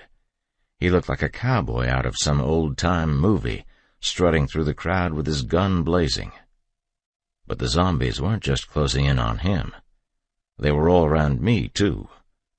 Just before I jumped back inside the car, I saw Marcus about 50 yards away. He jumped into the open bed of an abandoned pickup truck and started shooting. I put the car in gear and drove straight into the crowd, mowing down bodies as I went. I kept my eyes on him as I plowed through the sea of bodies, ignoring their faces as they rolled off the hood. I locked up the brakes and spun the car around so that the passenger door was as close to him as I could get it. The car slid sideways into the crowd, and a few of the zombies were thrown with such force that when they slammed into the side of the truck that Marcus was firing from, the impact nearly knocked him off his feet. He almost went over the side. I shot a zombie that was trying to climb through the passenger window and cleared the way for Marcus to jump back in the car. He was hollering the whole time, still firing out the passenger window as I put the car into reverse and mashed down on the accelerator. The back tires broke loose. Smoke was everywhere. It was like driving too fast through a bumpy field. Bodies were being thrown out of the way or pushed under and run over, and there were so many of them that the car nearly high-centered on top of a still-moving pile of bodies before our momentum put us back on the asphalt. "Go, go, go!" he yelled, laughing like he had never seen anything so funny in his whole life. "That's it. You're tearing them up." I kept on the gas until we cleared the last of the crowd, and then a little farther after that. We ended up going over a curb and crashing into the drive-through order box at a burger barn before I got the car to stop. Marcus was laughing his head off. I wanted to punch his lights out. But before I got the chance, he put his hands up and said, "No. No way, Eddie. You do not get to say a damn word. You know why? Because that was awesome. That was absolutely fucking awesome." I looked at him and wondered who put this idiot in the car with me. The whole time I was gripping the wheel so tight my fingers were turning white. "Well?" I didn't say anything. "Come on, Eddie. Say something. You were amazing. And I know those zombies back there were impressed." Impressed? Yeah, well, they're zombies, of course, so they can't be that impressed, but damn, Eddie. You may not be able to shoot your way out of a wet paper bag, but brother, do you know how to drive? That was by far the coolest thing I have ever seen you do. And then he started laughing again. I made a fist and got ready to use it. No, he said, still laughing. What in the hell is... No, he said. My frustration came out as one long, slow hiss. Instead of punching him or choking him, I gripped the steering wheel. Say it, he said. Come on, say it. Screw you, Marcus. But the moment to hit him passed, and my anger settled to a simmer. We were still stuck in the parking lot, and we had to figure a way out that put us on the other side of all those zombies. The lot was edged all the way around by a 2-foot-high cement wall, and the only way out was starting to fill up with zombies. Just plow through them again, Marcus offered. I punched it, heading for the center of the crowd. We hit the exit going way too fast and swung a hard right onto Nightingale. The car was swaying all over the place from all the damage I had done to the suspension, and when we made the turn, the back end came around on me and whipped through the crowd. They didn't slow us down, though, and as I straightened out the back end, Marcus leaned out the window and started firing at them like he actually stood a prayer of landing a kill shot. Awesome, he said, ducking back into the car. Absolutely awesome. You're a moron. You know, he said, and his voice had that annoying edge to it that told me he was about to tease me. I refuse to let a bunch of zombies ruin the end of the world for me. And you either, for that matter. 3 blocks over, we turned south again and tried to finish our course around the medical center. We got as far as Cotton Street before another traffic jam caused us to turn into a strip center parking lot. Any ideas? I asked, looking over the wreckage. There's a service drive around back for the loading docks. I bet we can cut through there. Are you sure? Honest, he said. I've been through there before. Okay, I said, and turned the car toward the back of the building. The drive went around the side of the building, then turned to the left and went straight along the back wall. We were only able to make it about halfway down the alley.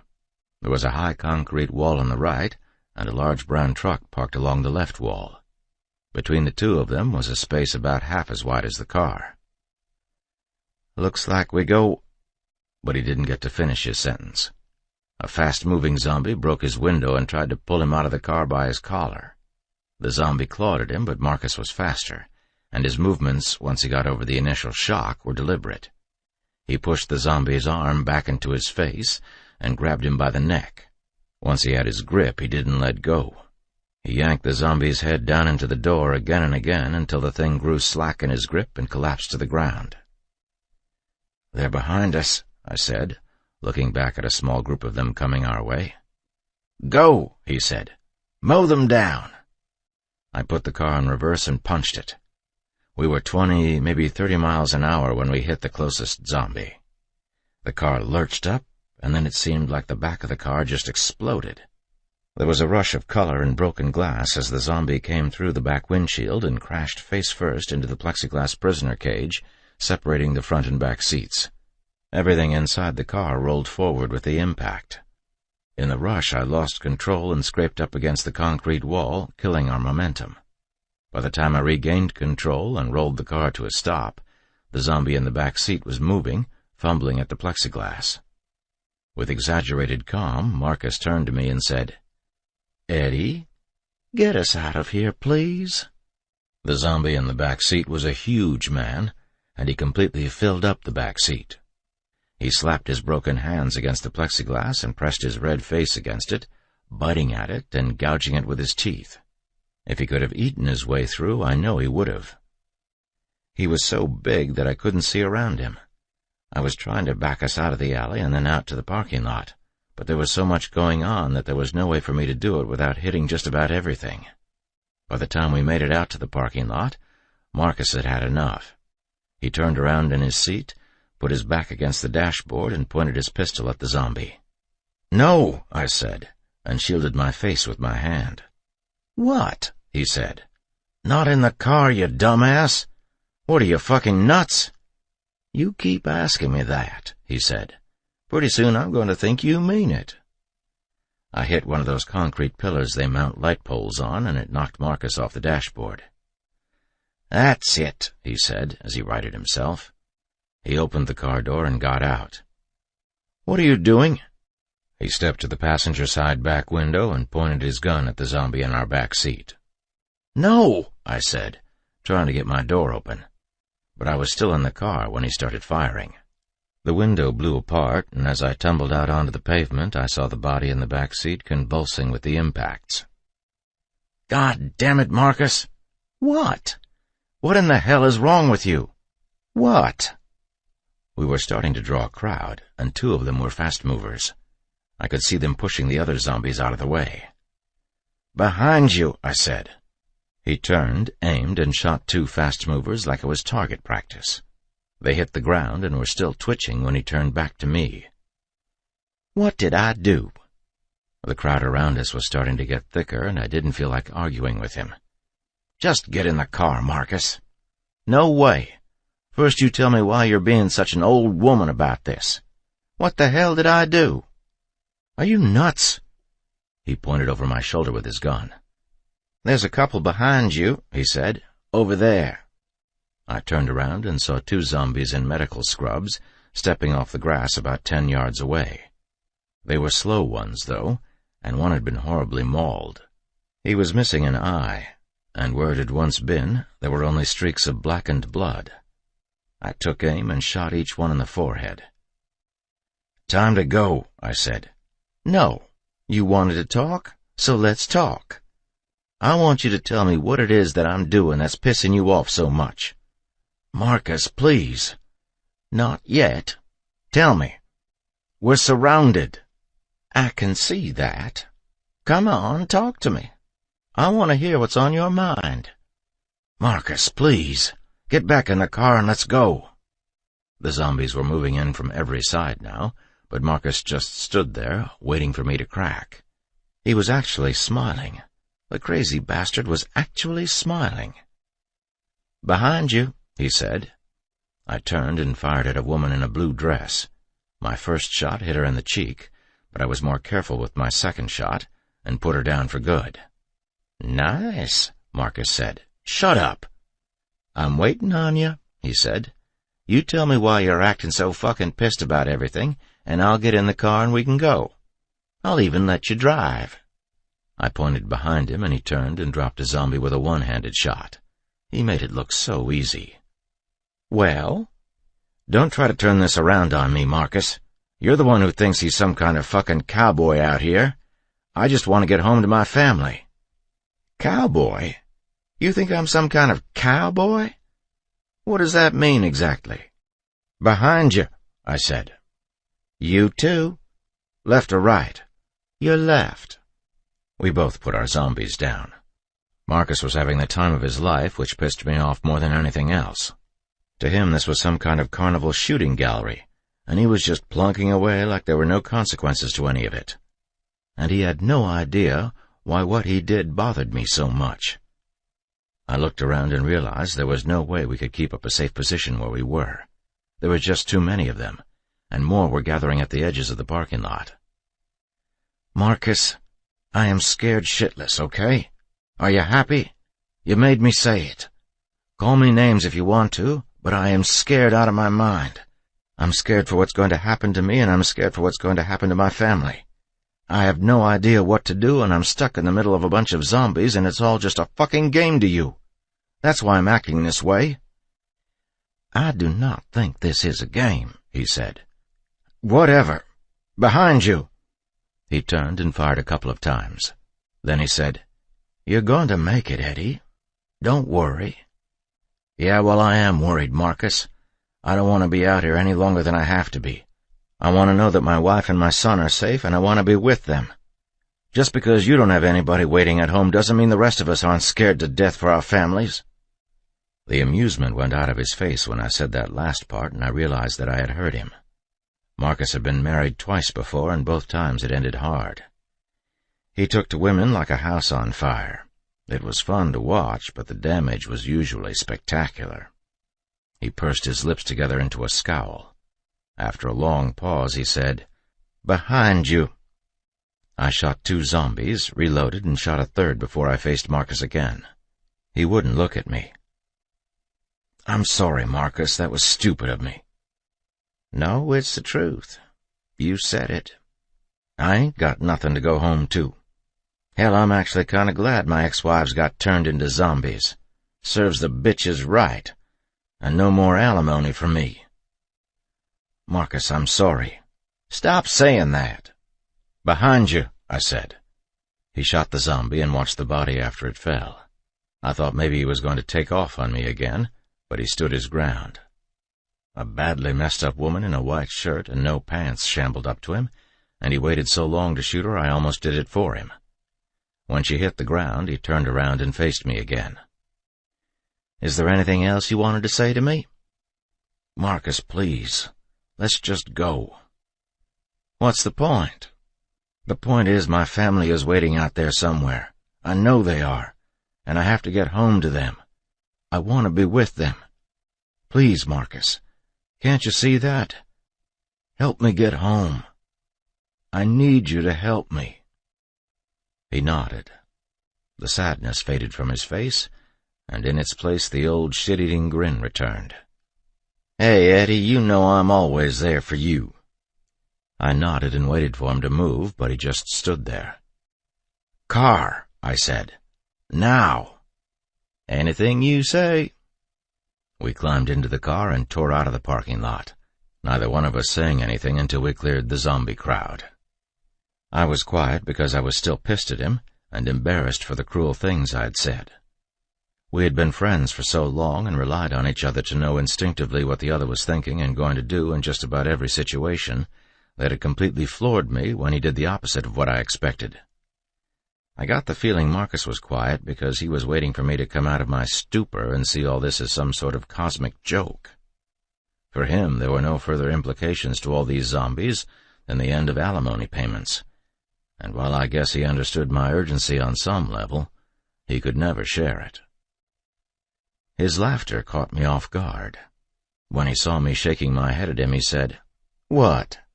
You don't honestly expect me to sit here and mope with you until all this just goes away, do you? You realize there's a dead body in the back seat, don't you?" "Who, him? Well, it's not like he wasn't a zombie already, and besides, I'm not the one who put him there, remember?" "Yeah." "Oh, for Christ's sake, will you stop it? I can't ride in the same car with you if you're just going to cry about how bad all this is." He paused for me to say something, but when I didn't, he said, "Look, if it'll make you feel any better, we can pull over and get him out of here." "Yeah," I said. "Let's do that." "Okay." He looked back at the body and whistled. "Damn, he's a big boy. What do you think he weighs, about 260, 280? "Probably." "Yeah, well, you're going to have to help me with him. There's no way I'm going to be able to lift him out of here by myself." I looked at what I could see of the body in the rearview mirror. It was covered in blood. "Okay, there should be some gloves in the trunk." "Good. Pull over someplace where we can dump him." But we had to go all the way up Dickinson before I could find a safe place to pull over. There were no businesses down Dickinson and no zombies. "This looks okay," Marcus said. "Stop here and we'll toss him out." I got the gloves from the trunk and Marcus opened the back door. "Oh, man," he said, turning his face away from the sight. "You really fucked this guy up." "Me? What the hell are you talking about? Those are your bullet holes in him." "Relax, relax. Just come here and help me with him." I handed Marcus a pair of gloves. The man was on his back, one of his heavy slab-o-meat arms bent under his bulk and his head down in the footwell behind the driver's seat. From where I stood, I could see his mouth was hanging open.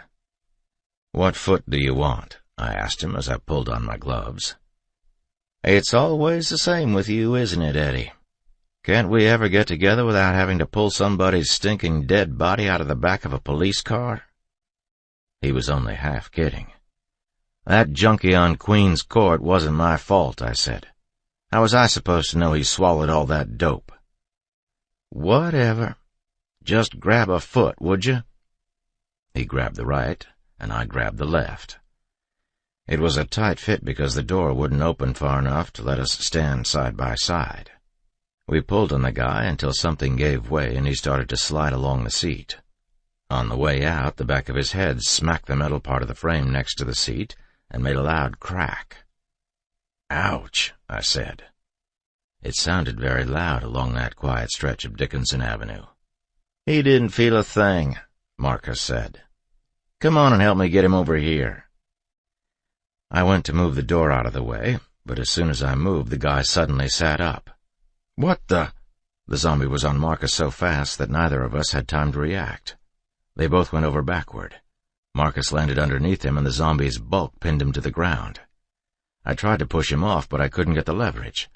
I was stuck between the two of them, wrestling on the ground and the open door of the police car, and all I could do to help Marcus was to pound on the back of the zombie's head with my fist. He moved, but he wouldn't break his hold on Marcus. I hit him some more and finally pushed him far enough from my legs for me to move. It took 2 hard kicks to his gut before he turned away from Marcus and focused on me. Marcus moved fast. As soon as the zombie got off him, Marcus was on his feet, his pistol in his hand. I pushed the zombie back toward the car with another hard kick. He straightened up just in time to take a bullet in the forehead from Marcus's gun. His head exploded all over the car. The impact knocked him backward, and then he fell forward right on top of Marcus. I dragged the mostly headless corpse off of Marcus and reached out a hand to help him up. "Thanks," Marcus said, wiping the gore from his face. I went to the trunk, got the blood-borne pathogen kit, and helped him get cleaned up a little. "I'm surprised you couldn't lift that guy," I said. "Guess you need to work on your deadlift, huh?" He looked at me with a stare almost as blank as that of the zombie he had just put down. "You have never told a good joke in your life, you know that? I mean it. You are tragically not funny. It's pathetic." "What? That was a good one." He shook his head like he pitied me. "Just get in the car and drive." Chapter 20. Less than half a mile down the road from where we dumped the body, we saw a Channel 9 news van stopped at the corner of Dickinson and Stewart. Just around the corner, in front of the Lexington Baptist Church, was the news crew that belonged to it. 2 cameramen and a pretty dark-haired reporter I didn't recognize. It looked like they were interviewing somebody, an older white guy in a blue shirt, yellow tie, and expensive-looking charcoal gray slacks. "Don't slow down," Marcus said. Then he groaned. They had already seen us, and they were flagging us down. The cameramen turned their cameras on us. "Too late now," Marcus said. "Might as well go check it out." "They might know something," I said hopefully. "Yeah, right," he said. "Those clowns from Channel 9? They know how to crucify us. That's about it." I pulled the car into the church's gravel parking lot and coasted over to the news crew. The cameramen followed us with their cameras, one of them taking extra care to record the damage to our car. He got a close-up of the blood on the fender. The reporter was stunningly beautiful. She looked about 25, tight brown jacket, sheer white blouse, super short brown skirt, fantastic legs. "Maybe it won't be so bad," I said. Marcus snorted. But before we could get out of the car, the reporter and one of her cameramen crowded up to my window. Behind her I could see a small group of wide-eyed, nervous-looking people coming out of the church to see what was going on. "Sandy Navarro, Channel 9 News," the reporter said. She turned slightly for the camera, making sure the cameraman got her legs in the shot. That's what it looked like to me, anyway. "Have you come to get these people out of here?" She stuck the microphone in my face. The cameraman turned the camera on me, the glare from its spotlight blinding me. "Who, me?" I asked. She tossed the hair out of her face with an easy shake of her head, a move that made her look like a model in a shampoo commercial, and said, "There are 63 people inside this church, officer. They've been without power for hours, without food or water. Some of them have medical needs. What are you going to do to get them out of here?" Marcus chuckled. I glanced over to him, but he just held up his hands. "Don't look at me, man. There's a reason I always let you talk to these people." "Thanks," I said. "No problem." Sandy Navarro stuck the microphone in my face again. "Officer?" A light breeze carried the faint vanilla hint of her perfume into the car. "Do you mind backing up?" I said. "These people need an answer, officer." "Well, they'll get one as soon as you back up." She didn't move. "Please," I said. "I'd like to get out of the car." She huffed indignantly, but finally backed up. I opened the car door and stepped out. So did Marcus. But I hardly had a chance to close the car door before Sandy Navarro moved in for the kill again.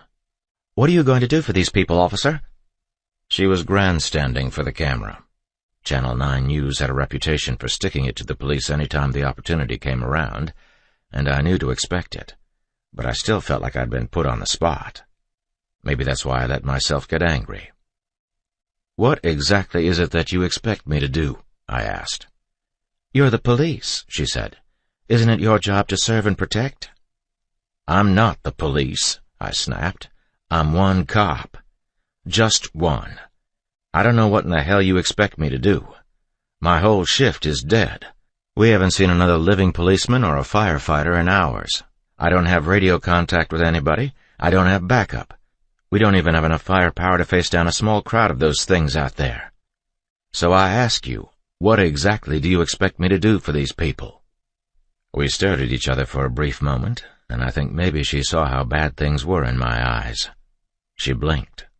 The microphone lowered a little. When she spoke again, her hard edge had softened a little, and the words didn't come as easily. "About an hour ago, Chief Rolls held a press conference in which he said the police department was moving to Stage 3 of the emergency mobilization plan. Can you tell me what that means?" I glanced at Marcus in time to see the smile evaporate from his face. "What does that mean, officer?" "It means things are as bad as they can possibly get," I said, which was basically understating the problem. In order for our brass to go to Stage 3 of the emergency mobilization plan, they would have had to admit the total defeat of the combined resources of the San Antonio Police Department, the Bexar County Sheriff's Office, and all the little unincorporated police departments throughout South Texas. I thought of April and Andrew, and they never seemed as far away as at that moment. "You wanted to know if help was coming for these folks?" I said to Sandy. "You can tell them we're waiting on the military. They're about the only ones that can pull our irons out of the fire at this point." Marcus came around the front of the car. "What else did the chief say, Sandy?" Sandy turned on him, and almost immediately I saw a spark in her eye. Marcus had that effect on women. They couldn't spread their legs fast enough. "He said that all personnel were being recalled to duty, regardless of their actual duty status. Are you a police officer too?" "Marcus Acosta," he said, and held out his hand to shake hers. Marcus hated reporters, but he loved women, and he had an almost predatory look in his eyes as he took in her sumptuous curves. Sandy, for her part, suddenly seemed a lot less aggressive than she had just a moment before when she was the no-nonsense investigative journalist ready to stick it to the police. At that moment, she reminded me more of a little lamb that didn't have enough experience to realize that if she didn't cut and run right that minute, the wolf in Marcus was going to devour her. "Sandy Navarro," she said, eyes turned down a little, blush spreading like a field of poppies in bloom across her cheeks. They shook hands and lingered that way a little longer than they should have for just a polite nice-to-meet-you handshake. "I've seen your spots on the news," he said. "You're good." "Thank you," she said, and the blush widened. I groaned and turned away. "Give me a second," she said to him. "I want to finish interviewing Dr. Stiles, and then maybe we can talk some more. I'd love to hear about the adventures you two have had tonight." "I'd like that too," he said. "I'll be here." Sandy walked back to the older guy she'd been interviewing when we pulled up and waited for the cameramen to get back into position. Marcus smiled at her, then caught me sneering at him. "What?" "You know what," I said. "What the hell was that?" "Gimme a break," he whispered. "This may be the end of the world, but it's not every day a man gets to have something that good." You saw those legs. Do you have any idea how good they'd look wrapped around me? You're a man-whore, Marcus. He smiled. The two of us walked closer to the entrance and stood behind the cameraman so we could hear the interview. Sandy straightened her skirt and jacket, brushed her hair back out of her face, and then turned on the charm for the camera. "Good evening," she said to the camera, her eyes twinkling. "I'm Sandy Navarro, Channel 9 News. I'm here at the Lexington Baptist Church in northwest San Antonio with Dr. William Stiles of the University Hospital District, who less than 5 hours ago managed to lead nearly 70 people to safety here at this church." "Good evening, Doctor." "Good evening, Sandy," the man said. He was a lean-faced man with a military officer's haircut and a self-assured posture. I also got the feeling from him that he was used to people fawning over him. "Dr. Stiles, tell me a little about your situation here." Stiles steepled his fingers together in front of his chest and frowned in concentration. "A little while ago, University Hospital was overrun by people infected with the necrosis filovirus. Most of the hospital's security staff were either killed or infected themselves. Luckily, I was able to get these people out of the hospital. We managed to make it out to the front lawn of the hospital, where we requisitioned 2 city buses that had been abandoned there, and drove them to this church, where we've been ever since, waiting on the authorities to get us out." "And how many people were you able to save, Dr. Stiles?" 63. "You worked on some of the first reported cases of infection here in the city, is that right?" "That's right. We saw the first cases last night. They came in from Houston on one of the flights bound for the shelters. We had no idea at the time what we were dealing with. It was only in the early hours of this morning that we realized we were dealing with something completely new. Unofficially, we began calling it the necrosis filovirus." "Can you tell us about that, please? What exactly is the necrosis filovirus?" Stiles exhaled deeply, his frown spreading further across his gulf-tanned face. "The necrosis filovirus is closely related to the family of viral hemorrhagic fevers that include Ebola, Marburg, and the Crimean Congo viruses. It's a biosafety level 4 agent, which makes it about as dangerous as any virus you're ever likely to deal with. Laboratory protocols call for a pressurized, heavy-duty biosafety suit to handle a level 4 agent. AIDS is a level 2 agent, if that gives you some measure of comparison. The thing about the necrosis filovirus that makes it different from the other hemorrhagic fevers is the incubation time. A person who contracts Ebola or Marburg is likely to exhibit a headache, backache, and other flu-like symptoms within 5 to 10 days. The necrosis filovirus, on the other hand, seems to amplify within the host in just a few hours. After that, well, you've seen the infected walking the streets. They experience depersonalization to such a degree that they essentially become a zombie. The illusion is all the more complete when you see the clouded pupils, the smell, the rotting skin, and the almost complete lack of sensitivity to pain." "What about the unbelievable acts of aggression we've seen, Dr. Stiles?" "That, unfortunately, is a recorded symptom of the hemorrhagic fevers. Though truthfully, I've never heard of any disease that turns people into cannibals. The thing is, in Ebola and Marburg, the disease devastates the host's ability to move around. Those diseases are so deadly, so incapacitating, that the host usually does not get a chance to spread the disease very far geographically before quarantine measures can be put in place. Up to this point, every recorded outbreak of a viral hemorrhagic fever has been restricted to a relatively small number of victims. The necrosis filovirus, though, incubates faster, allows its hosts to move around with comparative ease, and, as you just said, makes them very violent. There's one thing I want to point out, though, Sandy. None of the hemorrhagic fevers have a 100% mortality rate, and I have no reason to believe that the necrosis filovirus does either. We may not be able to save every person infected with the virus, or even most of them, but we can save some, and that puts us in a delicate situation ethically. These are not criminals we're dealing with, after all. The infected are normal people, and they can't be held responsible for their actions. That's just not fair. The problem demands a more delicate solution than just sending in the military to shoot all the infected. After all, if this were an outbreak of another kind of disease, such as the bird flu or something comparable, we wouldn't go around shooting the victims. We can't do that here, either. Stiles went on talking, but Marcus and I both had had enough. Marcus turned to me and said, "This guy is nuts if he thinks he can cure those people." "I know," I said. "We need to get out of here." "I know." While the others were listening to Stiles, Marcus and I headed back for the car. We didn't make it very far, though. I had my hand on the door when Sandy and one of her cameramen came up behind me. "Are you leaving, officer?" I dropped my chin to my chest and sighed. Then I turned around and braced for another round with Sandy Navarro, Channel 9 News Bulldog. "Yes," I said. "Just like that? You don't plan to do anything for these people?" "I thought we'd settled that," I said. "I can't do anything for them, and I have a family of my own out there. I intend to find them." Before she could say anything else, Marcus stepped back around the car.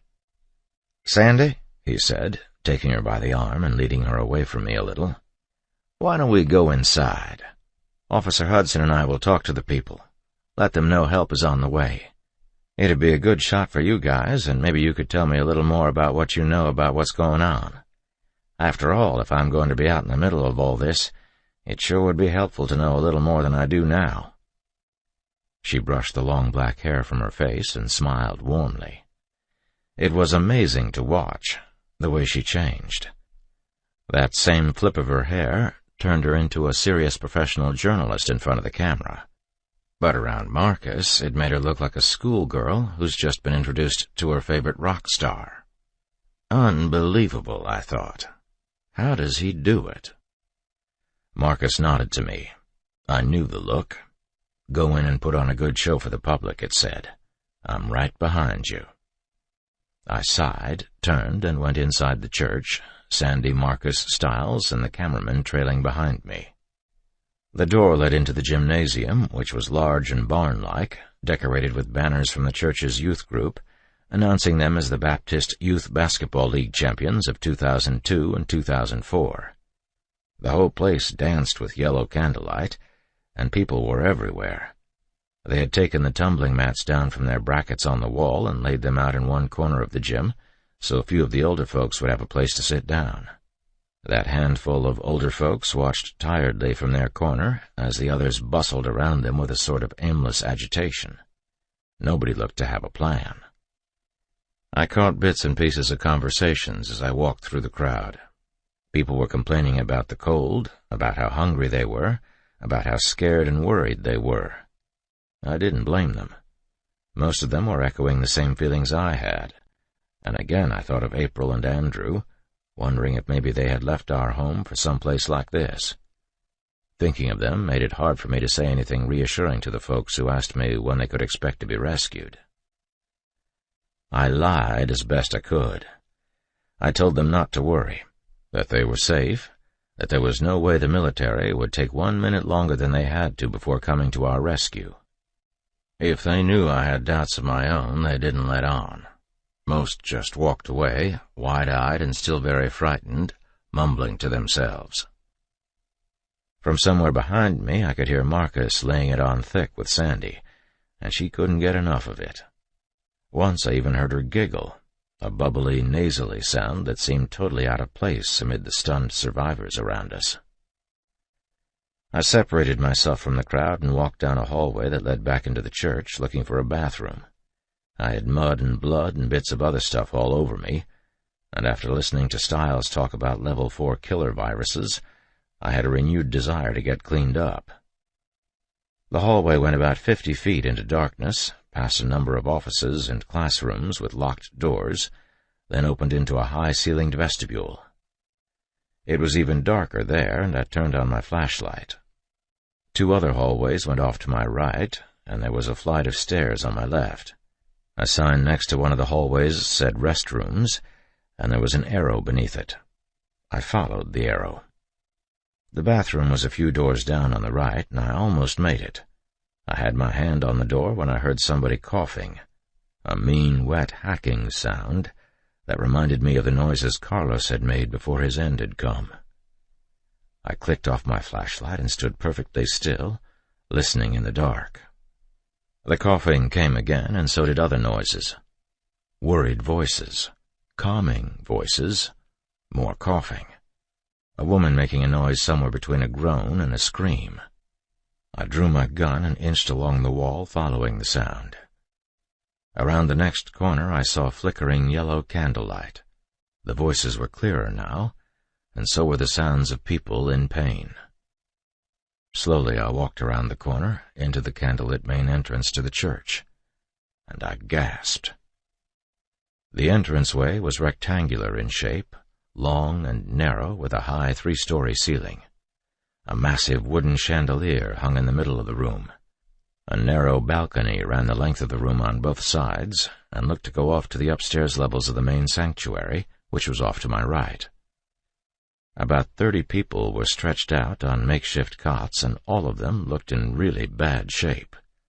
A couple of people who looked to be nurses were busy tending to the sick, trying to make them as comfortable as possible. None of the injured seemed to have turned. Yet. 3 things went through my mind all at once. First was that Dr. Stiles must be using this place as some sort of hospital for the infected among his group.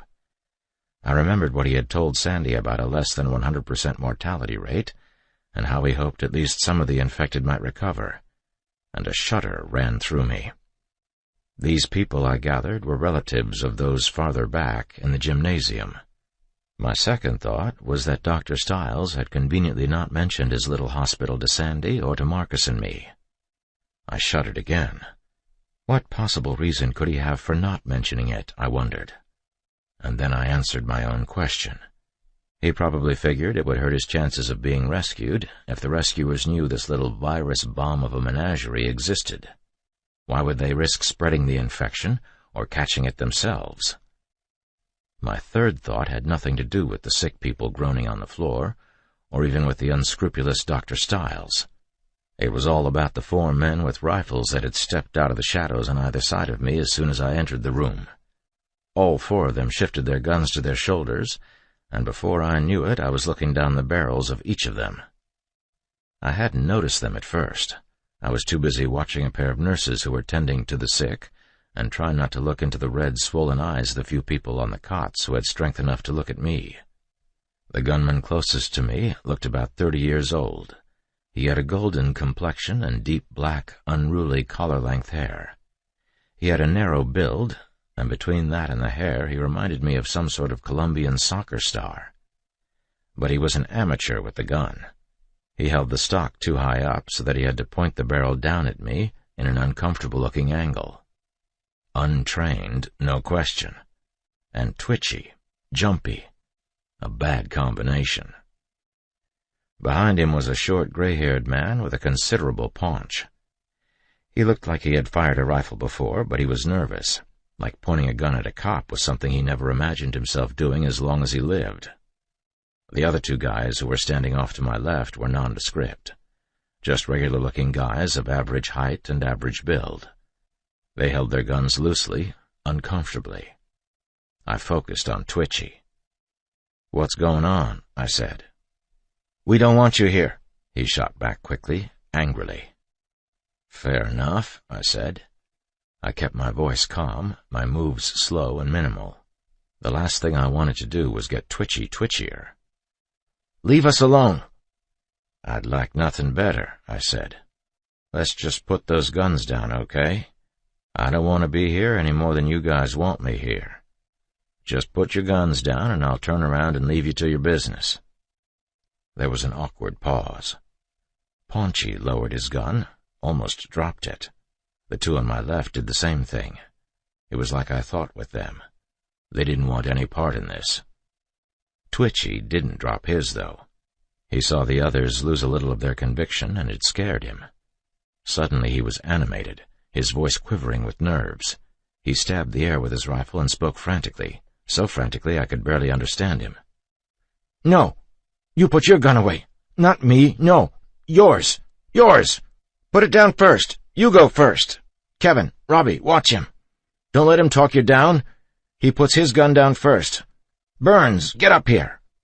He nodded at Paunchy behind him without ever taking his eyes off me. Burns, get up and take that gun from him. Malin, said Paunchy, I don't. Nobody's taking anybody's gun away, I said. Everybody just stay cool. I'm backing up now. Just relax and everybody's going to be just fine. No, shouted Twitchy. He said something to Paunchy that I didn't catch. I was too busy watching the room behind him. Out of the corner of my eye, I had seen movement under a sheet covering a cot, and as I watched, I saw a woman with a blood-stained face, blackened gore in her hair, and milk-white pupils sit up in bed. Her head turned slowly in our direction, the eyes dead. Twitchy and Paunchy were still arguing about taking my gun. Without looking at them, I said, Behind you. Shut up, Twitchy said. Right there, I said, nodding at the woman getting out of the cot. Shoot her. That was the wrong thing to say in front of Twitchy. I had meant to say something diplomatic, something calm, but even as I was thinking what to say, the words shoot her just came out. Twitchy exploded in anger. He took a couple of steps forward and shook his fist at me. I saw a well-worn band of gold around the third finger of his left hand. You leave her alone, he yelled. God help me, I'll kill you if you touch her. Tears were streaming down his face, fat and round. That's fine, I said. The zombie that had been his wife was now lumbering at him. Paunchy had seen her in time and was backing away. That's fine, I said again. Take my handcuffs. Secure her to the cot if you need to. She can stay there till someone can help her. The zombie was 5 feet from him. 3 feet. Too close. Malin, Paunchy said. He was pleading with the man.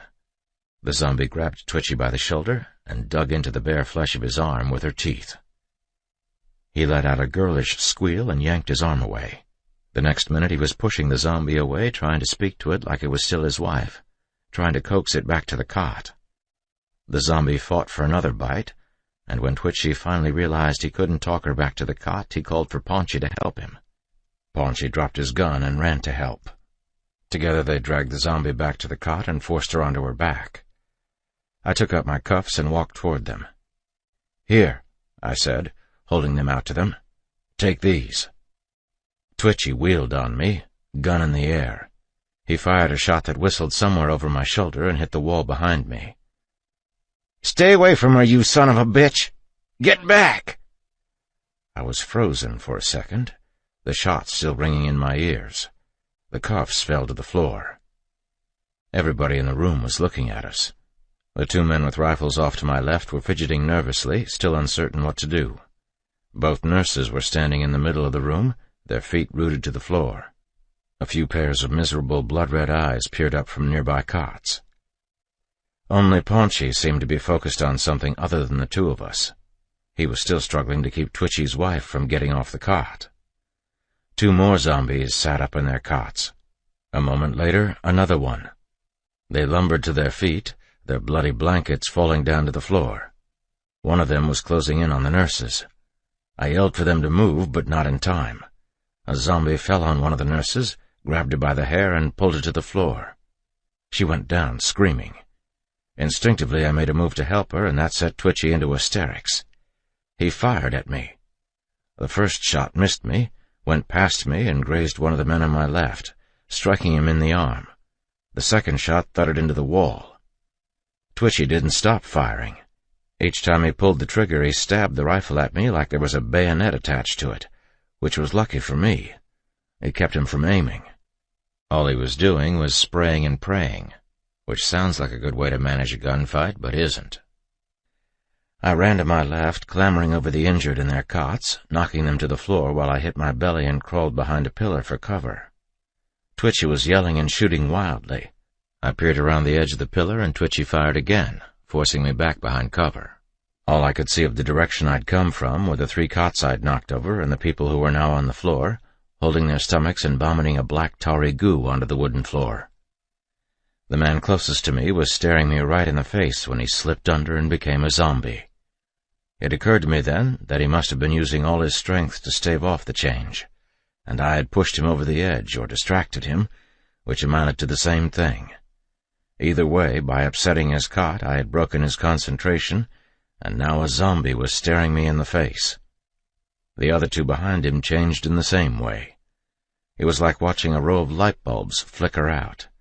1 minute they were human, suffering. The who of what they were or had been was gone, leaving only an angry blank slate. The 3 zombies stood up, and then the whole room erupted in screams and the clanging of beds being overturned and bodies colliding. Over the din of it all, I could still hear Twitchy yelling at me. Despite everything going on around us, he seemed to have focused on me, treating me like the root of all his troubles. He fired 2 more shots. One of them hit the floor next to my left hand and kicked up little pieces of wood that peppered my arm, burning like wasp bites. I ran for the next pillar, not giving him the chance to close in on me. As I landed on the ground behind the next pillar, I turned, raised my gun, and almost fired. I didn't pull the trigger, though, because just then Marcus broke into the room right behind Twitchy. Dozens of people ran into the room behind him, Sandy and Stiles and the 2 cameramen among them. Sandy gasped. Stiles's face was lit with rage. There was a mad rush of people as Stiles and a few others tried to take the cameras away and pull Sandy from the room. At the same time, people continued to rush into the room, running to the cots in the room to check on their injured friends and family. Twitchy wheeled around and pointed his rifle at Marcus. Wrong thing to do. Marcus grabbed the barrel in his left hand and pushed it away. He dug the heel of his right hand under Twitchy's chin and forced his face to the ceiling. Then he kicked him in the balls so hard that Twitchy's feet actually left the floor. Twitchy collapsed, gurgling in pain. Marcus turned on Stiles and snarled something at him. I couldn't hear what he said, but I gathered it was something similar to what I had said to myself when I first saw the room. People were screaming, fighting, dying. We were packed in so close together that it was hard to tell the healthy from the sick. I couldn't shoot my way out. The room was too crowded for that. Instead, I kicked and punched my way to the front door. I thought if I could only make it out the doors and put some distance between myself and this crowd, I'd stand a chance of making it back to the car. I fought my way to the doors and pushed on them, but they were locked. When I turned back to the room, I could see people getting knocked down and devoured. Arms were waving, faces bent into horrible masks of rage and pain, and in the middle of it all was Marcus, swinging the butt of the rifle around like a club, tearing a path through the crowd. From off to my left, I saw Sandy Navarro. She had been pushed into a corner by 2 zombies. I fired a single shot and dropped one of them. Sandy turned toward the shot, saw me, screamed for me to help her. The other zombie put his hands on her and she pushed it away. I couldn't fire at that one, though. He was too close to her for me to risk it. I ran that way, fighting my way through the crowd, and came up behind the zombie she was wrestling with. The zombie was a skinny man in a white shirt and brown slacks. His shirt was stained with rust-colored gore under one arm. I kicked him in the back of the knees, knocked him off balance, and threw him to one side. He landed face up, and I didn't give him a chance to regain his feet. I fired once, catching him in the left eye. "Are you hurt?" I asked Sandy. She was staring at the zombie I'd just killed, very near to throwing up. "Are you hurt?" I said again. She shook her head no. "Good. Stay close. I'm going to get you out of here." I grabbed her hand and pulled her towards the hallway at the far end of the room, but she was scared and she resisted. "Come on," I said, snarling it at her. "Come on." "Eddie!" It was Marcus, directly above me. I looked up and saw him leaning over the balcony, looking down at me. "Marcus!" Under different circumstances, I would have asked how the hell he'd gotten up there, but as it was, I grabbed Sandy by the arm and pulled her out so he could see her. "Grab her," I told him, and hoisted Sandy up. It took some doing, but I managed to get her into position so she could stand on my shoulders. Marcus reached down, caught her by the hand, and pulled her over the railing. When she disappeared behind him, he was staring down at me, an inexplicable grin on his face. A zombie put a hand on my arm. I pulled away and shot it twice, once in the chest, once in the ear. Marcus was still smiling. "Did you get a peek?" he said. "What?" "Upper skirt." "Marcus!" The zombie I had just shot got pushed back on me by the frantic crowd, and I was forced to kick it away. "Marcus!" He rolled his eyes at me, but lowered the barrel of the rifle down for me to grab. I caught it, and he pulled me up. Once I was even with the balcony, I was able to swing myself over. I landed next to him. Sandy was huddled up in a ball on the floor next to the wall, sobbing. We picked her up and carried her out to the car, the sounds of the battle dying away behind us. Chapter 21. Sandy was a mess. We had to prop her up against the trunk while we cleaned up the broken glass and spilled blood from the back seat, but by the time we had it clean enough for her to sit down, she was a little more in control. Not much, but a little. "What about my cameraman?" she asked, looking up at Marcus with large, uncertain eyes. She had wiped her face with a baby wipe from the vehicle's blood-borne pathogen kit, but there were still little black rivulets of mascara on her cheeks that made her face look like a desert of dried-up creek beds. Marcus put an arm around her shoulder and guided her to the back seat. "Sandy, we have to worry about you, okay?" he said, and I was shocked at the delicacy in his voice, the naked humanity. "I'm sorry about your friends, but we have to go." She looked into his eyes and brushed the hair away from her face. Another change. This time the gesture made her look vulnerable, and yet very sensual at the same time. Nothing is as protean as a woman. "Okay, Marcus," she said, and climbed in. I turned the car onto the upper level of the freeway.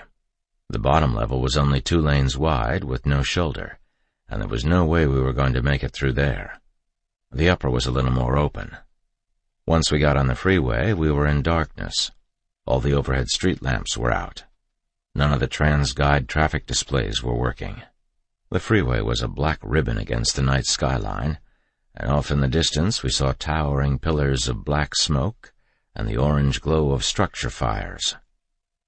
Looking around at all the destruction, I realized how lucky I had been the last time I was on the freeway.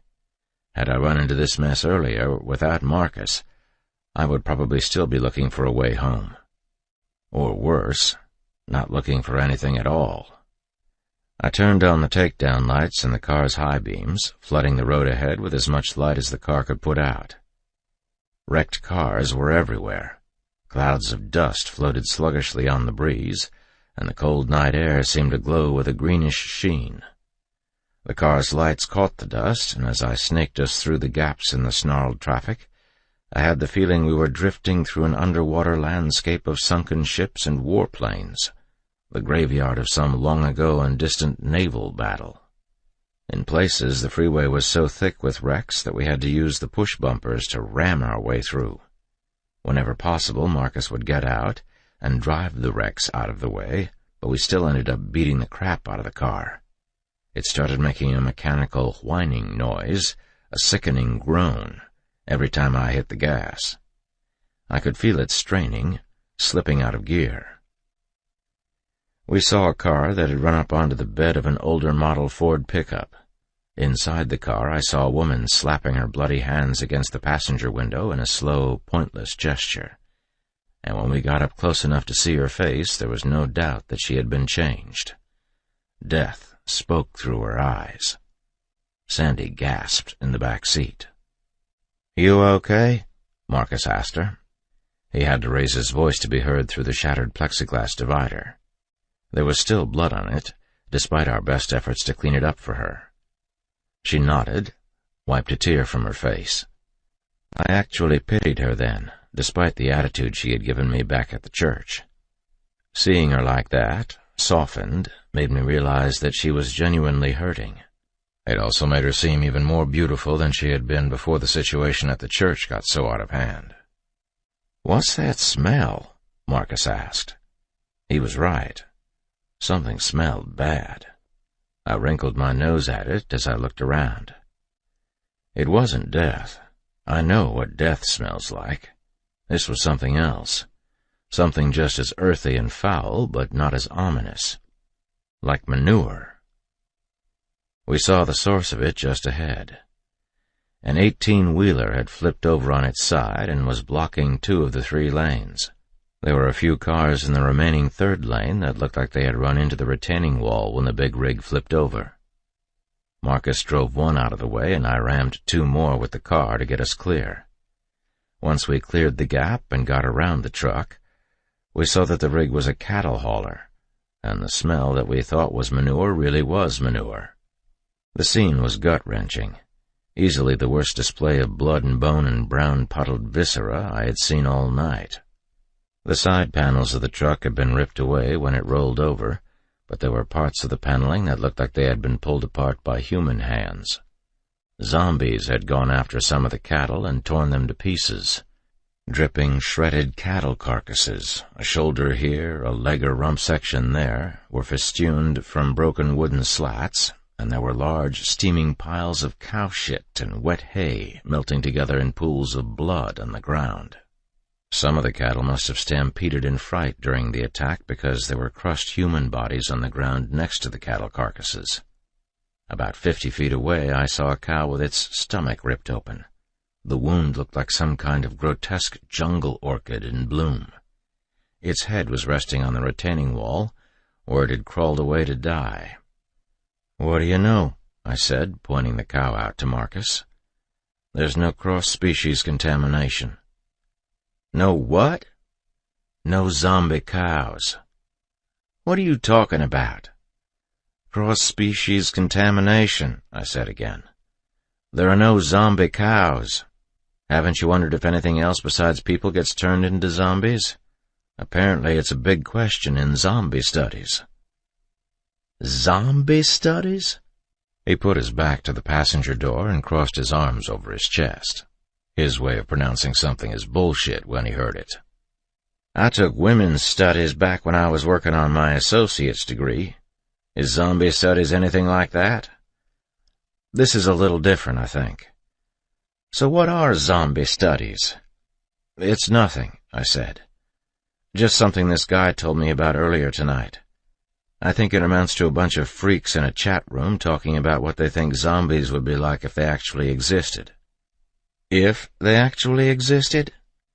"Well," I said, "I think they're going to have a lot to talk about after tonight." He nodded. "I didn't know you were into that kind of thing." "I'm not. It was just a random thought going through my brain. No big deal." "Oh." We continued on in silence for a little while longer, and things were quiet enough that I could hear Sandy's sniffles in the back seat. Poor girl, I thought. She's trying hard to be tough. "You really took women's studies in school?" I asked Marcus. He glanced out the window at the fires burning up the west side of San Antonio's skyline. "It wasn't quite what I thought it was going to be," he said. The wreckage blocking the roadway never seemed to end, and I began to wonder if we would have been better off taking the surface streets. The car was really starting to groan.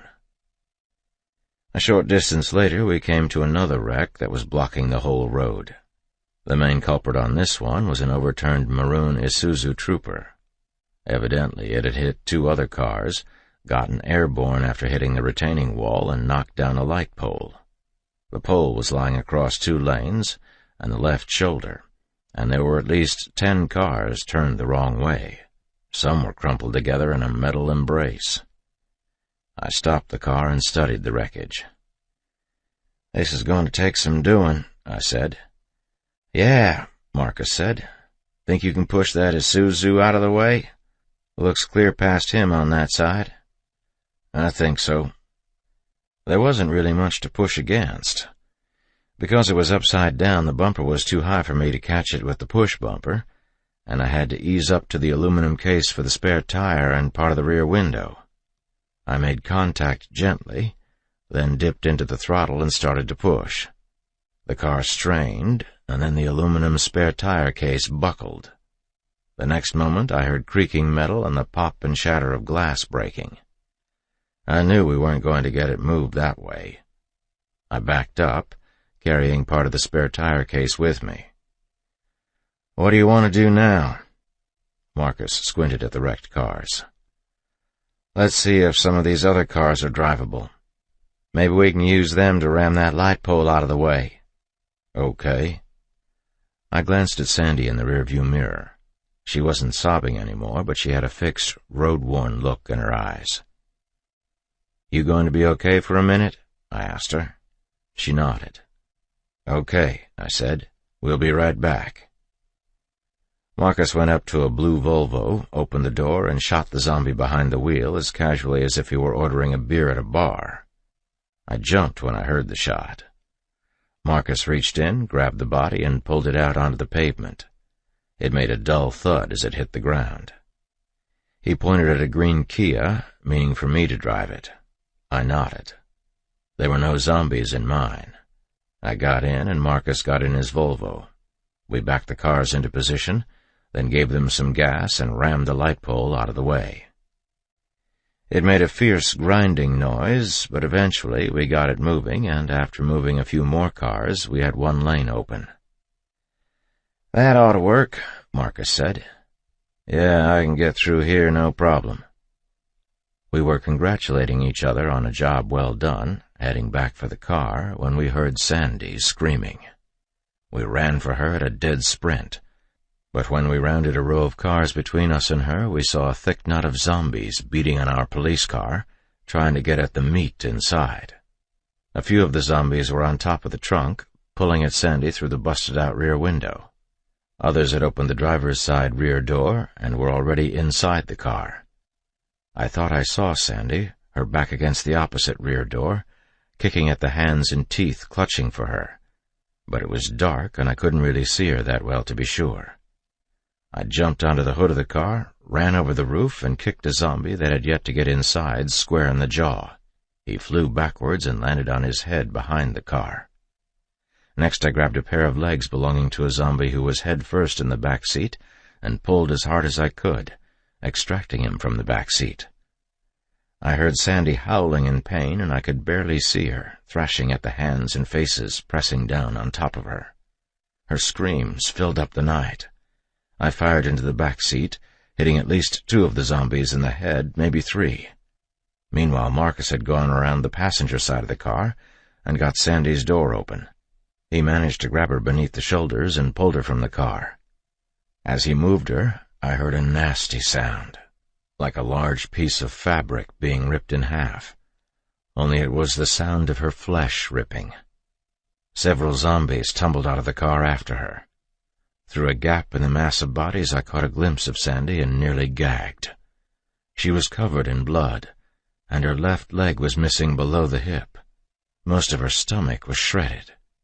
She started to gasp, gulping for air like a fish out of water. "Get them!" Marcus shouted. I jumped down next to him and started firing at the faces inside and on top of the car.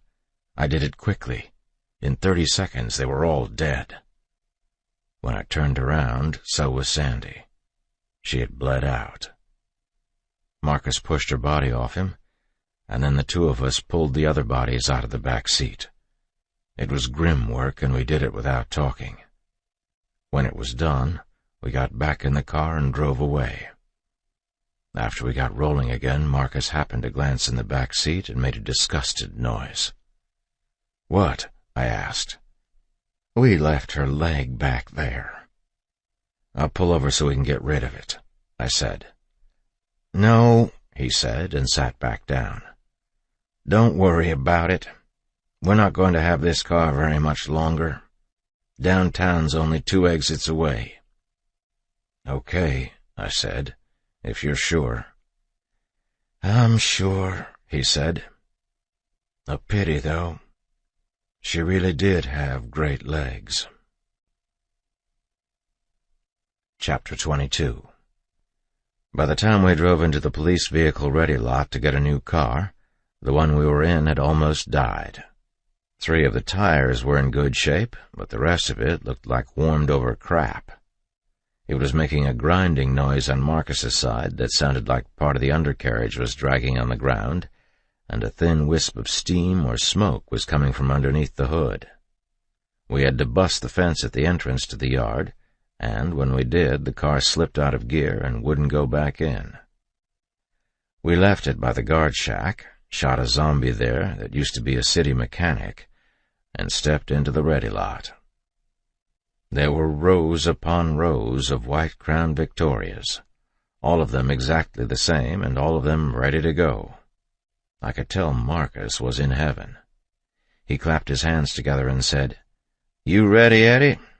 Let's go shopping." "After you." "Thank you, sir. I hear they're not much on selection here, but the prices can't be beat."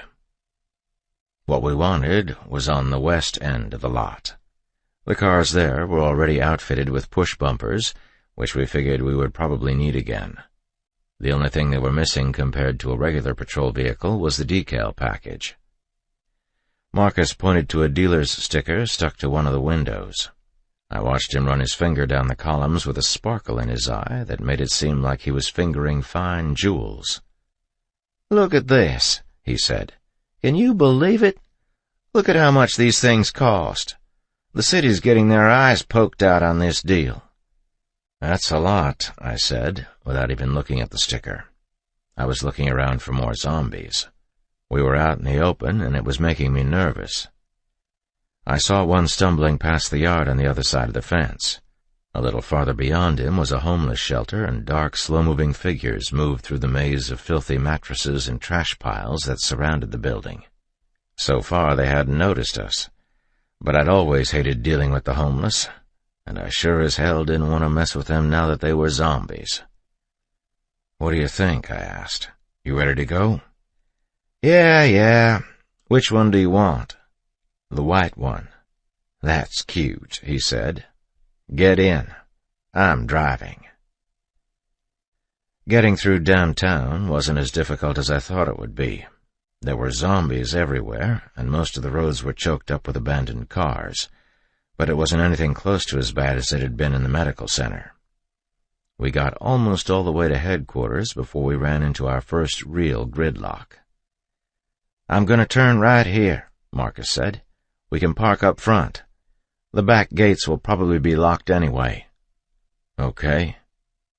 Marcus turned down Watson Street, and we rode up the sidewalk all the way to the front steps of headquarters. It looked like there had been a fierce battle near the front of the building. On the other side of the street was an old Spanish-style limestone wall, and in front of that a little strip of grass ran parallel to the sidewalk. 3 enormous live oaks draped their dew-soaked branches over the street, sheltering the bodies of a dozen or so people. They were collapsed on the pavement and in the grass in poses that made them look like they were sleeping in the sun on a lazy, sunny afternoon. But there was something uneasy and unwilling about the way they lay there. Most were on their backs, with an arm stretched out above their head or a knee cocked up into the air. One man was face down in the grass, and a dried puddle of his own blood had stained the grass below his cheek. Most of his right leg had been eaten, and his pants were in tatters, clinging to the gore. It reminded me of a half-eaten cob of corn. I even saw a few uniforms among the bodies. "Come on," Marcus said from the front doors. "Don't look at it." "Yeah, okay." I turned away and followed him up the steps, but even as I did, I got the feeling that we weren't going to find our answers inside. We walked through the open front doors and into the lobby. Debris was everywhere, and in the bluish-white glow of the building's emergency lights, it looked like the seat of desolation. The whole building was running off the generators, and they were making a monotonous, mechanical droning noise that seemed to be coming from everywhere at once. In the middle of the floor was a dead woman in an expensive-looking dark gray skirt and a white blouse. I could see the receiver of her Glock poking out from underneath her leg. Marcus said he recognized her, but I had never seen her before. "She's a robbery detective," he said. "Was a robbery detective, I mean." "She's got a cell phone on her belt," I said. "You want it?" Marcus asked, his eyebrows arched, asking why in the hell I would. "Maybe it still works." He shrugged. "Get it if you want it." I walked over to her corpse and turned her over with the toe of my boot. I reached for the phone, and then backed up in a hurry just to be on the safe side. "Well," he said, "does it work?" I flipped it open, dialed April's cell number, and got 2 rings before it cut to static. "It rang," I said. "Anything?" "No. It cut out." "Might as well keep it," he said. "We'll try again later." I put the phone on my belt. Beyond the detective's body was a vestibule where the security people sat. The rest of the building was behind that, and closed off behind bulletproof glass doors. I couldn't believe the damage I saw. To the left were the cashier's windows and the door that led to records and accounting. 2 middle-aged, heavy-set women and a tiny little man in a brown suit were crumpled up in a pile next to one of the doors. Through the cashier's windows I saw a woman in her early 20s staggering between the rows of filing cabinets, unable to figure out how to get through the maze to where we were standing.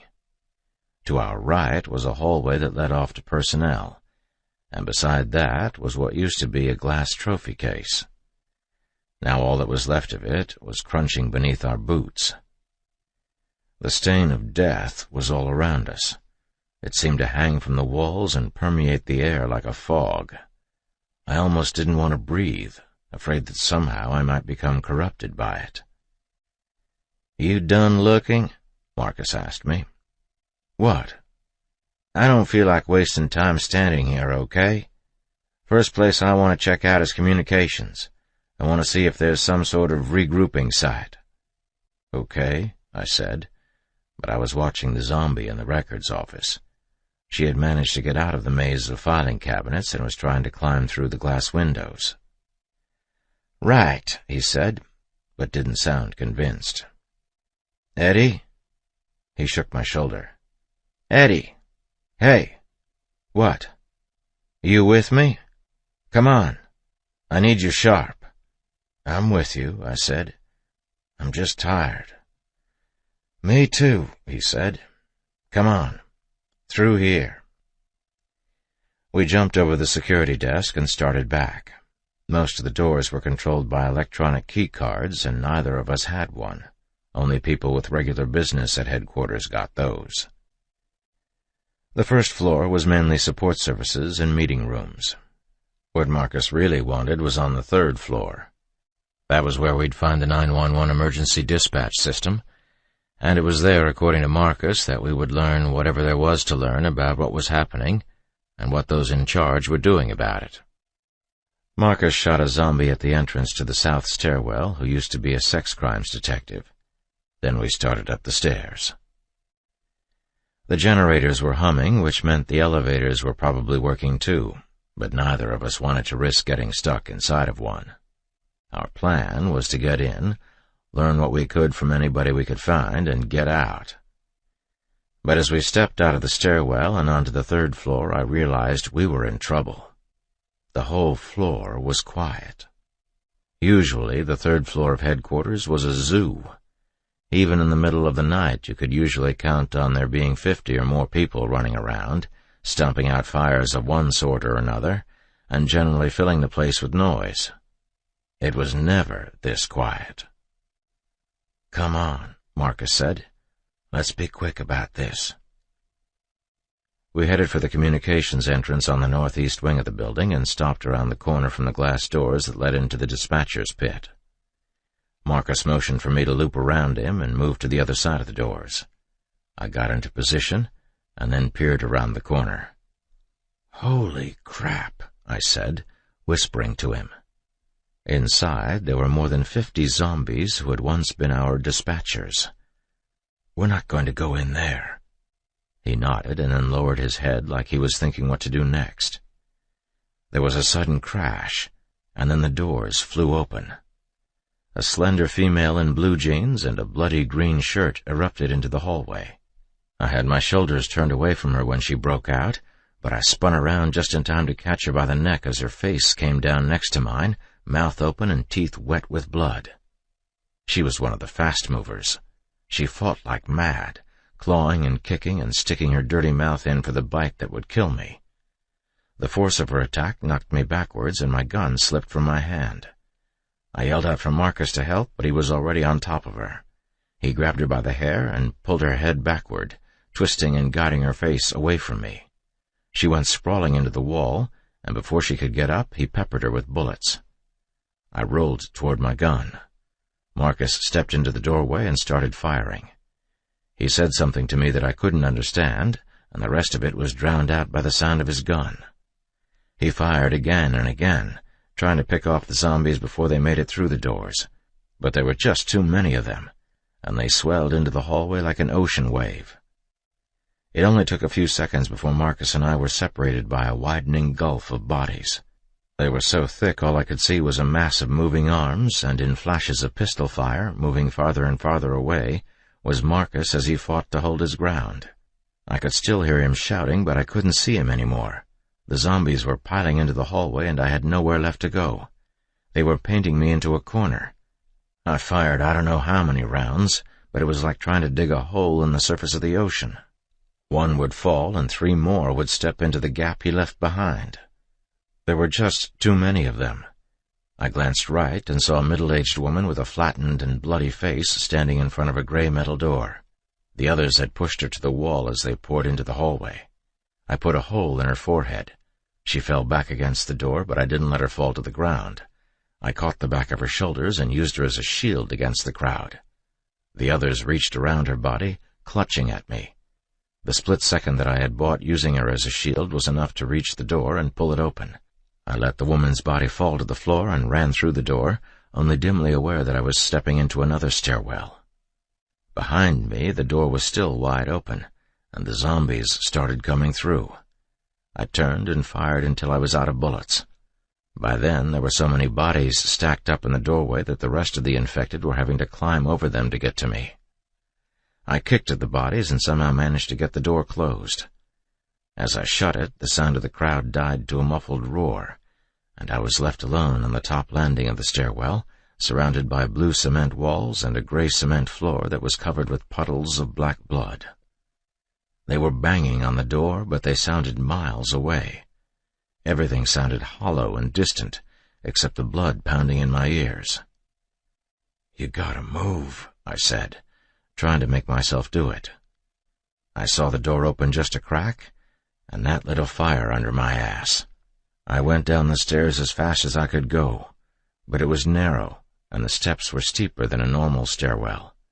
I had to make each step deliberate just to keep from tumbling down. The door to the second floor was locked. I pulled it hard, but it wouldn't budge. Only when I stepped back to kick it did I see the black electronic keycard pad to the right of the door jamb. The first floor had the same setup, and it was locked too. I ran back to the second floor and pulled on the door again, frantic with claustrophobia and rage. I kicked the door, then backed away and kicked it again in desperation. "Motherfucker!" Above me, I heard zombies entering the stairwell. I switched out magazines and ran up to get them before they could get me. I made it to the third-floor landing just in time to see a dozen or so zombies come tumbling through the door and land right in front of me. I slowly backtracked down the first few steps, never taking my eyes off of them as they advanced. The lead zombie took the first step, stumbled, and came tumbling down to my feet. I raised my gun and was just about to fire when I heard a door down below me open up. "Marcus?" I said, hoping that it was really him and not more trouble. "Eddie!" I turned and flew down the stairs, yelling as I took the steps 2 at a time. "Don't close that door! Keep it open!" But he was already running up the stairs toward me. "Catch the door! Don't let it close!" We met on the second-floor landing, him coming up as fast as I was running down. "Can't go that way," he said, panting hard. I jumped down next to him. "Can't go up either," I said, just as winded. He reached for the door and pulled on it. Still locked. "How many?" I asked, looking over the railing at the zombies that were gathering below us on the first floor. Some of them were taking their first steps up the stairs. "A whole crapload," he said. "I don't know. I went down the south stairwell. They're all over the place." "Great." The zombies from the third floor were turning the corner above us. "Any ideas?" He shook his head. "How many bullets do you have left?" "I don't know, maybe 10. "Me too." The first few zombies were coming into sight above us. The ones from the first floor were having more trouble coming up than the others were coming down, but it was just a matter of time. They would make it up eventually. "I guess we make them count," I said. "Yep. But save your last round for me, okay?" "With pleasure." A couple of zombies rounded the corner above me, and I shot them. Every shot sounded like an explosion in the tight confines of the stairwell. "There's too many of them," I said. "Keep shooting." I turned my attention back to the zombies coming down the stairs. Marcus was pulling on the second-floor door with everything he had. He put one foot on the door jamb and grabbed the handle with both hands. He yanked on it with his whole body weight, and the door flew open. Marcus fell backwards and landed on his butt.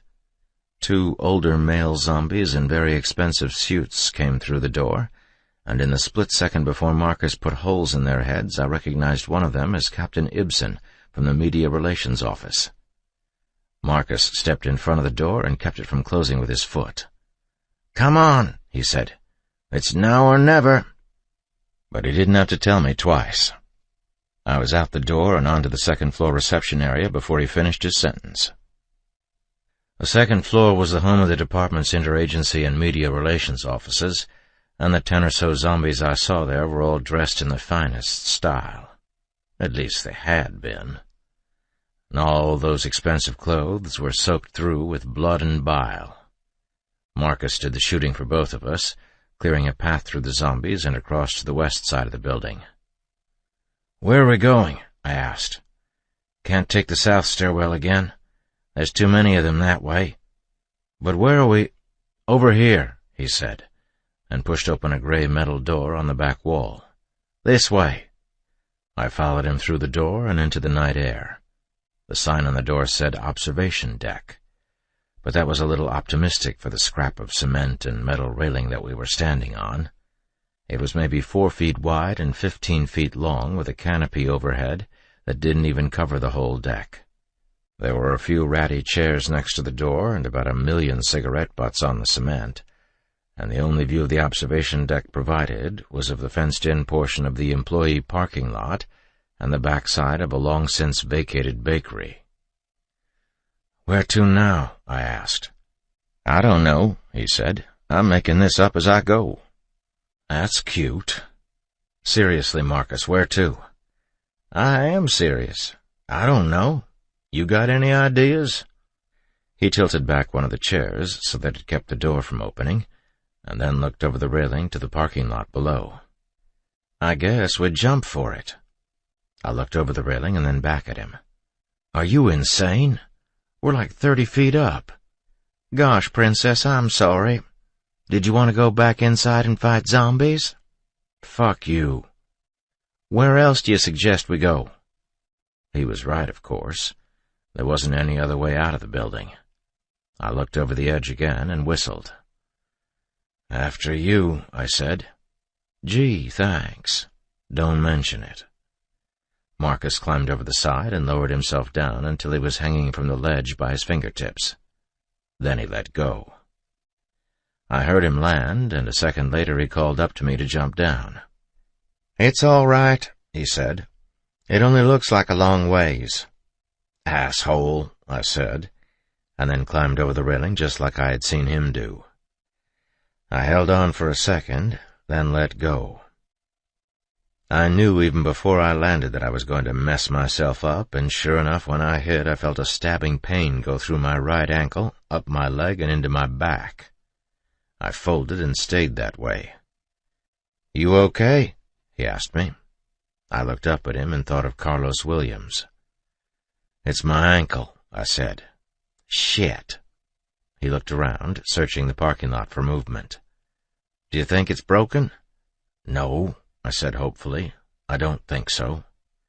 "Try to move it. Turn it in little circles." I tried moving it, and it hurt like hell. Marcus helped me stand up, and I put some weight on it, a little at a time. "How does it feel?" "It hurts." "Do you think you can walk it off?" "Yeah," I said, taking a few tentative steps. "I think so." "Good." We turned toward the building just in time to see the back door bust open and a crowd of zombies come pouring out. We both stood there, slack-jawed at the sudden commotion. Another moment later, and they were through the back door and flooding out into the parking lot, coming right for us. Chapter 23. We stood there in the parking lot and watched as the crowd of zombies got bigger. "There are so many of them," I said. "Why are there so many of them? The first floor was empty when we came in."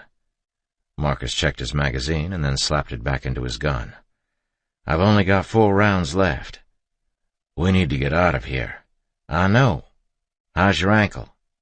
"I can make it." He nodded and looked out over the parking lot. I could see his wheels turning. The lot was maybe a third full and surrounded on 3 sides by a 15-foot-high green wrought-iron fence. There was a guard shack and a gate at the south end of the lot, but it wouldn't open without a key card. "Looks like we're going to have to climb over," he said. Of course, that was easier said than done.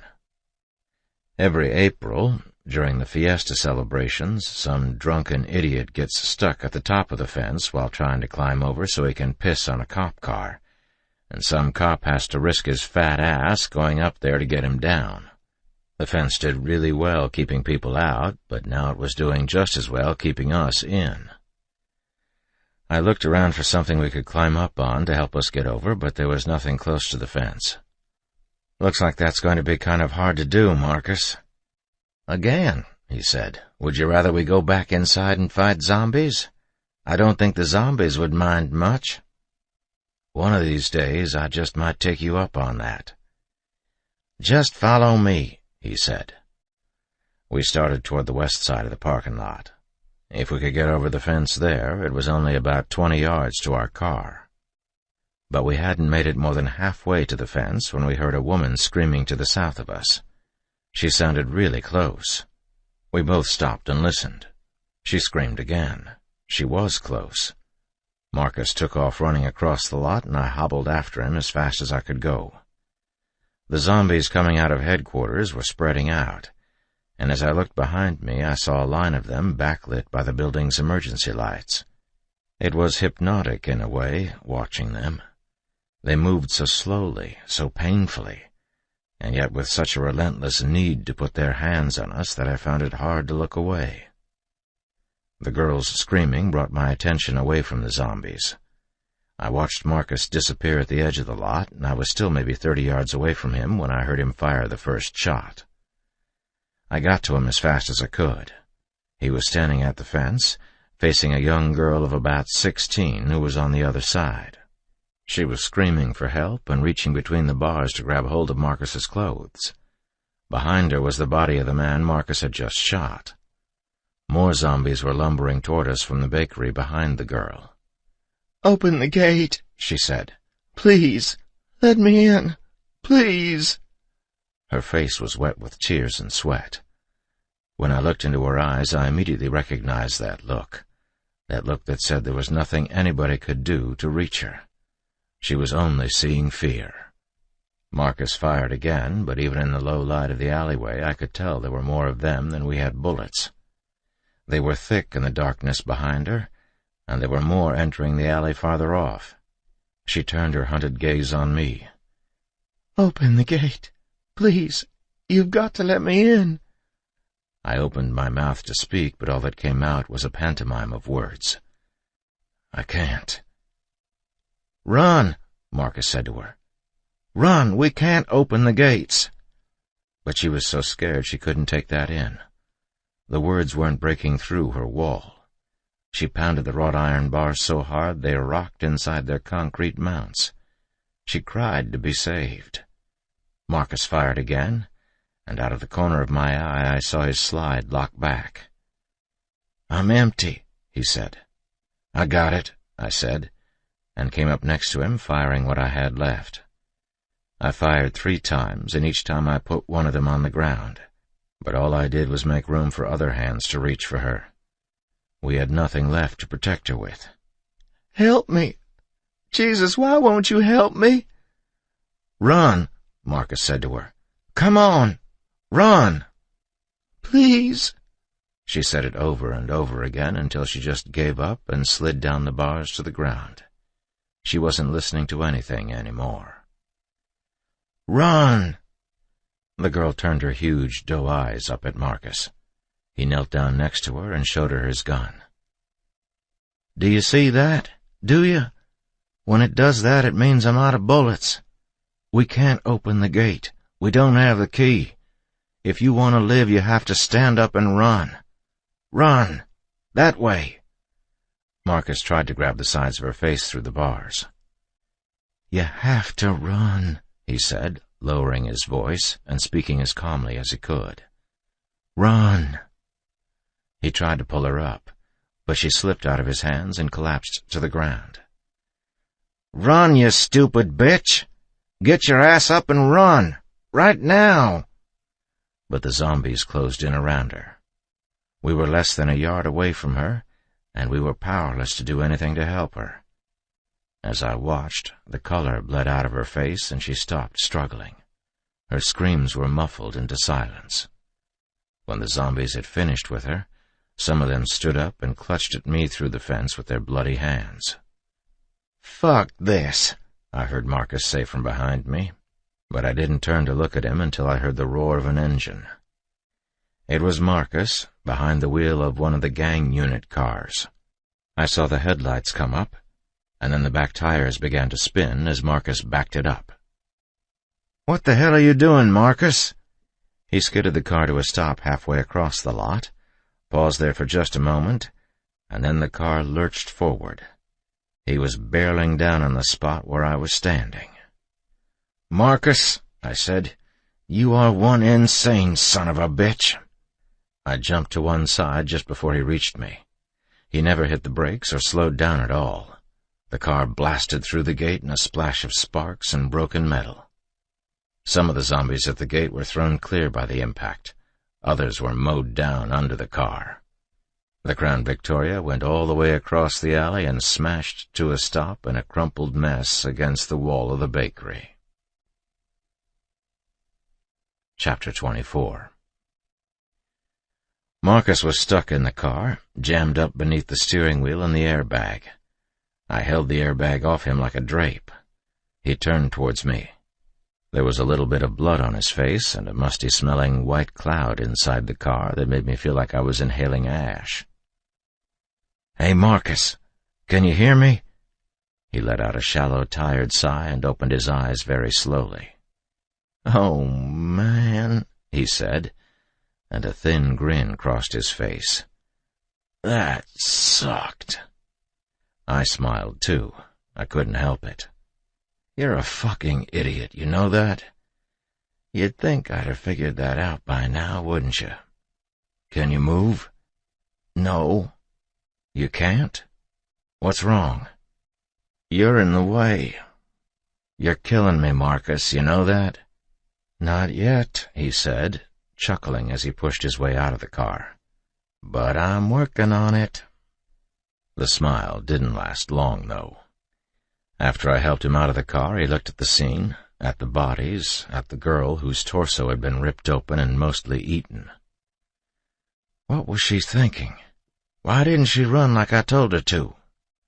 The force of the impact had thrown her body several yards to the right of us.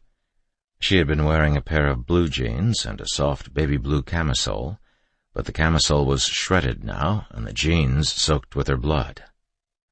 From the neck up, she looked human. From the waist down, too.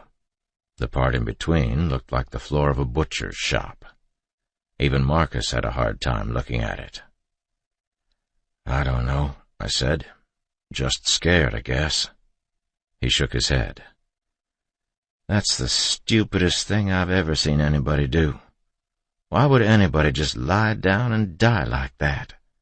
She just gave up." "It's a waste, that's for sure." Marcus and I hobbled away. Neither of us were able to make a very good pace. My ankle was still hurting, though not nearly as badly as it had been just before Marcus nearly ran me over, and Marcus was banged up something fierce. He said his whole right side felt like it had been hit by a wrecking ball. A lot of the zombies from the alley were still moving, but they couldn't catch up with us. The ones from headquarters were still inside the parking lot, stuck behind the fence and not much of a threat. We dodged a small group that was outside the fence at the northwest corner, and then had a clear shot all the way to the car. Both of us went for the driver's seat. "I'm driving," he said. "Yeah, right. Not after what you just did." "I called it back at the gas station, remember?" "What does this look like, 3rd grade? Plus, I let you drive from the ready lot to here. It's my turn now." "I'm driving." "No way, you're hurt." "So are you." "We're going to my house," I said. "I know the way." "Fine," I said, and threw up my hands. "But we're going to my house. Straight there. Nowhere else." "I know. Get in." Marcus pulled the car off the sidewalk, and we turned north on Vespers. We were going to take Vespers northbound all the way through downtown because it joined up with the access road for the freeway, and we should have been able to take that all the way out to my house. Provided we drove outbound on the inbound lanes to avoid all the traffic, it was less than 20 minutes from headquarters to my house. But we didn't even make it 3 blocks before we were stopped by massive traffic congestion at the emergency entrance to Children's Hospital. Everything was shut down to the north and to the west of that by debris and abandoned cars. Marcus turned the car onto the sidewalk again and drove us east. "Maybe we can cut through Washington Square and double back." "Yeah," I said as I watched a group of zombies walking across the street from the hospital. "Let's try that." While he drove up the sidewalk, I went to work on the remaining ammunition, splitting it up between his gun and mine. 20 for each of us, I said, and handed him back his pistol and his extra magazine. "Is that it?" "That's it." "Really? I thought we had a whole—" He slammed on the brakes hard. "Holy shit! Oh my God!" My jaw went slack, and I sat there gaping at a crowd so big I couldn't see the end of it. To the north of us, and again to the west, the streets were filled with zombies. Cars in the middle of the street looked like rocks in the middle of a fast-moving stream. The bus station on the northeast corner was on fire, and the windows of the glass buildings above us were painted with fire. Large pieces of rubble filled the streets, and through the charred frame of an exploded bus we could see where the gas pumps had once been. The fire was still at a healthy rage, and in the orange and yellow glow I watched the infected coming for us. "Where are they all coming from? Look at that, Marcus. They're everywhere." Marcus spun the car around under full acceleration and left a pair of black looping streaks down the sidewalk as we headed south. He took us down 2 blocks and then turned east again, where we hit more abandoned cars and more crowds.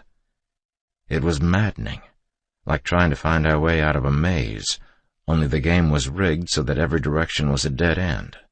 We couldn't stay on any one road longer than a block or 2 before having to change direction and start all over again. By the time we cleared downtown, we were on the near east side and caught between traffic and another crowd of zombies. I looked from one obstacle to the other, my mind racing for an idea of what to do next. Marcus chose a third option. He turned the car onto a pedestrian walkway that led over the freeway and came down in the park-and-ride terminal for the convention center. "Hold on," he told me as we started down 2 flights of steps. I saw the ground ahead of us drop away into empty space, and then all of a sudden we were pointed straight down and the ground was rushing up to meet us. We hit so hard I could actually hear the car's frame bending. Marcus struggled with the wheel, caught the car before it could drift all the way sideways, and then landed it in the middle of Mount Olive Street. He let the car drift to a stop and waited for me to say something. "What?" "Well?" he asked. "Well, what?" "Go on. Say the words. That was some of the best driving you've ever seen, wasn't it?" "Are you kidding me?" There were pieces of broken windshield glass in my hair, and my door wouldn't close anymore. "Marcus, that was the most fucked-up thing I have seen you do all night. I never did anything like that when I was driving." "Oh, come on." I was still brushing glass out of my hair. I held one up so he could see it. What did I do that was worse than this?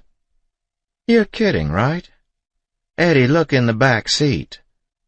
Do you see a dead fat guy back there? No, you don't. And you know why there's not a dead fat guy back there? Because what I just did was some incredible fucking driving. Tell me it wasn't. Go on. Tell me and then call yourself a liar. No. Admit it. I laughed at him. No. No way. Fine. He put the car in gear and started off down Mount Olive, pouting the whole way. He amazed me like that. It cracked me up that someone capable of kicking as much ass as he did could still be capable of pouting like a 4-year-old when he didn't get his way. But there it was. The car was so messed up, the best he could get out of it was about 30 miles per hour. But he still threw in a parting shot before he gave up the argument. I don't care what you say. That was some incredible driving, and you know it. Mount Olive curved around the east side of the convention center, then went north until it turned into the on-ramp for the highway. We weren't able to make it that far, though. There was a massive amount of traffic congestion before the ramp, and it was completely impassable. We didn't even have room to drive up the grass embankment because there were so many cars wedged into the gaps between the guardrails. We had to back up and cross over a Dove Street into the East Division service area. Neither one of us had ever worked the east side, so everything east of Mount Olive was uncharted territory for us. I had heard the neighborhoods east of the convention center were tough, but I was shocked to see how different they were from the perfectly manicured gardens and clean streets of the convention center's grounds. We were just 1 block over, separated from the center by a long line of enormous live oaks, yet it seemed like we had stepped into another world. Even the pavement was different. Where the convention center's streets were smooth and accented with russet and ochre-colored bricks, we were on raw asphalt that had buckled from the railroad tracks that had crisscrossed all the streets in the area. The lingering, filthy stench of backed-up sewage and rotting garbage hung in the air. After turning onto Dove, we were lost. Streets that seemed like they should have gone north-south seemed to fade away into vacant lots or curve back on themselves, and we suddenly found ourselves in the warehouse district, with absolutely no idea how we got there or how we would get out. The buildings we passed were dying. Graffiti covered the faces of the buildings in unbelievable profusion. In places, the long, unintelligible scrawls were covered up by weeds growing at the base of the foundation. It didn't really make sense to call what we were looking at the warehouse district, because there was really nothing more to it than one decaying hulk after another stretching on into the darkness. What I was looking at was the dead city, the cancerous growth in the bowels of a dying culture. I was thinking that way, about the death of things, and staring out the window at the gaping black holes in the sides of the buildings we passed, when Marcus slapped me on the arm. "What's that?" he asked, pointing a good ways down the road at what looked to me to be smoke. But it wasn't smoke. Even from a distance I knew it wasn't smoke. It was moving faster than smoke, but thicker and blacker. "It looks like a flock of birds." "You might be right," he said. "Probably grackles." They were grackles. It was the biggest flock of birds I've ever seen. As we pulled up on another dead end, we saw hundreds of thousands of fat black birds sitting on every available perch. They lined the edge of the roof of the building straight ahead of us, and they were all over the power lines and the parking lot and the gutted carcass of a Country Fields Bread Company 18-wheeler. Red and white plastic bread bags fluttered into the air all around us. The grackles were tearing the loaves of bread apart, feeding like sharks in an ocean of blood. The noise they made was tremendous. We saw movement again. From off to our left, a small section of the flock fluttered into the air, flew a short distance, and then settled down to the ground again. "Look at that," Marcus said. His voice had a strange, exhausted breathlessness to it that I hadn't heard before. Then I saw why the birds were taking off. There were zombies moving through the parking lot. At first I saw just a few, but as I watched, more zombies streamed out from between the buildings. Soon we were facing a crowd of maybe 60 or more. A few of the grackles started screaming, and soon the whole flock was agitated and squawking like they were being murdered, though the birds didn't have any trouble avoiding the infected. Small sections of the flock took to the wing in violent fits and then settled down again a short distance away.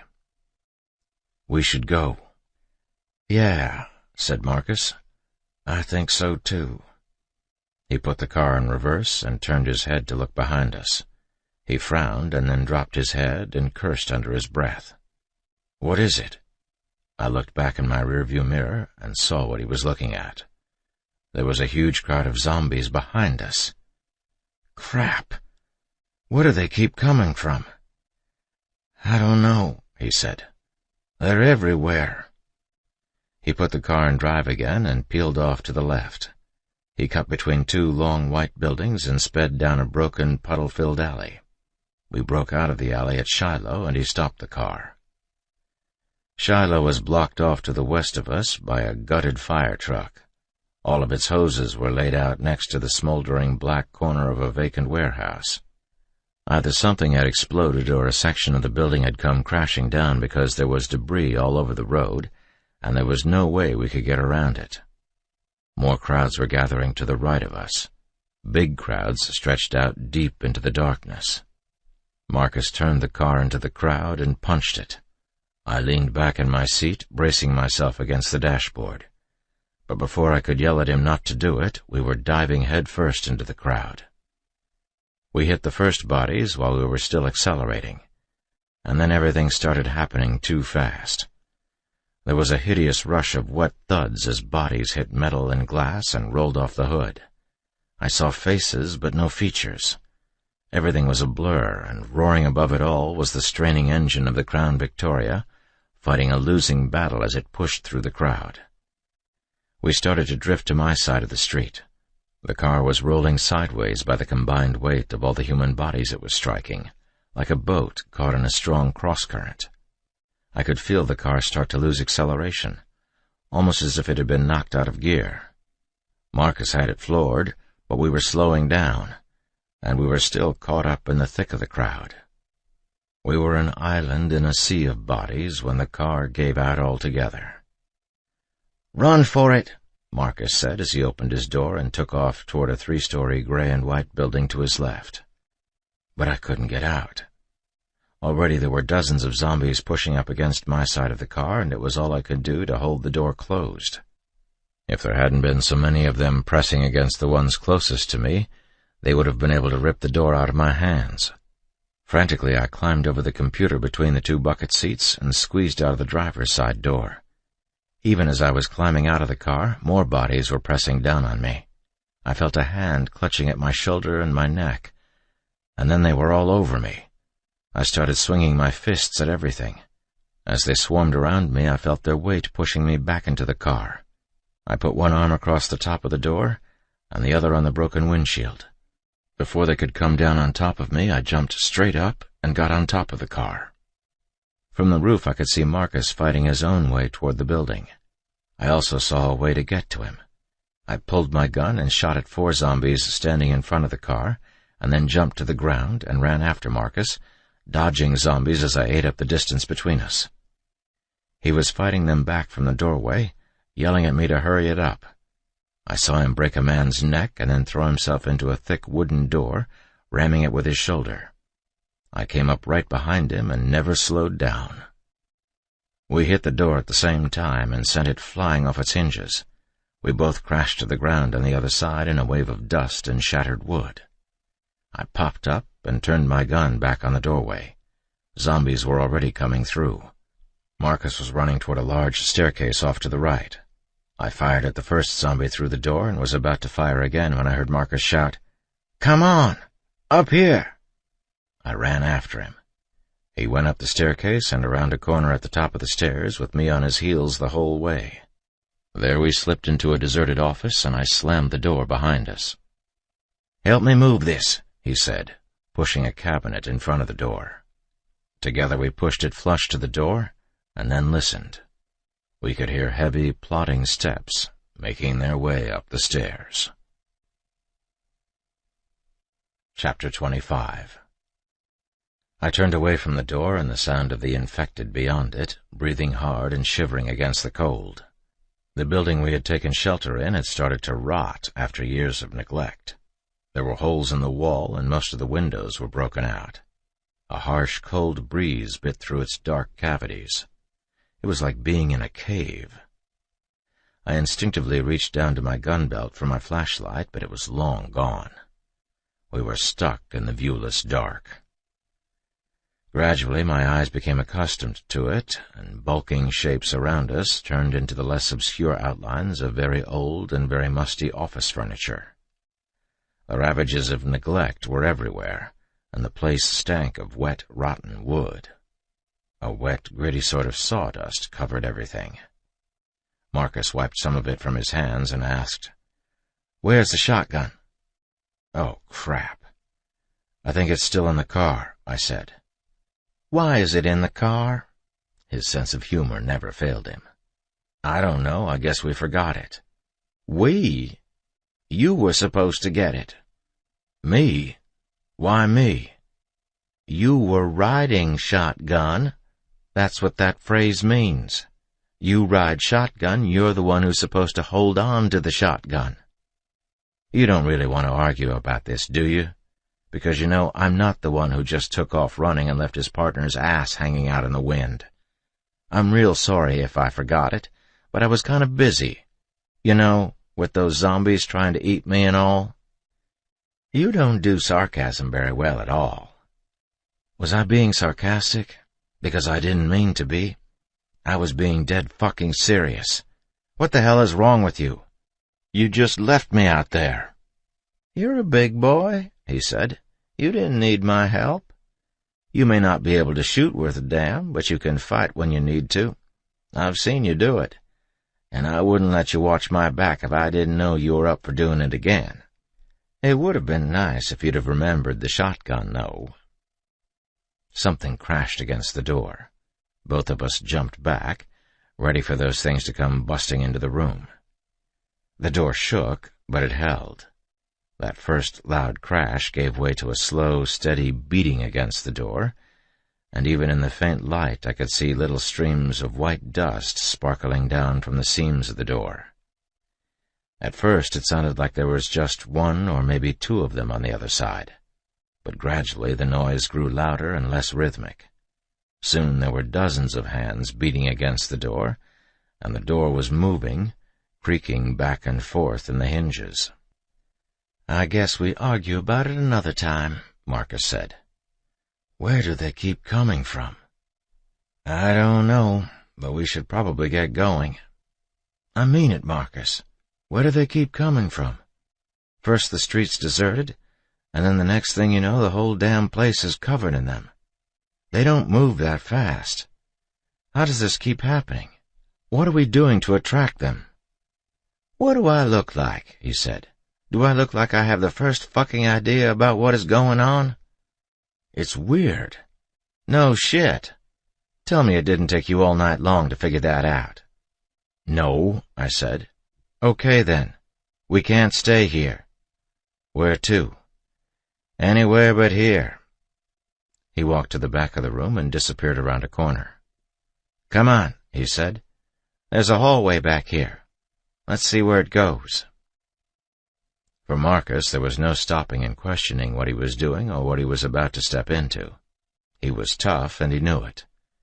It never occurred to him that he couldn't stand toe-to-toe with anything or anyone he encountered. But I wasn't that way. For me, rushing headlong into a fight was just plain stupid. I only fought when I had to, and even then I tried to have a plan about it. They say opposites attract, though. Maybe that was why Marcus and I worked so well together. We counteracted the worst in each other. As I followed him into the hallway, I was still troubled by the way so many zombies always seemed to descend on us so quickly everywhere we went. It seemed impossible that death could have overtaken so many so quickly. I thought about the crowds we had encountered, and I wondered if it was just our stupid luck or if there was something more to it than that. I wondered what Ken would have said about it. For Marcus, it wasn't even an issue. He seemed to think it just happened, that it was completely random, and that we just happened to fall into the thick of it because we were unlucky. More the fuckers to shoot, was all he said about it. Behind us, I heard the sound of the door giving way, and the filing cabinet being thrown to the ground. It was a sudden, hollow sound that reverberated through the building. "Sounds like we're going to have some company," Marcus said. "Yeah, better keep going." The hallway we were in connected to a whole series of small offices. They were more or less interconnected, and the walls between them were little more than particle board partitions that didn't completely separate one cubicle from another. Once we were past the offices, we stepped into another hallway that was much narrower. There were doorways on each side that were more substantial, and I guessed that they had belonged to the people who ran this place. But there must have been another way in besides the one we took, because as soon as we stepped into the hallway, 2 zombies came out from around a corner to our left. I stepped over and pushed the one in front into the arms of the other one, and they both fell to the ground. I took out my pistol, but before I could fire, Marcus stopped me. "Don't waste your bullets," he said. "Let's keep moving." We took off at a trot, winding around a couple of corners before we slowed to a walk again. The floorboards creaked under our feet, which wasn't good. We were bringing unwanted attention to ourselves with every step. Suddenly Marcus stopped, held his hand up, and listened to the darkness ahead of us. I stopped too and listened. Footsteps. They were coming closer, too.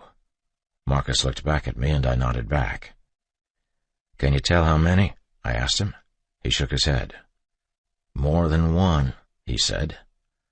"Okay, I'm ready when you are." He rose from his crouch and moved out around the corner. Then he stopped and let out a frustrated sigh. I stepped around the corner to see what he was looking at, and when I saw it, I gasped. The hallway opened up to a landing, and beyond that was a wide staircase that led out to a row of truck bays. One of the overhead doors had collapsed, and a huge crowd of zombies was pouring in through the hole. A narrow stripe of blue moonlight ran crossways through the room below, and a small group was crossing it and mounting the stairs. They had already seen us. I could only see a short distance beyond the door where they were coming in, but the little bit of the alley that I could see was packed in tight with bodies. From the rate they were pouring into the building, I guessed that the first floor was already overrun. "There are so many of them," I said. "This is getting old real quick," Marcus answered. "We can't stay here. Let's double back and see if we can get around them." "Right behind you." We both backed away from the landing. I could hear more of them coming up the stairs, and while they didn't seem to climb very well, it was only a matter of time before there'd be enough of them to cause us problems. We ran into a dark hallway off to our right because it looked like it went all the way back to the far side of the building. We made it maybe 50 or 60 feet when we heard the floorboards creaking in front of us. Marcus stopped and knelt down, listening, trying to figure out their direction from the sound. "We're surrounded," I said.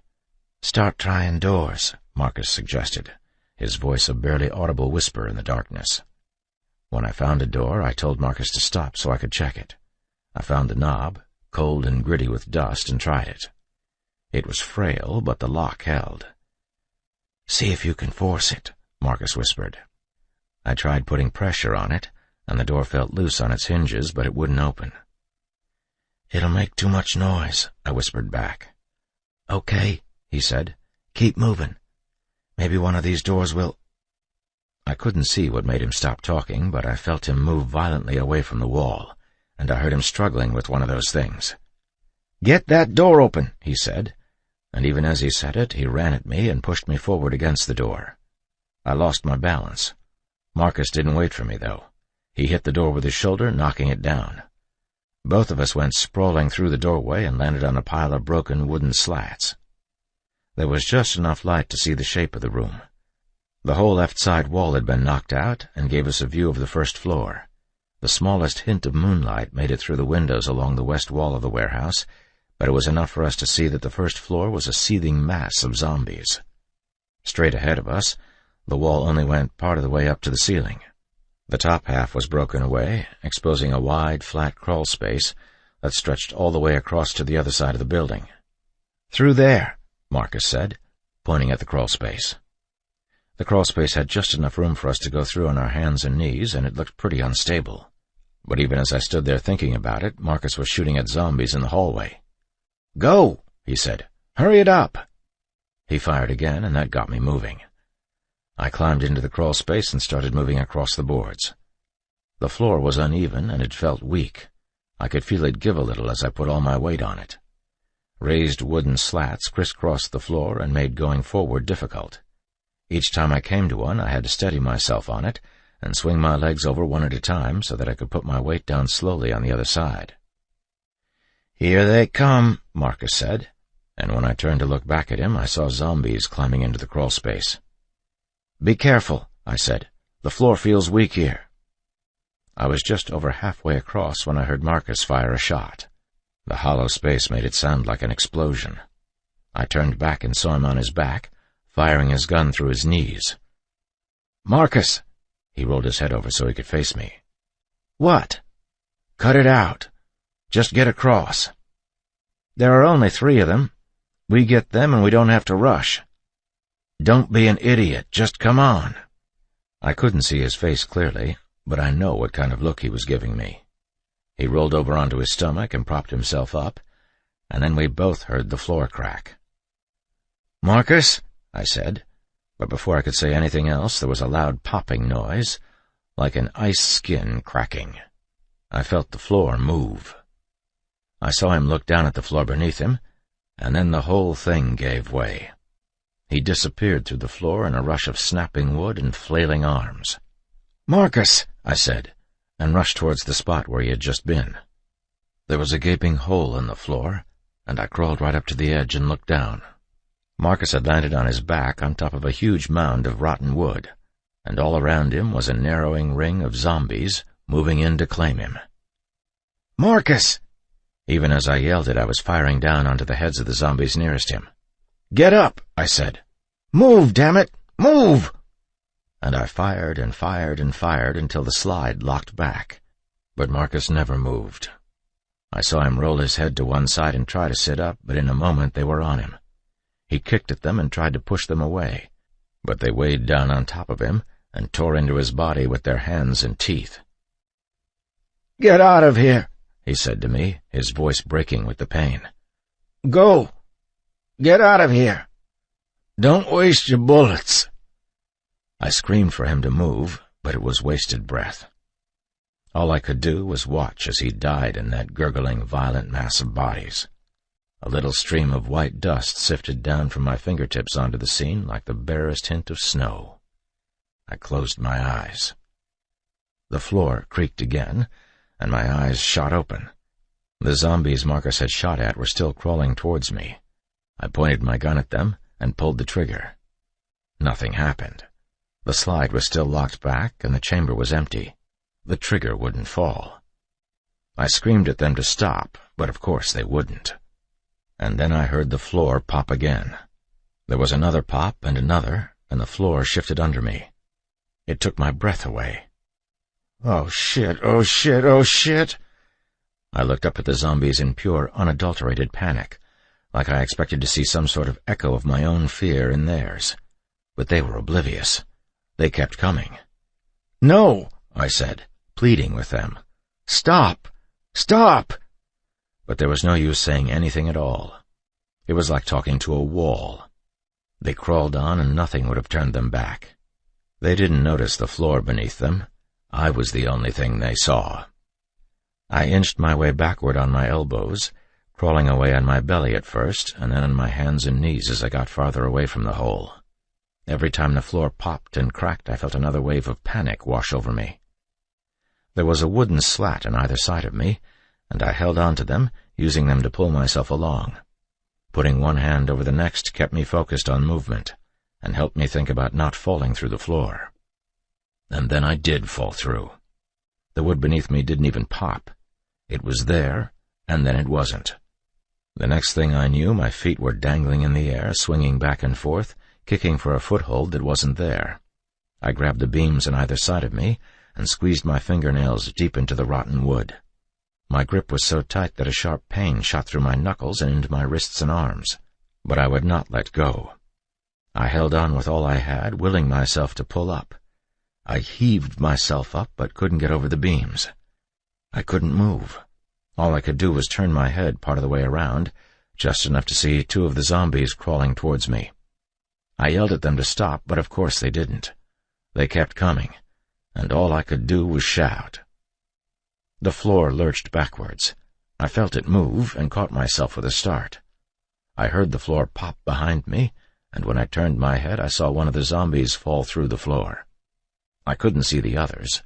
I turned my head the other way and didn't see them there either. "Come on," I said. "Pull up! Pull up!" Very slowly and very painfully I managed to haul myself over the edge of the hole. When at last I landed on the moldy floorboards of the crawlspace, I collapsed, shaking. My friend was dead, and I had almost died. The realization hit me hard. Thinking of Marcus, I started the process of pulling myself along the boards again. I was so caught up in my grief I didn't even realize I'd reached the other side. I rolled over the edge and landed on the floor of another office, never so relieved to feel solid ground underneath me. I took in the darkness. There was a door on the opposite wall, and I figured there was another hallway beyond that. There would be more of those things waiting for me, too. I checked the door. It was locked, but from my side. I turned the thumb catch and was about to turn the knob when I heard noises on the other side. I put my head against the door and listened. I could hear the muffled shuffle of feet on plank wood beyond the door. Chapter 26. The first thing most cops do after they graduate from the police academy is go out and buy a fancy cop wallet so they can show off their badge. My department makes us carry our badge and police ID on us at all times, and the local cop stores sell special wallets to hold it all. The one I bought has a cutout on the front part for the badge, and 2 see-through panels on the inside for both halves of the ID. When Andrew was born, the hospital staff took a picture of him. In the picture, April has him across her chest, and he's holding the smallest pair of red hands up against the light. His eyes are shut tight. April hates the way she looks in it, but she had a special copy of it made for my birthday because she saw how much it meant to me. As I sat there in that decayed hole of an office, my back against the wall, I took the picture out of my wallet and stared at Andrew's red, exhausted face. His mother was so flushed with relief and love for the baby in her arms that I could see the emotion shining through her skin. Seeing the 2 of them together like that made me smile in spite of everything else I was feeling. Outside in the hallway, I could hear more of those things shuffling around, and I wondered how many of them there were, and if they could sense me somehow. It still bothered me how they always seemed to find me. I told myself if I ever saw Ken Stoller again, I would ask him that very question. That is, right after I kicked his ass for stealing that truck. One look around the room was enough to tell me that if they could sense me and manage to get through the door, I'd be screwed. I only had 6 rounds left, and nowhere to hide. I know it sounds strange, but even with the very real threat of ending up a shredded, bleeding piece of meat on the floor of some abandoned warehouse hanging over my head, the only thing I could wrap my mind around at that moment was Andrew's picture. And of all the memories I had accumulated from the 6 short months that he had been a part of my life, the one that came to mind was me feeding him a bottle at 2 in the morning, rocking him back and forth in an old glider chair until he cried himself back to sleep. I thought about all the times he'd fallen asleep on my shoulder, and I wanted more than anything else in the world to be back there, holding him, patting his back to make him burp, and feeling the warm, soft wind of his breath against my neck. In the darkness of that office, I was able to imagine myself back in that glider chair. I turned my head just slightly. I could almost see the bedroom where April and I slept. The image was part memory, part self-induced hallucination, and the moment I recognized it for what it was gone. The spell was broken. I knew right then that to stay in that room would get me killed, and there was no way in hell I was going to let that happen. More than anything, I wanted to live. I stood up and leaned my head against the door, putting my mind in order for what I was about to do. I turned the knob slowly until it clicked over. I took a deep breath and got ready to move. And that's when the cell phone on my belt started ringing. Chapter 27. I nearly jumped out of my boots. Fumbling at my belt, I grabbed the phone and flipped it open. So many things had happened in the last 2 hours, so many horrible things, that I had completely forgotten about it. The caller ID screen showed April's cell phone number, and I realized that those 2 rings I heard at headquarters must have gotten through to her after all. "Hello?" I said. "April?" Eddie? Oh, my God. Eddie? "I'm here, April. Where are you?" Static filled my ears. Through the white noise, I could hear her voice, scared, yet still rational and in control. She said something about an apartment building, and then I heard her say Andrew's name. "April," I said. "April, I'm losing you." More static. It roared in my ears. I heard her voice again, and then all hell broke loose. A zombie slammed into the door from the other side, and the whole wall shook. There was a pause, long enough for me to mouth the words, "Oh, shit," and then the door burst open. A burly, thick-armed zombie lumbered through the door, his mouth greasy with blood and caked with little pieces of cloth. I backed up towards the crawlspace as I wrestled my gun out of the holster. He was almost on top of me before I got a shot off. There were 4 more in the hallway moving towards me. A soft orange light was coming into the building through 3 windows along the left-hand wall, and in the muted light they looked like gray ghosts. They shambled toward me, and I ran at them, twisting one way and then the other, dodging around each one in turn, and kept running all the way to the corner. There were more hidden in the shadows, blocking me from a very narrow staircase. The one closest to me was looking the other way, and I grabbed his already shredded shirt and used him as a shield as I pushed my way through the others. I hit the top of the stairs and had to stop. There was a zombie about 2/3 of the way up the stairs, and it was too narrow to go around him. I fired once and sent him sliding down the steps on his back. It wasn't a clean headshot, but it was enough to buy me some time to jump over him and make it to the foot of the stairs. I landed hard and turned the corner, right into the open arms of a huge zombie. He was a wall of meat. He grabbed me with one arm and pushed me against the wall. I tried to squeeze by him, but he bit down hard on my shoulder. Luckily, all he got was a mouthful of the shoulder strap on my bulletproof vest. We wrestled in a clumsy dance. I managed to get a hand under his chin and forced his head back. I brought my gun up with my other hand and shot him just above the ear. Gore went all over the wall behind him. The zombie I had knocked down the stairs was getting up, and there were others about to come down the stairs behind him. I took off running through an open doorway, through another small and very narrow room with a time clock on the wall, and then through a door that led outside. Breathing in the night air, I took stock of where I was. From what I could tell, I was on the opposite side of the building from the loading docks where Marcus and I had seen that huge crowd. But the side I was on didn't look much better. There was a large crowd at both corners of the building. I turned to my right and tried to flank most of them with the best sprint I could muster. They grabbed at me and tried to latch on. I could feel their hands on me, but I pushed and dodged and just plowed through until I broke out of the alleyway and onto a dark and broken street. There was no street sign, no way to tell where I was. Downtown was burning off to my left, and I knew that was west of my position, but that wasn't much of a help. Even if the streets had been marked, I wouldn't have known one from the other. They all looked the same to me. I was completely lost. I knew I had to find a car. Without that, I didn't stand a snowball's chance of making it home.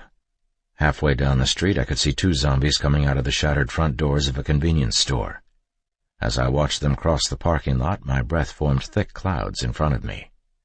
I had been so wrapped up in the stress of escaping the warehouse and trying not to think about Marcus that I had forgotten how cold it was outside.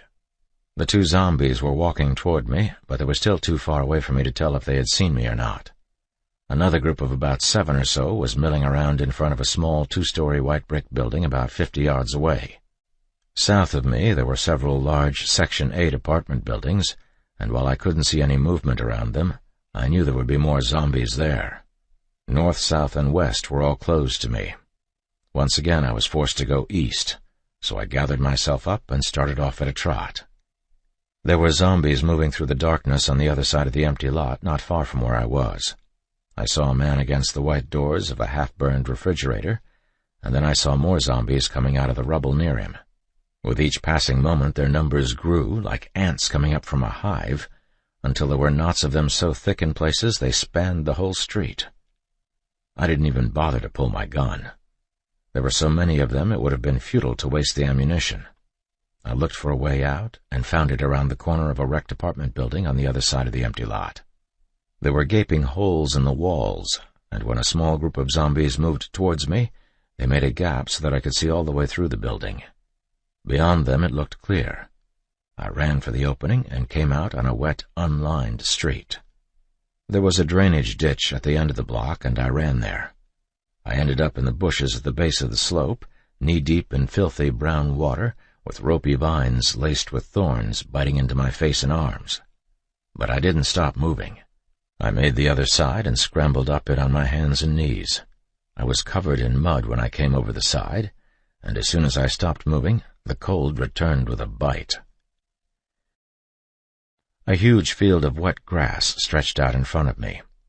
Off to my left, I could see the firelight from downtown, and as it caught the water on the ground, it made the grass sparkle like a sea of jewels. The grass sloped gradually upward, and the crest of the hill was dominated by a line of dark elms. I walked up to the elms, hoping to stay under the cover of the trees while I went north, paralleling the drainage ditch. But what I saw instead was a road packed with a slowly shambling crowd of the infected. I ran back into the elms and headed north. A fast mover came at me through the trees, moving just as fast as I was. I tried to change direction on him, but he was on me before I could get out of the way. He tried to tackle me, but I kept my feet and managed to push him down to his knees. I lit him up with my pistol, but he was moving too fast for me to get a clean shot.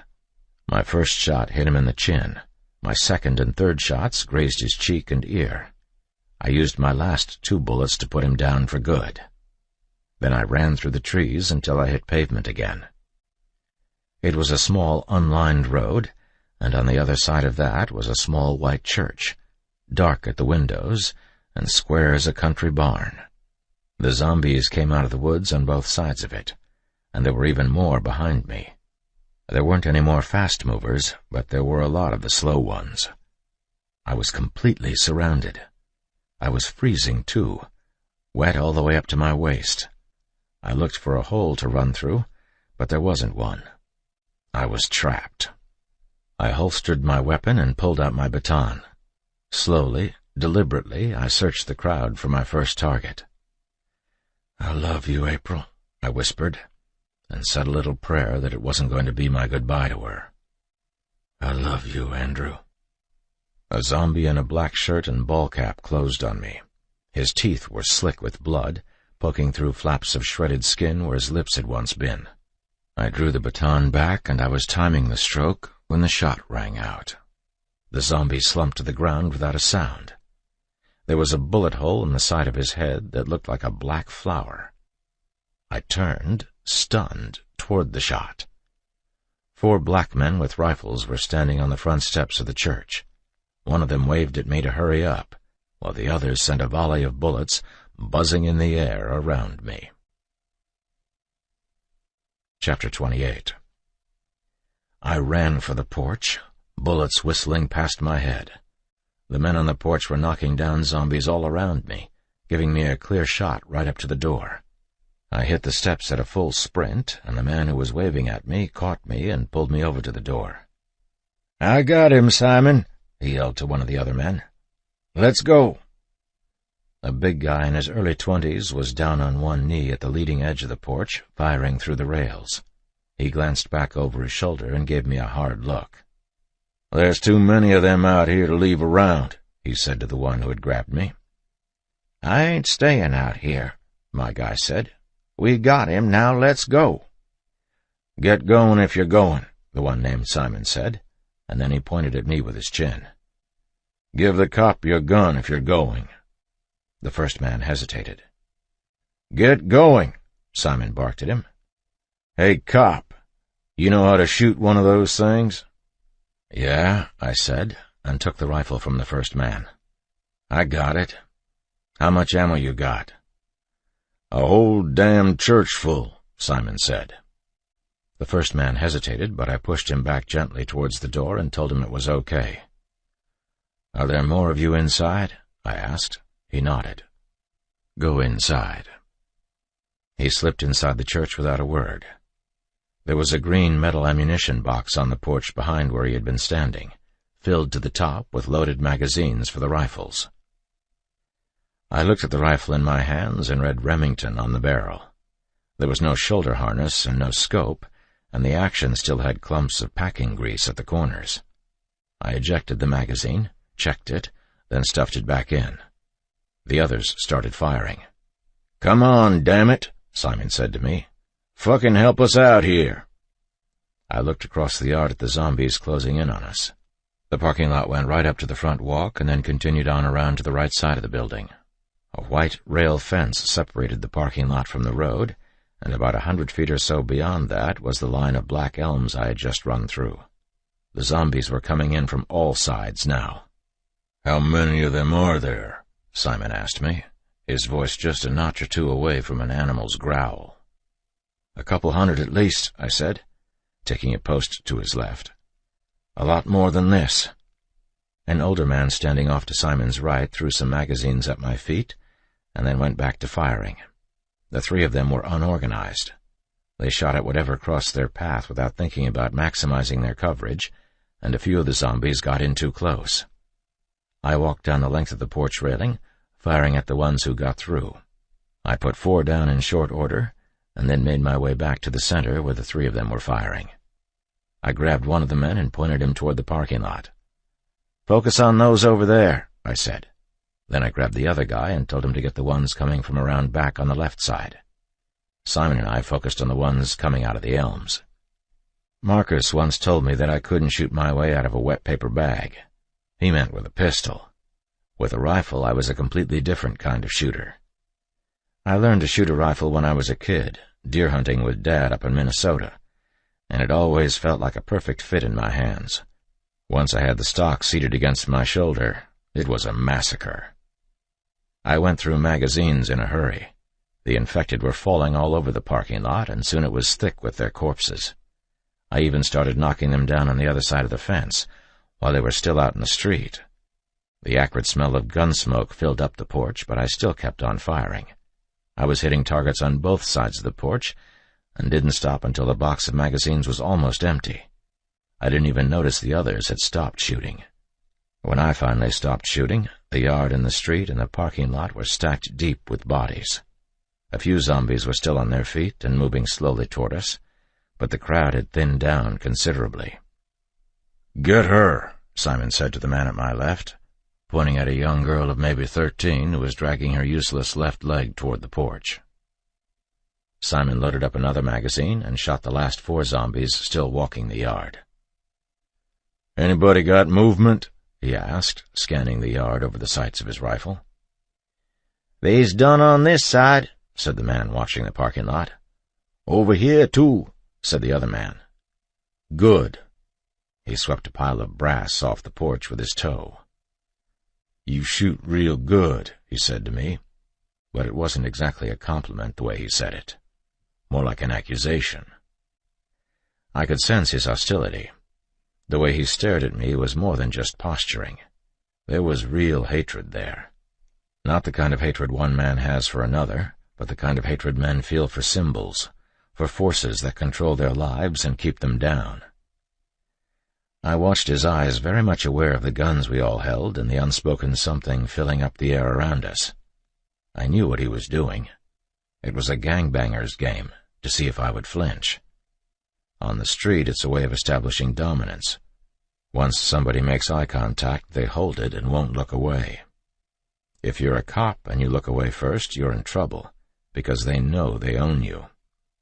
I lowered my shoulders slightly and got ready for whatever was coming next. He stood square, trying to intimidate me. He was a good 4 inches taller than me, with a wide, flat nose and a couple of good-sized gaps in his teeth. His flannel jacket made him look bulkier than he probably was, but I'd say he still had at least 50 pounds on me. The other 2 men didn't get it. I knew what the stare meant, the rules of the game, but even I didn't know why we were doing it. Had he really bailed me out just to do this? The moment dragged out uncomfortably, both of us waiting for the other to show some signs of weakness. While we stood there, staring at each other, the church door opened, and I heard a very calm voice call out from the darkness, "It's time to come inside. Both of you." Chapter 29. The door was open, but neither of us moved. We were still face to face, waiting for the other to flinch. I saw his eyes flick to my badge just for the thinnest fraction of a moment, and when our eyes met again, I could tell there was a lifetime of hate stored up there. That was the symbol he hated so much. I was every cop that had ever bullied him, made him feel small, fucked with him just for the hell of it. "Simon," the voice from inside the church said, "come inside." Simon didn't want to leave. He wanted to put his hands around my neck and squeeze. But there was something that wouldn't let him do that, and I sensed it was that voice from the darkness. At that point, I knew there wasn't going to be a fight, and Simon knew it too. He snorted at me like I was lucky and walked back inside the church. The other two men followed Simon inside, leaving me alone on the threshold. It was dark inside the church, and all I could see were a lot of silhouettes standing between the pews. Somebody coughed. Feet shuffled on the wooden floor. The voice said, "Officer, come inside, please." I took one last look at the yard full of dead bodies, remembering the last church I'd been in, and stepped inside. It was dark, but I could still see the faces closest to me. Simon was standing in the corner, giving me a smoldering, hateful look. The man who let me use his rifle was standing next to an older woman and two young children. The others stood in groups watching me. "Thank you," I said, not really knowing what else to say. "You people saved my life out there." Simon said something under his breath and turned away. "You're welcome," one of the other men said. It was the same voice I had heard through the doorway. "Come in. We don't have much here, but it's warm and dry, and you look like you've had quite a night." A very distinct change came over the room when he spoke. The others made way for him, and even in the dark I could see that he was their center, their leader. We shook hands. His grip was powerful and confident, and I got a sense from just that handshake why the others looked up to him. He carried himself with natural, unassuming competence, like one who always seems to be in charge and accepts the responsibility as easily and with as much grace as another man might put on a coat. I decided right away that I liked him. Simon had already made it clear that if it were up to him, I'd be a bleeding piece of hamburger out there in the elms. But this man was not that way. He welcomed me, and because these were his people, they welcomed me too. I looked him over quickly while I shook his hand. He was an older black man, maybe 57 or so, and about 150 pounds. He wore clean blue work pants with a sharp crease, a black belt, and a starched light blue button-down shirt fastened at the neck. His eyes danced with fiery intensity behind fragile gold-rimmed glasses. His boots were brightly polished. I guessed he was in his 60s with a good splash of gray at the temples, but it was hard to be sure because his body was thin and ropey with muscles. "I'm Tiresias Maple," he said. "Thank you, sir. I'm Eddie Hudson." "Call me Tiresias," he said warmly. "Everybody here does." "Are you the minister here, Tiresias?" "No," he said. "No, unfortunately, the Reverend Joshua Jones died earlier this evening." "Oh," I said, and then a long, uncomfortable moment followed. "I'm sorry." "Please, don't be. You had no way of knowing. And besides, we're glad you're here. We've been inside since before nightfall and haven't heard anything about what's going on. The radio and TV have been off the air for a long time now." I looked around at the others in the room. They were watching me expectantly, and I could tell they wanted good news. Better news than I could give them. "It's bad out there," I said, because if I were in their shoes, I'd want to know the truth. There are fires burning all over the city, and the places that aren't burning are overrun with those zombie things. What about the army? Somebody asked. I don't know anything about the army. Maybe they've got troops on the way. I know we could use them. From what I can tell, most of the police officers and firefighters are dead. And I've heard this is happening all along the Gulf Coast from Mexico to Miami. If that's true, other cities are probably hurting as bad as we are. That'll probably slow down the military response, too. They'll have to divide their resources over a huge area. A woman in blue jeans and a black top asked me, "What about a safe area or something? Ain't somebody coming to get us?" I'm sorry, I said, but what you see is what you get. I just came from police headquarters hoping to answer that very question, but it was overrun. If somebody had a plan, it's out the window now. There's no one left to take charge, and I haven't seen another police officer for hours. So what are we supposed to do? Somebody else asked. I don't know. Find a way to survive, I guess. From what little I've seen, you people are better off than almost everybody else. I looked around at their faces and tried not to think of the folks at the Lexington Baptist Church. These people didn't need to hear about that. I guess you just hold what you got till something changes. They turned quiet while they took all that in. Tiresias finally broke the silence and said, "It looks like we'll be on our own for a good while still. The Lord helps those who help themselves, so it's time to help ourselves. I'd like everyone to continue fixing the damage and boarding the windows. When that's done, we'll begin the service." The others went off, murmuring to each other about what I'd said. "Officer Hudson," Tiresias said, "you're welcome here. There was another police officer here earlier, an Officer Gibbs. I'm sorry to say he's also passed on." Gibbs? I had a classmate at the academy named Gibbs. A big, dumb guy who you couldn't help but love, even though, God help him, he could hardly tell if he was wearing his uniform frontward or backward. Did you happen to catch his first name? No, I'm sorry. He was in pretty bad shape when he came to us. "What does it matter?" Simon said suddenly from the shadows. I hadn't noticed he was still standing there. "One cop's just like another. As long as he's dead, who cares?" He came out of the shadows just enough for me to see his face, his eyes searching for a fight. "Something you want to say to me?" I asked him. "Tiresias, why are you gonna let him stay? After what that first cop done to us, how can you let this one stay?" "That's enough, Simon." "He don't care about us." "I said that's enough." Tiresias put a lot of emphasis on that last word, and it worked on Simon. He backed away, but the hate was still smoldering in his eyes. Under different circumstances, a look like that would have earned him a night in the jail, and probably a layover in the hospital, too. But things had changed.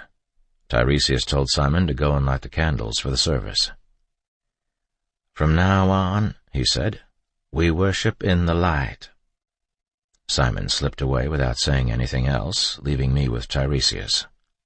I saw the blue spurt of a dozen matches, and soon the whole inside of the church began to glow with a yellow, flickering light. I could see the others moving around inside, and some were even smiling. God help me, it was the first smile I had seen since before Marcus died, and it filled me with warmth. "We've had the church blacked out since before nightfall," Tiresias said, and pointed to the boards on the windows. "Our thinking was that those persons out there are somehow attracted to light and sound. Anything that might indicate the presence of an uninfected person." I nodded. "You're not worried about the light attracting them now?" I asked. "Actually, I am," he said, taking off his glasses and breathing on them. He took a moment to polish them under his shirt sleeve, a gesture that reminded me more than a little of Ken Stoller. "But I think it's more important to give people the small signs they need that things will get better.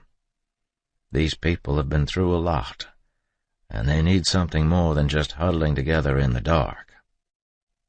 This is the service you talked about. Yes. He slipped his glasses back on. I was hoping you would join us. I shouldn't, I said. Ever since this started, I've been trying to make it back to my family. That's where I want to be. You're a young man, Officer Hudson. You must have a young family. I nodded and looked away. I have a son, Andrew. He's 6 months old. That is young, Tiresias said, and to my surprise he chuckled. I remember what that was like. I have 2 daughters myself. They're both grown. You must be worried about them. I am. One's in Dallas, the other in Atlanta. I'm very worried. I've said my prayers for them, though. I had nowhere to go from there, nothing I could say to him. His problems weren't that different from my own, yet I didn't share his confidence. Prayers weren't enough for me.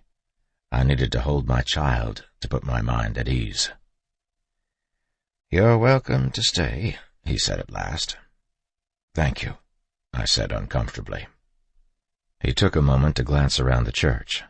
The inside was well lit and the pews were filling up. I take it you're out of ammunition, he said. I am, I said. He surprised me with that. How'd you know? I saw you holster your weapon earlier. I don't think you would have done something like that if you still had bullets left in your gun. I nodded. That officer I told you about earlier, he said. He was badly injured when he came to us.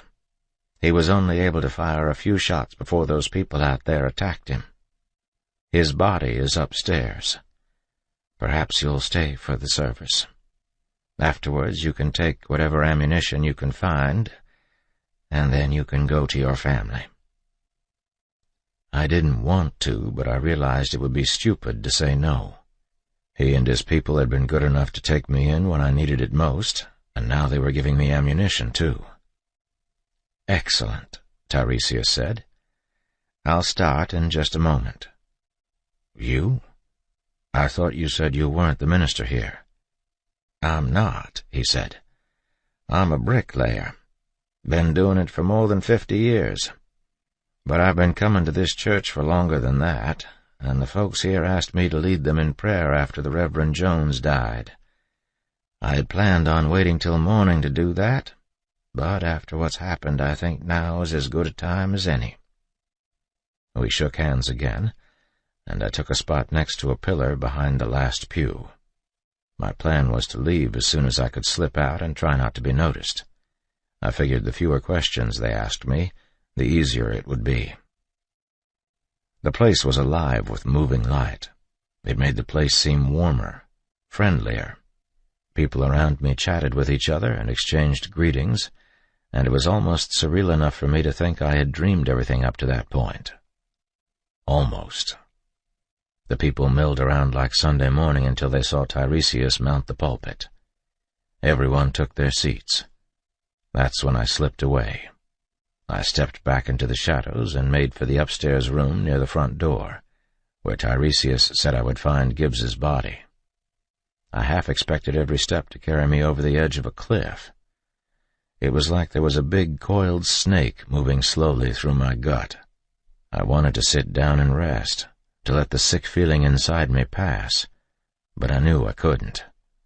I still had miles to go before that could happen. I took the stairs slowly, one at a time, lugging my heavy, mud and blood-stained boots up the steps like I was climbing a gallows. And from somewhere behind me, I could hear Tiresias leading the others in prayer. Chapter 30. The upstairs room was really just a storage closet. They kept a few broken chairs and a cheap metal picnic table off in the corner, but the rest of it was empty. Almost empty, anyway. There were 8 corpses along the opposite wall beneath a blue window. The bodies were covered with white tablecloths and tied off with a small-gauge rope. They reminded me of the root balls of trees about to be planted. There wasn't any sign of gore. There were no pools of congealed blood and no foul odors. It was all very clean and decent. The bodies were laid out on the floor, but it had been done with obvious respect. Of course, Tiresias and his people had only been able to do so much to cover up the violence that had brought those bodies to that point. I saw a white hand and wrist, still wearing a watch and wedding ring, sticking out from under the sheet like it was reaching for something. I stopped in my tracks, waiting for the rest of the body to unfold itself and come after me. That didn't happen, though. The body was at rest. Even still, there was something grotesque about the way that hand rested there, palm upwards on the floor, like it wanted something I couldn't give. I got the feeling from that mute gesture that it was reaching back for the life that had once moved it, even if that meant returning to this nightmare world of the necrosis virus. It wanted even that. I moved very slowly as I crossed the rest of the way to the bodies and worked back the sheets, one body at a time, until I found Gibbs's corpse. I pulled the sheet back far enough to uncover his gun belt, but I didn't want to look at his face. It made it easier somehow not to. He had 2 full magazines in his belt pouch, and I took them both. I slapped one in the gun, tucked the other into my belt, and then slid the sheet back over his body. I kept meaning to turn around and go, but it was hard to look away. It was like watching the hands of a clock chase each other around the dial. Nothing ever seems to change, but all the while something precious slips away. I looked out the blue window at the unburied corpses in the parking lot, and I thought about what it all meant. The problem was so big, so incredibly vast.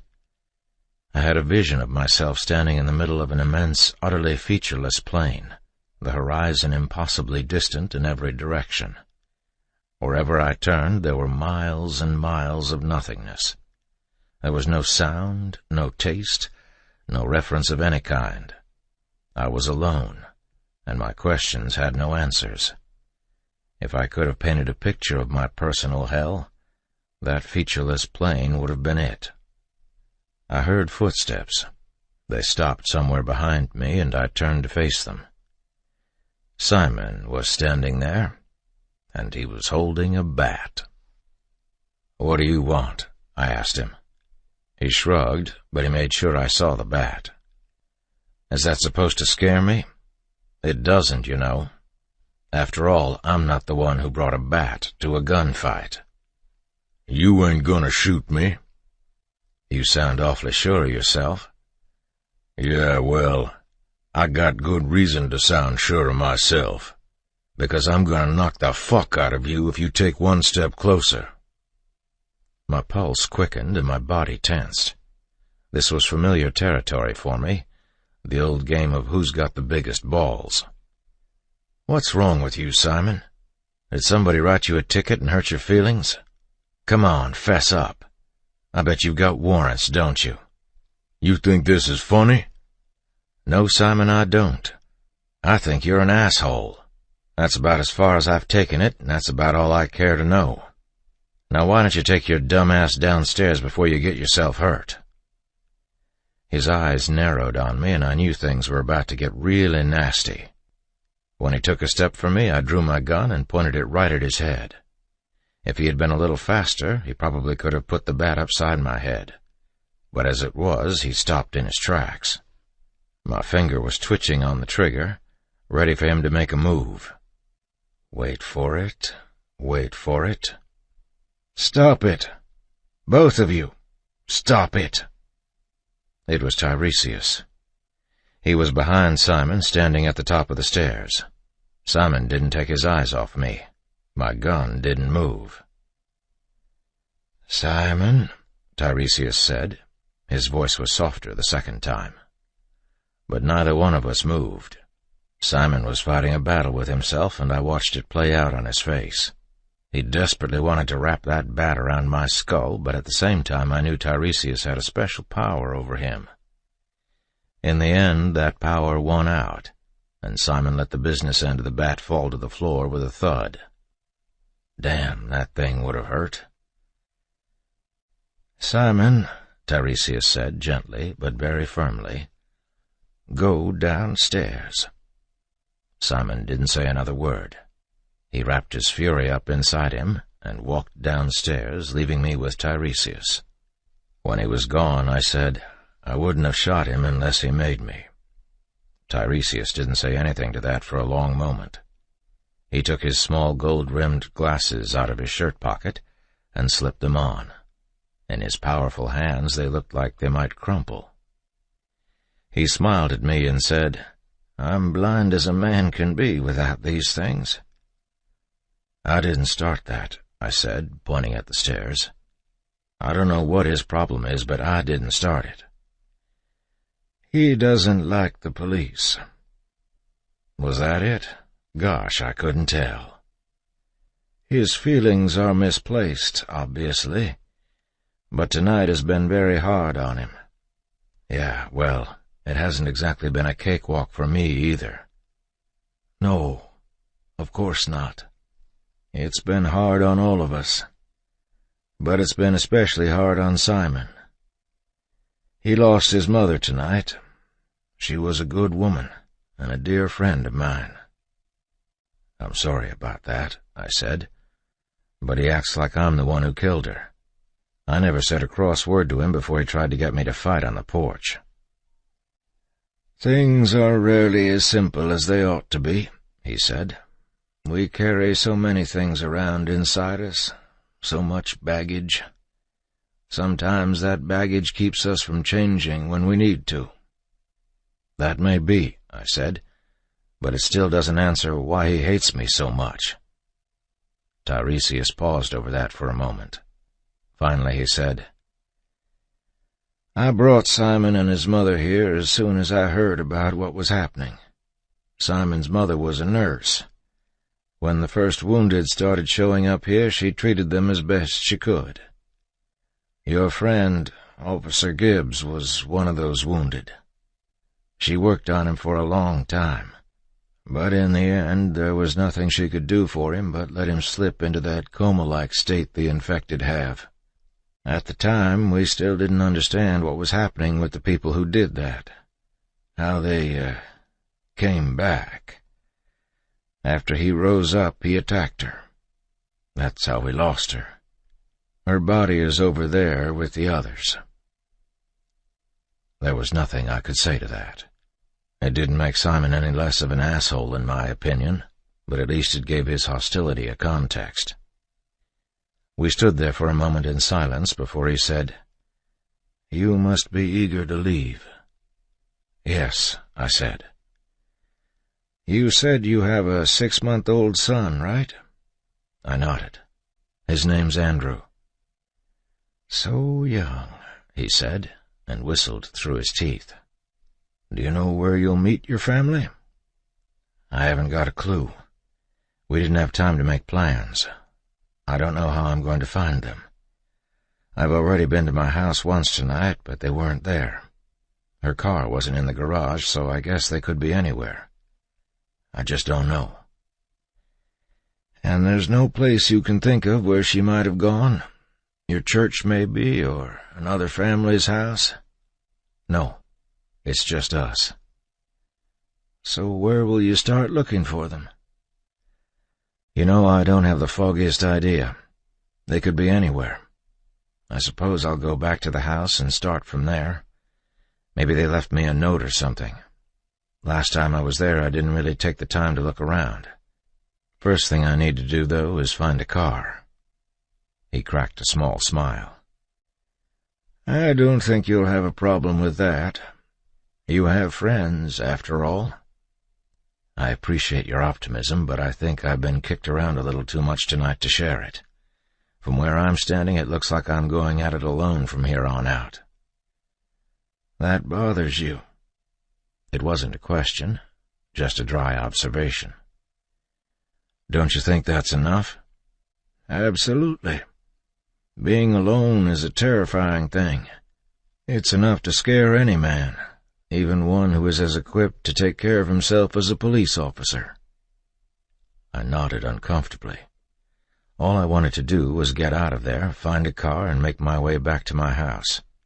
I happened to glance back at the bodies, and I noticed the hand still sticking out from underneath the sheet. Tiresias had said Gibbs was injured not too far away, and I figured that meant his patrol car had to be close by, too. "What about Gibbs's car?" I asked him. "Did you see where he left it?" "Yes, but I'm afraid it won't be much use to you. When I found him, he was climbing out of a culvert a few blocks over. His car was at the bottom of that culvert." "Eddie," he said, and it startled me a little to hear him use my first name. "Do you mind if I ask you a personal question?" "Here it comes. Leave the sermon early, the preacher grabs you by the ear later." "No," I said warily. "Shoot." "I've been thinking about everything I've seen tonight. Sitting in this church, there's not much else to do. Just sit and pray and think." He walked over to the blue window and looked out, then ran his finger lightly across the sheet, respectfully, mindful of the heavy burden under it. "So many people have died tonight," he said. "So many friends and strangers and people I'll never know. It boggles the mind. What I want to know, Eddie, is if you've tried to put some kind of value on it. Have you thought about what it means?" His back was to me, which was good, for had he been looking at me, he would have seen my mouth fall open. The man was in my head, saying the words that I had said to myself in the exact same spot where he was now standing. I was dumbfounded. I thought about telling him about my vision, about the featureless land where answers had ceased to exist, and that I had named my personal hell, but I held back. Somehow I just couldn't put that in words. Instead, I simply said, "That's not an easy question to answer." "No, it's not. But it occurs to me that those of us who live through tonight are going to have to try and put some kind of meaning to it. Those of us who live are going to be defined by this, changed by it in ways we can't even begin to imagine right now. You will have to raise a child in this new world. You have to put your thoughts in order. If not now, soon." I thought about it, about putting my thoughts in order, about what I might tell Andrew about this night, many years from now, when he happened to ask what it was like, and it shamed me that I had nothing to say. There was a great big hole where the answer should have been. All I could think of was that I wasn't ready for something like this to happen, that it wasn't fair. I had no idea how to put it all in one little neat package. The world had flipped upside down and left me hanging. There was absolutely nothing in my experience to prepare me for the new world Tiresias was talking about. Now that I was asked to articulate what I was feeling, all I could do was stammer around the issue. "I don't have an answer for you, Tiresias. I just don't know what I think. I guess my gut reaction is that it just isn't fair. I saw one of the officers I used to work with die tonight. I watched him as he slipped into one of those things. He was a husband and a father just like me. He loved his wife and his new baby as much as I love my family, and in the end he couldn't even remember their names. He told me he didn't even remember what love felt like. That's the worst part of all this, I think. That's what really scares me about those things. It scares me that I could lose my mind that way, die without any understanding. It makes me wonder what we did to deserve that kind of cruelty." He nodded silently. I got ready for him to harangue me about God and maybe give me the bit about Job and how we're just not equipped to understand the ways of God. But to my relief, he simply turned and stared out the window. When he turned back to me, he said, "For me, tonight has been about salvation. For you, it seems to be about justice. We couch our thoughts in different language, but I think we're not too far off from each other. Justice and salvation, after all, are two sides of the same coin as far as God is concerned." He turned and looked out the window again, and it seemed his mind was focusing on something that only he could see. "I was standing here when I saw you come out of the trees," he said. "I'm lucky you were there." He tapped on the window thoughtfully. "You know, it occurs to me that the hardest part of the days and weeks and years to come is not going to be putting the conveniences of our old world back together, but re-establishing the bridges between those who survive. There's a lot of work ahead of us. A lot of community building." "How do you mean?" "I used to come home and watch the news. I would sit on my couch and stare at the TV and shake my head, wondering why we never seemed to get anywhere. Everything was the same. Always the same thing. Night after night, year after year. I have the terrible feeling that what we're seeing out there is the failure of our community, that all of that death is simply the manifestation of our lack of place, a sense of who we are and what we mean to each other. Our cities have turned into a nightmare landscape of violence and apathy, where personal responsibility is optional, and our affection for one another withered to a ghost of its former self. I know as a police officer you have seen what I'm talking about. Perhaps you're better equipped than most to understand what I mean." "People have always been that way, though, haven't they? None of this is new, like you say. Isn't it man's nature to be self-serving and cruel? Brotherly love only goes so far as it's mutually advantageous." "Nothing is impossible, Eddie." He said it with honest conviction, not irony. "People can change. Worlds can change. Christ's death destroyed a community, but his resurrection created a new world. Maybe that's our task. Have you thought about that? Have you considered that maybe this is the birth of a new world? That what happens next is a golden opportunity to change the nature of man in a fundamental way?"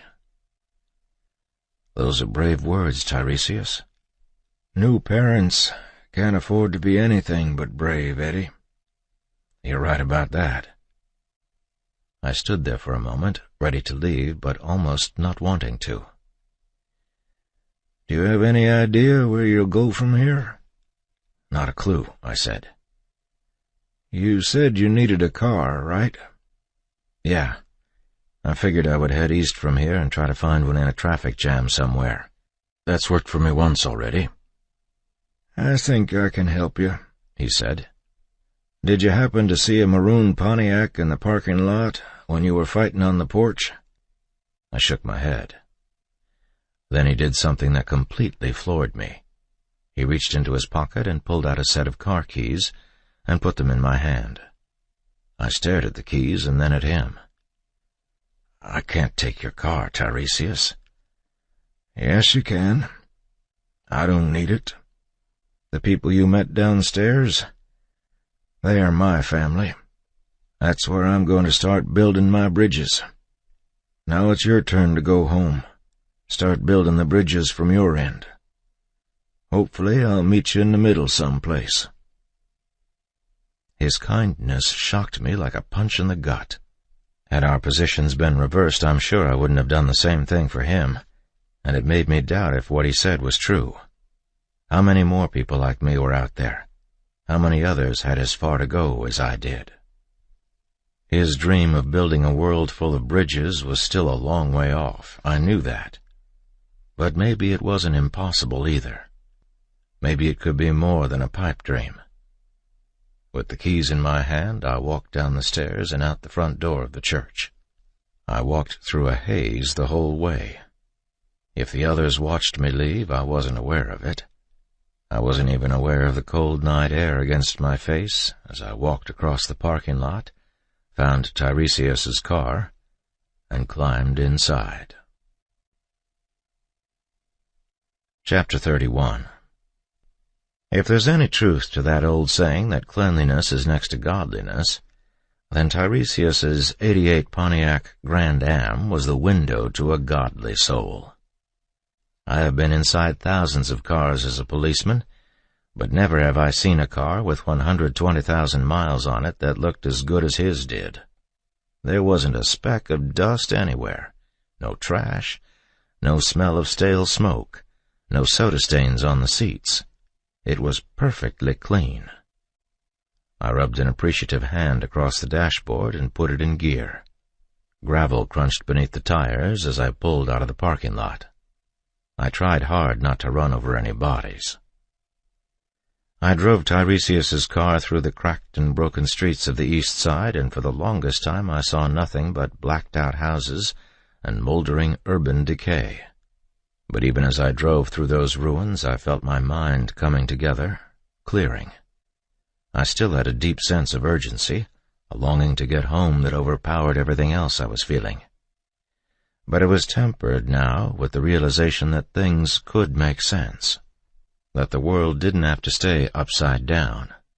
It was only a sense. Still, the answer, eluded me. But I took comfort in the hope of an answer, for before, even that had seemed impossibly distant. Now that I was moving, distance didn't seem like such a massive obstacle. I worked my way steadily northward from the church, and when I finally left the confines of the east side and turned onto a dark farm-to-market road that made a long loop all the way across the northern edge of San Antonio, I almost felt like I was floating. Feeling better than I had all night, I took the robbery detective's phone from my belt and tried April's cell again. The first time I just got static, but the second time it started to ring. I almost sensed that it would. April picked up. "Eddie," she said, her voice frayed around the edges. "Eddie, is that you?" "It's me, sweetie. I'm coming home. I'm on the way there." "Oh, thank God. Me too." "Is Andrew okay?" I asked. "He's crying. I'm taking him home to get the formula.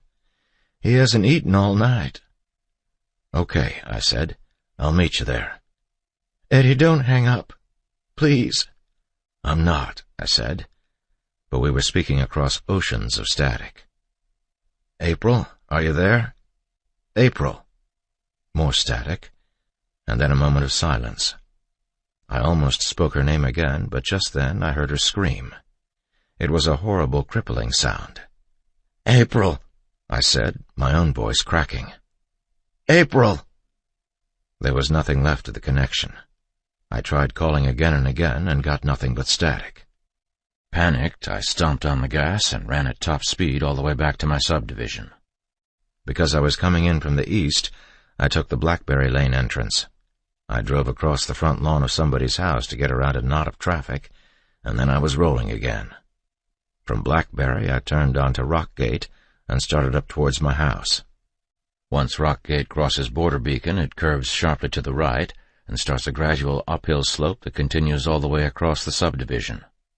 Just around the curve, Rockgate comes together with Starlight Crest, meeting at a 45-degree angle. My plan was to go past Starlight Crest, turn onto Lullaby, and take that back to my house. But as I got into the intersection, I saw a black SUV coming from my left. At the same time, I saw a car with only one headlight coming towards the intersection on the other side of Rockgate. It was swerving drunkenly from one side of the street to the other, completely out of control. I stared at them both in turn, my mouth in the shape of an O. It had been hours since I'd seen another moving vehicle, and here were two of them. And they were on a collision course. The black SUV and the car entered the intersection at the same time, and I cringed in anticipation of the impact. There was an aching crunch of metal and breaking glass.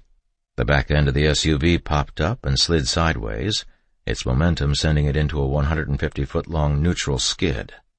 Still going sideways, it bounced over a curb and into a lawn, where it crashed into a tree.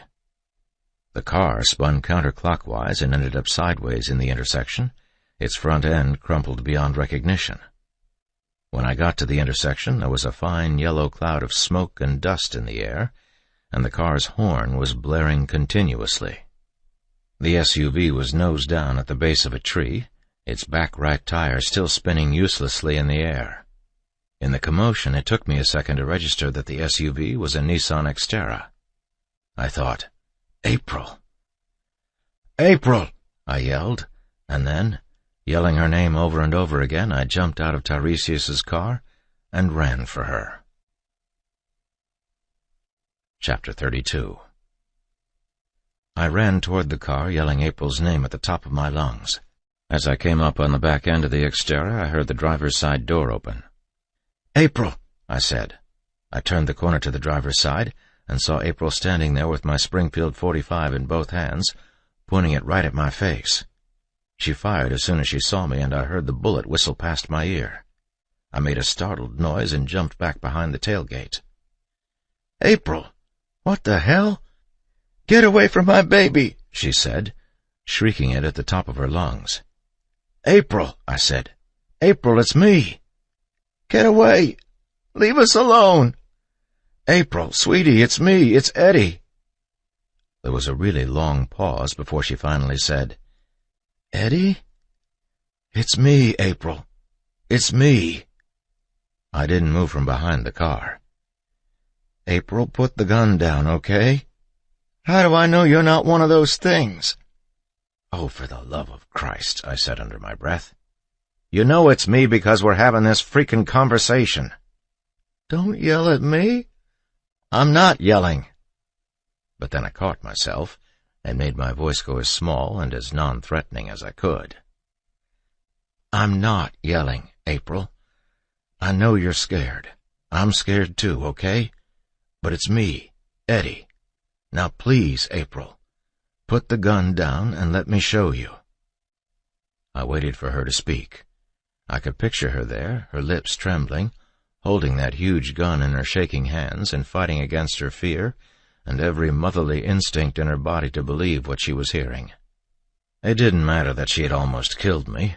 The fact that she was willing to face down anything to protect our child made me so proud of her that I could have forgiven her anything at that moment. April, I said quietly. From inside the car, I could hear Andrew starting to cry. April? Eddie? It's me. I stood up slowly and inched over toward her side of the car. April, I'm going to step around the corner now, okay? Okay. Very slowly I put my hand around the corner and waved it. When she didn't fire, I went farther until I was completely around the corner facing her. She stood there, shivering, tears running down her beautiful face, and so overcome by her emotion her whole mouth quivered with it. I was looking straight down the barrel of the Springfield. She looked me over, and her face gave way to recognition, and then to shock at the sight of me. I didn't realize how bad I looked until just then. I was covered in mud and grime and God knows what else.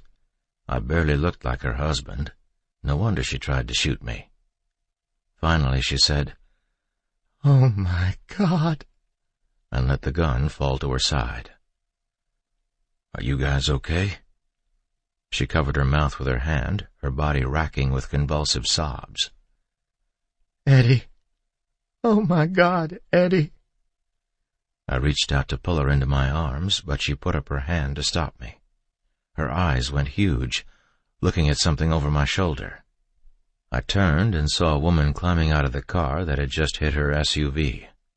She had a nasty-looking wound on her arm that had to be from a bite. It was so torn up.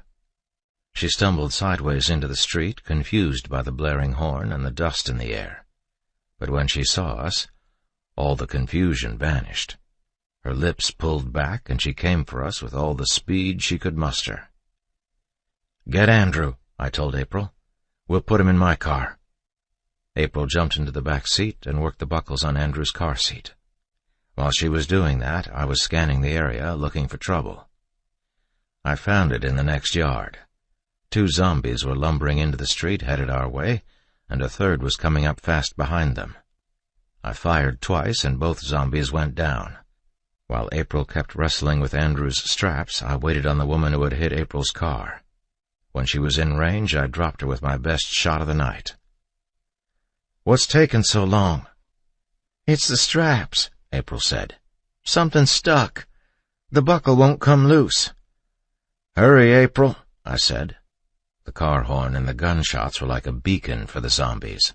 I saw 3 more come out of a house across the street, and I could see more moving our way from down the street. "You got it yet?" I yelled. "No." Her hands were all over the car seat trying to get Andrew out. Andrew picked up on the emotion and started screaming. Not hurt, but very scared. I shot the 3 zombies that had just entered the street, and then jumped into the Xterra to help April. She was right. The straps were stuck somehow, and the buckle wouldn't give. Out of the back window of the Xterra, I could see more and more zombies. They were coming out of houses, between houses, out of everywhere at once. A large, long group of 20 or so got between us and Tiresias's car, and I knew we were out of time.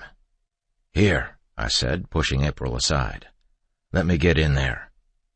I put my foot on the seat next to Andrew's car seat and used all my weight to pull the strap toward me. When it finally let go, I went tumbling backwards into the front seat. "Get him out," I said, but she was already doing that. She pulled him out of the seat, and then we were standing in the front yard of a stranger's house, surrounded by a growing crowd. I kept my breathing slow and under control. There was no way we could force our way through the crowd with Andrew in tow, and the only option was to stand and fight.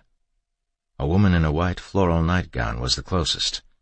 Most of her stomach had been eaten, and she walked hunched over so that the strands of skin that had once been her face dangled over her shoes like jelly fishing lures. I closed the distance between us and put a bullet in her head.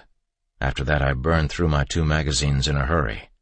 Before I knew it, I had piles of corpses stacked up around the Xterra. But for all my shooting, I didn't make a dent in their numbers. I was facing April and Andrew when I fired my last bullet at a man who was wearing nothing but a ripped T-shirt. Poor Andrew's whole body flinched with the gun's report. "We've got to get to my car," I said. "Where's the gun you had?" "In the car." I ran to the Xterra and rummaged through the front seat, but I couldn't find it. "Where?" I asked. "It's there," she said. I looked again, pushing Andrew's blanket and toys out of the way, until I finally spotted it on the passenger side floorboard. I got control of the Springfield just in time to fire at a zombie a few feet from the car. When the bullet hit his forehead, big chunks of the top of his head splattered onto the pebbled walkway behind him. The Springfield was a serious weapon. It made the Glock look like a pellet gun in comparison. One shot was enough to make the zombie's head and feet trade places and send him tumbling into the grass behind him. "Eddie!" I jumped out of the Xterra, trying to find April in the crowd I had let get too close. 3 zombies had cornered her near a line of bushes, and she was slapping at them with her free hand, blocking Andrew from them with her body. "Eddie!" They towered over her, and as she turned to get away, one of the zombies managed to pull Andrew from her arms. "Eddie!" she said, screaming it. The zombie who had grabbed Andrew was an older woman in the process of losing her bathrobe. I hit her at a run, grabbing Andrew and yanking him away from her as I made contact. The woman fell to the ground, but not before she swiped at Andrew's face. She missed, hitting him in the arm instead and leaving a thin 2-inch-long cut on his bicep. He yelped in pain. "Fucking bitch," I said, and before she could get up, I kicked her in the face with everything I had. When I looked up, April was nowhere to be seen, but there were zombies everywhere. I backed up, and once I had a free lane through the crowd, ran for the street. From there I could see April dodging for her life. I yelled out to her, but I don't think she heard. The Springfield had 5 shots left, and I used them all. I shot my way through part of the crowd and ended up around the corner from where the accident had happened. I still had Andrew in my arms, and he was holding on to my neck, screaming. The crowd followed us, surrounding us again. The only weapon I had left was my baton, and I snapped it open with my free hand. "You and me, buddy," I said to Andrew, and kissed his cheek. "You and me." I tensed up, ready for the fight. I knew that I was looking at the end, and I promised myself there'd be no escape without my son. I'd die before I gave him up, and if they took him from me anyway, then they could have me too. "I love you, buddy," I said, and dug in. That's when I heard a nasty series of thuds and the whine of a small-bore motor struggling to accelerate. I watched in stunned silence as headlights momentarily backlit the crowd. A few turned to face the light, only to be mowed down by the front end of Tiresias's car. The car careened through the crowd and went sideways into a skid that stopped barely 10 feet from me. April threw the door open. "Hurry," she said, and I did. I pushed my way into the car, and we were rolling before I could even close the door. "Are you okay?" she asked. "Yeah, you?" She nodded. "How is he?" "One of them scratched him," I said. "Oh my God, where?" I showed her. "Do you think?" "I don't know," I said.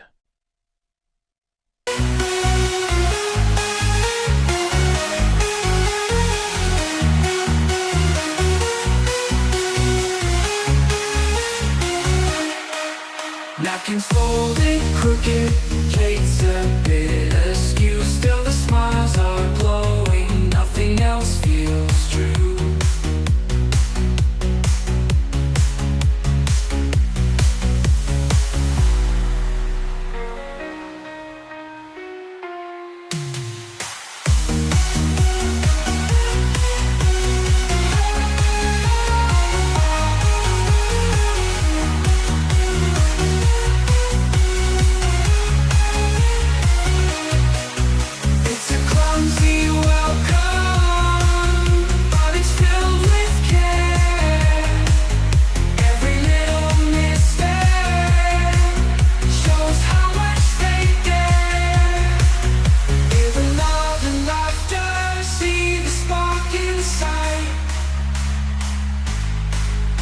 Even in their clumsiness, everything feels right.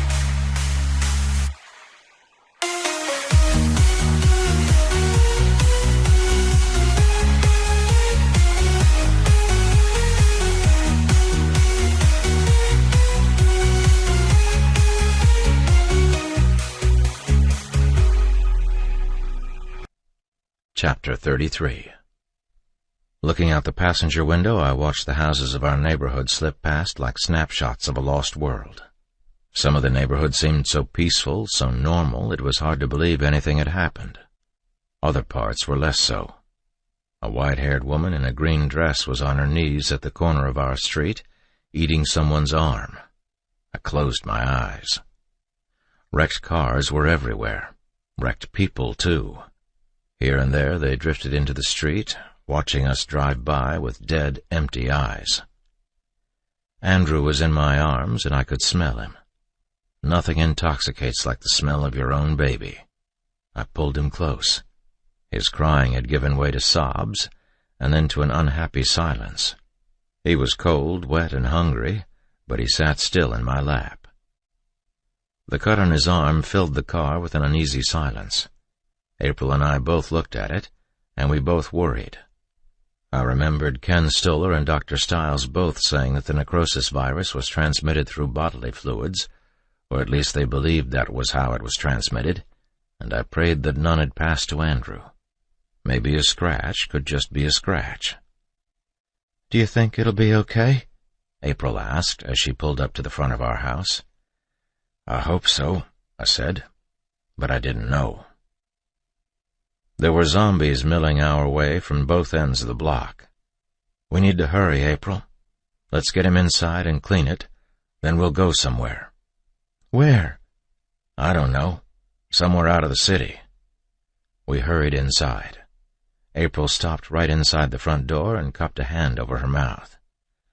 "Oh, my God." "I know," I said, looking at the dead bodies I'd left spread throughout our home. "I was here earlier. Don't worry, I'll clean it." April went to work on Andrew. She cleaned the wound 6 times at least, scrubbing it even though he screamed in protest, then changed him and got a couple of extra clothes for him to wear. Meanwhile, I loaded up the formula, bottles, and bottled water. While we worked, April told me about her night. "Right after you called that first time," she said, "I went around locking doors and windows. I had your guns with me, and Andrew and I were sitting on the couch. And then Mr. Cowper from across the street started banging on the door. I know I shouldn't have, but he looked normal, and he was looking right at me, through the window. I opened the door, and oh my God. What? Part of his stomach was gone, she said, and tried to choke the tears back. She tried to tell me again, but couldn't. All she could do was bend down and kiss Andrew on his forehead and let the tears fall on his face. "What did you do?" I asked. It took her a moment, but she stood up straight, composed herself, and said, "I shot him." Our eyes met, and I loved her more at that moment than ever before. She was strong. She was brave. She was beautiful in her contradictions, so gentle and loving with our child, so fiercely unrepentant in protecting him. "Where did you guys go?" "We went to Franklin Street after that. You know those new apartments they're building? We parked back there, up along the tree line. I listened to the radio until the stations went off the air. And then, after you called the second time, I kept trying to call you back. It must have taken 2 hours to get through." I nodded. "Is he ready to go?" "Yeah." "Okay," I said. "Let's go see if it's safe. I don't have any more bullets, so we'll have to be quick." She looked confused. "You're not going to take the shotgun?" "You have it?" I asked. "It's right there." She pointed to the couch. The shotgun was right there, between the pillows. "Outstanding," I said. I grabbed it, broke open the breech and checked the shells, and then we were off, rolling away from the curb before any of the zombies that had seen us drive up were close enough to be a threat. "Where do you want to go?" she asked. "Out of the city," I said. "Somewhere where it can be just us." She knew the perfect place.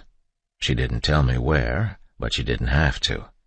I could tell as we entered the hill country we were headed for the Round Top Bed and Breakfast, where the two of us had spent our first night as husband and wife. The place was empty. It was a small German-style frontier 2-story with a view of miles and miles of cedar and oak trees. We found a room with a southern exposure, changed Andrew's diaper again, and put him down to sleep. We watched him drift off to sleep and kept watching him for a long time after that. Later, we stood arm in arm, staring out the windows that were painted by distant, wind-whipped fires, and watched the city burn.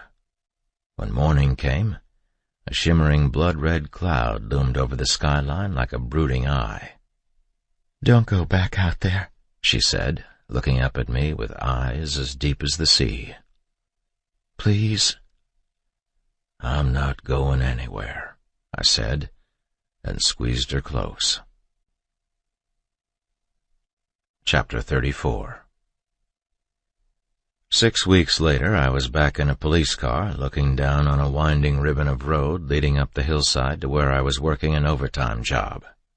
Road crews had been working around the clock to clean up the debris from that night, and the ones I had been hired to protect were clearing abandoned cars off the roadway, using bulldozers to push them onto transports that hauled them away to some place. The bulldozers were silent now, and the road crews were enjoying a late morning break. I got out of the car and sat on the hood so I could see everything going on below me. A giant buzzard found a roost on top of a light pole not far away. It was one of those glorious winter mornings where everything seems touched by perfection. The sky was a vaulted ceiling of absolute blue. There were no clouds. From one horizon to the other there was nothing to disturb the velvet of its touch. The earth was bathed in a blue so startlingly cold and rich and immaculately clean that when I removed my sunglasses and felt the dry breeze of morning on my skin, I realized I was whole for the first time in a very long while. There had been a housekeeping in my soul, and I felt like I was living the first well day after a very long sickness. I could breathe again. I watched the buzzard spread his massive black wings and hold them open so the sun could warm his body. "Me too," I whispered. The weeks following the outbreak were the hardest I've ever known. None of the days compared to the frantic rush and desperate searching of that first night, but they were hard nonetheless. It was the endless readiness, the constant tension and expectation that something bad was about to happen. It didn't take long for exhaustion to set in, and when you passed people in the street or sat next to them at roll call briefings, you could see that beaten-down look in their eyes. April begged me not to go back to work. She said we could go up into the mountains and disappear. The military had succeeded in containing the outbreak to the Gulf Coast states, she said. No one would ever need to see us again if we went to the mountains of Montana. She said the city was no place to trust with a child. I think the thing that finally convinced her I should go back to work was that there were no reports of rioting. It was an environment ripe for explosion, and yet not one person put a match to the fuse. The outbreak had left a weird sort of calm in its wake. April saw that calm, and a glimmer of hope returned to her mind. It helped, too, that Andrew made a full recovery. Nothing remained of that night for him but a faint little scar. Our worries that he might be infected never amounted to more than sleepless nights. In the end, she let me go back. On my way to work that morning, I stopped and bought the local paper. It was the first issue since the outbreak, and I had been eager to dive into it. I was hungry for information, real information, not the stuff we had been living on from the word-of-mouth grapevine, and I skimmed the paper ravenously. Most of what it said was a repeat of what I had already heard in briefings and from other people, but there were still some statistics there that I hadn't heard. San Antonio had been a city of 1,200,000 people before that night, and now the best estimates put the population somewhere around 300,000. More than 3/4 of the city had died. And my department got hit hard. We went into the outbreak with just over 2,200 officers, and now there were less than 200 of us left. The highest-ranking officer to make it through the outbreak was a lieutenant from Fiscal Services, and the only reason he made it through was because he was out on a fishing boat in Canyon Lake with his 2 teenage sons. When he got back, he found himself breveted to chief. After the fires were put out, the long, unbelievably complex task of putting the world back on its rails began. There were official meetings held in City Hall and unofficial street meetings held in churches, and out in the front lawns of people's homes. And slowly, the rubble started to clear. People were organized. A census was taken. Power was turned on. All the pieces of the puzzle were turned around and studied, and gradually a new picture began to emerge. There was a massive, unspoken tide of emotion swelling up in everyone, a belief that this time around we could do it right. But while everyone believed we could make it better than it had been, not everyone agreed on how that should be done. The most vocal voice of them all was Ken Stoller. Ken had lived through the night, and in the weeks following the outbreak he had become a staunch advocate for the infected. He had an article in the paper laying out his plan for containing the zombies, studying the necrosis virus, and finding a cure. His driving belief was that we, the uninfected, were obliged to save the infected from themselves. He even founded an organization to further that agenda. He called it People for the Ethical Treatment of Zombies, or PETS. Early on, his organization scored a major victory and got a court order prohibiting the military and the police from shooting the infected, unless it was in self-defense or defense of a third party. It was a major headache for me and my fellow officers, and I'd be lying if I said we obeyed the injunction completely. Things happen in the fog of war, especially in strange wars. I didn't need to read Ken's article to know what it said. I'd heard it all firsthand while I was working security at one of the numerous public meetings following the outbreak. Ken delivered his speech to an angry crowd, and I had to escort him off the stage. When I got him to safety, he turned to me and said, "Thanks, Eddie." He held out his hand. "No hard feelings?" I punched him in the nose.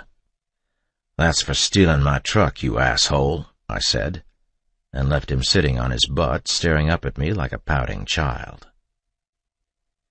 I closed my eyes and then slowly opened them. The city skyline was visible off in the distance, and my thoughts wandered back to Tiresias.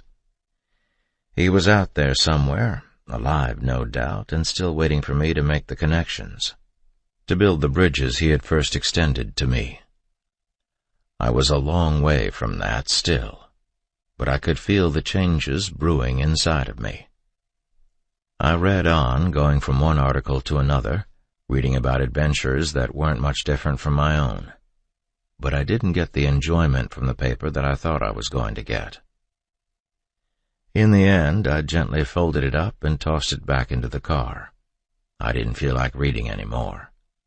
There was no sense in stirring everything up again, I thought.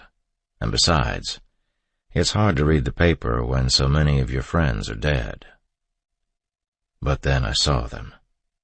April and Andrew were coming up the road toward the first security gate.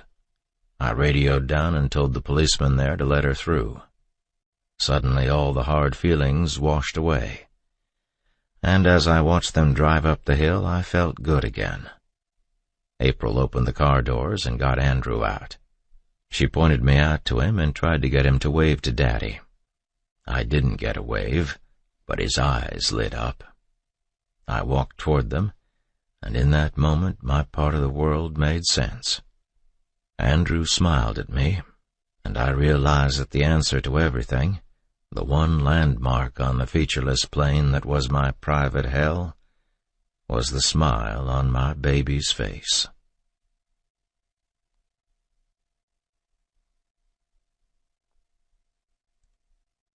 This concludes Dead City.